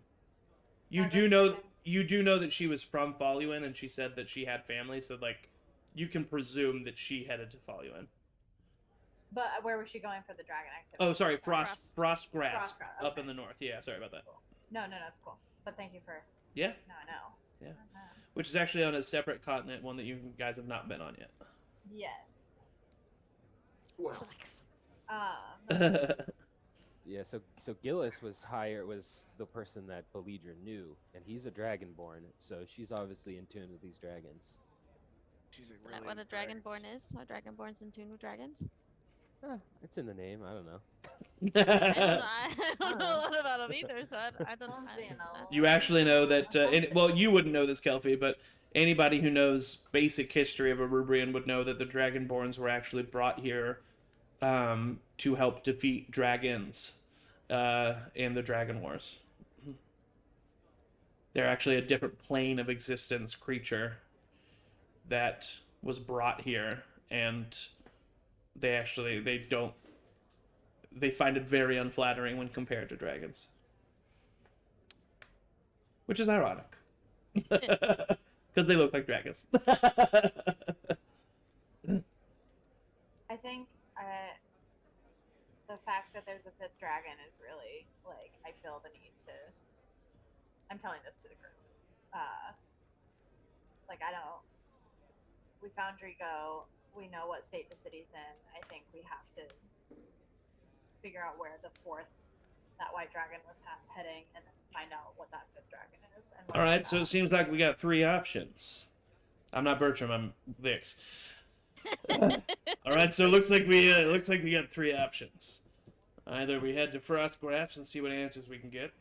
All right. We kill all the dragons, or we kill all the dragons and then head to Frost Grasp and see what answers we can get. All right. Well, We're running into Has the dragon around here been seen lately? From what I've picked up from some of the local guard that I've been talking to the past couple of days that I've been here searching for you guys, after the attack, it seemed like they had fended him off, or some even say that he just stopped fighting because they didn't really do much damage to him. They said that he went off to the local Hilgoth Grove and that he might be in there making some kind of lair, but no one knows for sure. What kind of environment is that? It's Road. Dense forest. Yeah. It's a lot of forest. There's That's also what I'm about. small hills and caves. that's where I mean, do we Bertrand was Would going. would I know if that's like where dragon, like a lightning dragon would hang out? You don't. Yeah, I mean, dragons haven't existed in a long time. You don't really know much about dragons. Ray, you would know. You would know that dragons definitely do like to create layers, and that if there was one in the Hilgoth Grove looking to create a lair, that they wouldn't like do it amongst the trees. They would like look for a cave, like a place that had like fortified. Yeah, and then that means it would need to be quite a large cave. Yeah. So that is where I'm from, and that's where I found Tiny. And I would say that actually, yeah, I forgot that that's literally specifically the grove that you're from. So I would say that with that knowledge, you can think of probably one, maybe two places that an adult dragon, would be able to bunker down in that grove of Hilgoth Grove. Well- Yeah, I'll tell them. I'll be upfront. It's like I know exactly Well, it sounds like we could be places. invaluable finding that dragon. I Yeah, and if can't I can't leave the city with Drigo here and the dragon's still nearby. I mean, If we have the opportunity to catch it off guard, we should. Do we have any hope against a dragon, even with other soldiers? I mean, we don't have to go against it. We can just see if we know like what's it doing. You know, like what's it. Well, the guards are going there to attack the dragon, right? Well, that was let their them plan. do That's He what- it. Like, he you did don't have to. he mainly said that he was, because you weren't really there when the actual conversation happened, so Elburn clarifies for you that he was he said that they were trying to find where the lair was, but he was using a small group of men because he didn't want to Gotcha. leave the city unprotected, but they're just trying to find where the lair is. It was a scouting party. Yeah. I finished that going. It was a scouting party. Yeah. I want to join that scouting party. Sounds Yeah, I like they're think- going tomorrow morning. I think we all should join the scouting party. I mean, is our goal to attack this dragon, or are we No. just a scouting party? I think we should not attack the dragon. I kind of like to go to Duskull. You're 12. You know. Hey, come on. You don't matter. He for sure doesn't. I mean, say that. Duskull's on the way, isn't it? It's not on the Is it way. not It's on the across. Yeah. Grove? You have to go through the It's grove far and over away. a river and then to grandmother's house we go. Oh, so we like could we hit Duskull after we scout this. Well, I mean, I know that we need to find answers in Frostgrass, but. And I don't mean to speak for you guys, but I know that me personally, I think if there is some big leader dragon or whatever in the north, I would want to make sure he's as vulnerable as possible, which would mean taking out his minions. I agree. Mm-hmm. I think, I mean, maybe it's a suicide mission, but I think we should attack the dragon. If the dragon's here nearby the city's. But I get what you're saying, Atticus. Maybe we can see that it's there and then try to get an actual battalion or something. Oh no, yeah. I mean, Dude. I've never fought a dragon before. I don't know if it's just stupid for us to go in there and it's just gonna torch us immediately. I'm all for I fighting this mean, dragon. yeah, none of us have. Hey, do you think Demetrius could help us? We could ask. Maybe he knows about dragons. I can't Yeah, imagine. I don't know being in a how. bag He is gonna seems to help. know a lot more than he lets on. Yeah. Yeah, Do you know anything about me, I'll ask, for the I'll record? ask him about. Yeah. He knew some stuff about you, but I mean, like, I'll He ask knows him about all of us. He knows a lot about all of us. And I'm just gonna Mhm. look around everything. Make eye contact. I mean, Yeah. What does he know? Elliot also tells him everything he sees. So. Yeah. Mm. He's got a lot of eyes and ears everywhere. Seems the information is very. Does he have multiple eyes? He's got 9 eyes. He's got two. That's technically. He didn't show you multiple. his other 7 eyes? I don't really like Man. my information being out in the open for everyone to have access to. I mean, mine's Everyone already is been out just there, a and look what vampire in happened a to me. bag. I just hold up my scarred hands. That's Have you talked to Everyone is. Demetrius about the dragons or Elliot, or do they have any information? Why do you always talk about me as if I'm not standing right here invisible on Rev's shoulder like I am all Because the you're time? standing there invisible. If maybe you could show yourself and I would address you. Stop being People so don't really sneaky. like the way that I look. And actually, in that moment, you do notice that Vix is currently bow drawn. I look at Vix, I go, I did the same thing. What is I did that the That's same an- thing when I met him. We've That's been an through this a internal few problem times, that you yeah. need to deal with. Yeah. That feels like a self-confidence issue. He can look like a giant centipede. I don't think that'll help. The Elliot says, self-confidence issue. He's fucking pointing a bow at me. You think that that's self-created? Well, you popped out of nowhere. It's pretty startling. It If is you were startling. here from the beginning, he probably wouldn't have done it. You're He's right. right, Vic. People are very Time. open to horned little devil demons. You. People are into kinky shit. Why are you getting so... Oh, uptight you about don't that? even have any room to talk about literally quite anything. I just... Uh-oh. I'm sorry, I was starting to... Millions of people. It felt like millions, it was like 1,000. You said But- you said million. You It said felt it. like You started this. You notice that like Elliot is like basically agreeing with everything that Rev is saying and like using his same The hand same. gestures and they're both like in sync. Like this, stop it. This isn't about me. We should talk to Demetrius. I think he's right. We should talk to Demetrius. What do you want to know? You're not Demetrius. Yeah, but what? How to kill dragons? Yeah, was Demetrius around when there was dragons last? Yeah. Does he know anything about dragons that might be helpful? Like, You know, tactical advice. Every once in a while you see him like. He says that they are really fucking powerful, and that is scary. Really, he said that is scary. Well, Insight I'm check on him. I'm It's paraphrasing. inside check on that. Sure. Maybe the little scared vampire can come out of his little bag to Good. help. Doesn't matter because I got it. He says that he's thousands of years old and isn't affected by your mundane bullying. I figured. Yeah. You narrowed down No, scary, it does- but then it you does said kinda- mundane bullying. What the fuck? it does bullying kinda is freak not me the out answer. If Demi is afraid of or thinks dragons are Demi's- scary, then like Okay, fine. And he kind of whispers over to your ear. Right. He said that they're really. Listen, I think that they're really scary. Okay, and I don't want to deal with them because they're really scary. Dragons are so scary. it's gonna be okay. He's okay. What he said was, just make sure you're ready because it's gonna be hard. Okay. Okay, that's what he said. That's what she said. So if there's Maybe anything you'd that you help can us. like get, Maybe or, you know, could help Rev stay out of danger. Oh, like he always does, you mean?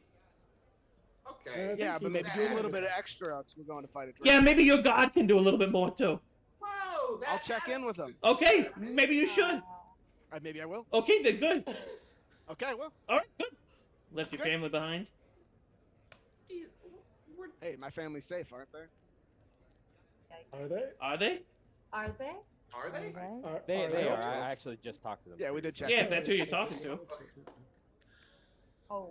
So yeah, we just gotta get I ready. will We murder just you. gotta be ready. I'll come back. Sorry, Rev was talking. Rev, go ahead. So we just gotta get ready. I think, like, come up with a plan, be smart about this. Go light to hand. level 7. Right. What? Yeah. Listen, if Let's, what everybody, we're gonna do our bums and tums, our sit-ups, our push-ups on the way there. Bums We're gonna and get tums. beefy up to level 7. It's gonna be no Yeah. big deal. listen, Maybe I just start killing appreciate some rats. I appreciate you guys being pretty humble. That's nice of you. But I saw what you did Who's talking? in right the Vix. Isn't it I know it's hard. But I saw you talking, or I saw what you did with the Tiger Paw Outlaws. I've heard briefly the stories of what you've done since. You guys can handle more than you think. That's what And I mean, like, if I you're don't willing to want let to me die. help you, I would love to help you. Let's kill a dragon it's Oh, Kill a Definitely fucking like dragon. tomorrow. Hold on. tomorrow. We'll subdue one. We're not sure if we're gonna kill you. I have confidence in us, but good lord. Does I've the never been Endangered more confident. Species Act exist in? It does not, no. And we're Well, Elbert, I'm leaving gonna need you tomorrow, with us right? 100% in this, Elbert. You Well, can't go I'm with you, wishy-washy but, in like, the kill. It did this to the city. Yeah, so did you. Yeah.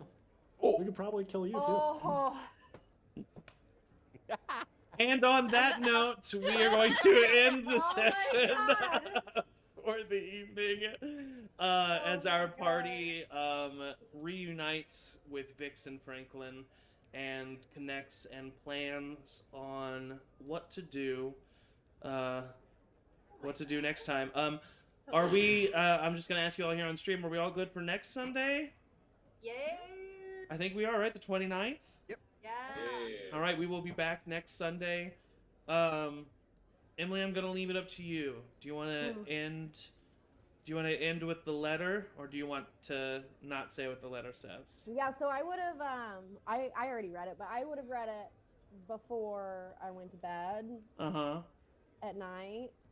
And I probably would have shared it with everyone after. Would I you read like me to read it? Yeah.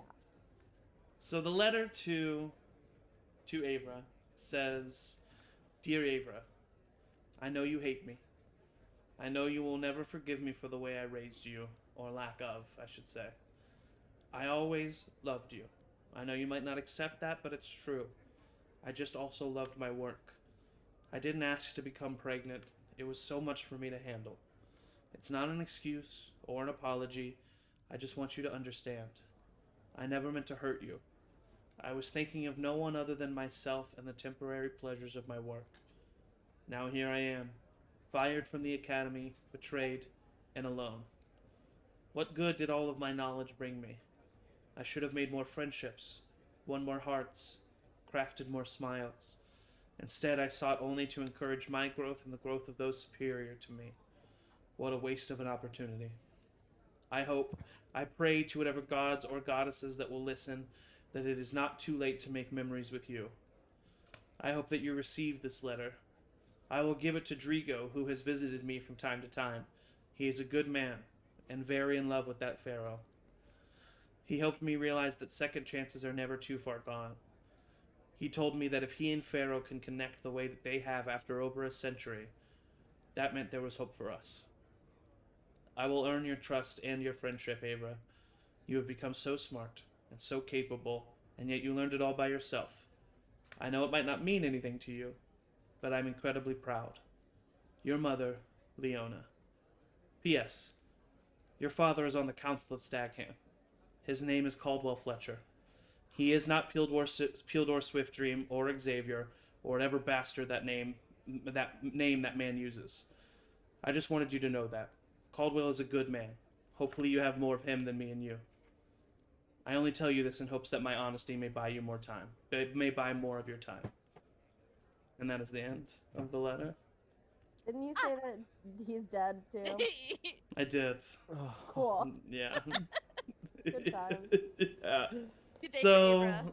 so on that note, we will see what the party concocts next week and how they deal with everything that occurred, and I'm just gonna give up. what, if any, further tragedies they may have to discover.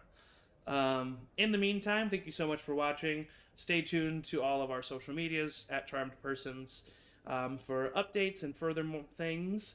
And yeah, I guess that's the end for today. So, as always, everybody say bye. Bye.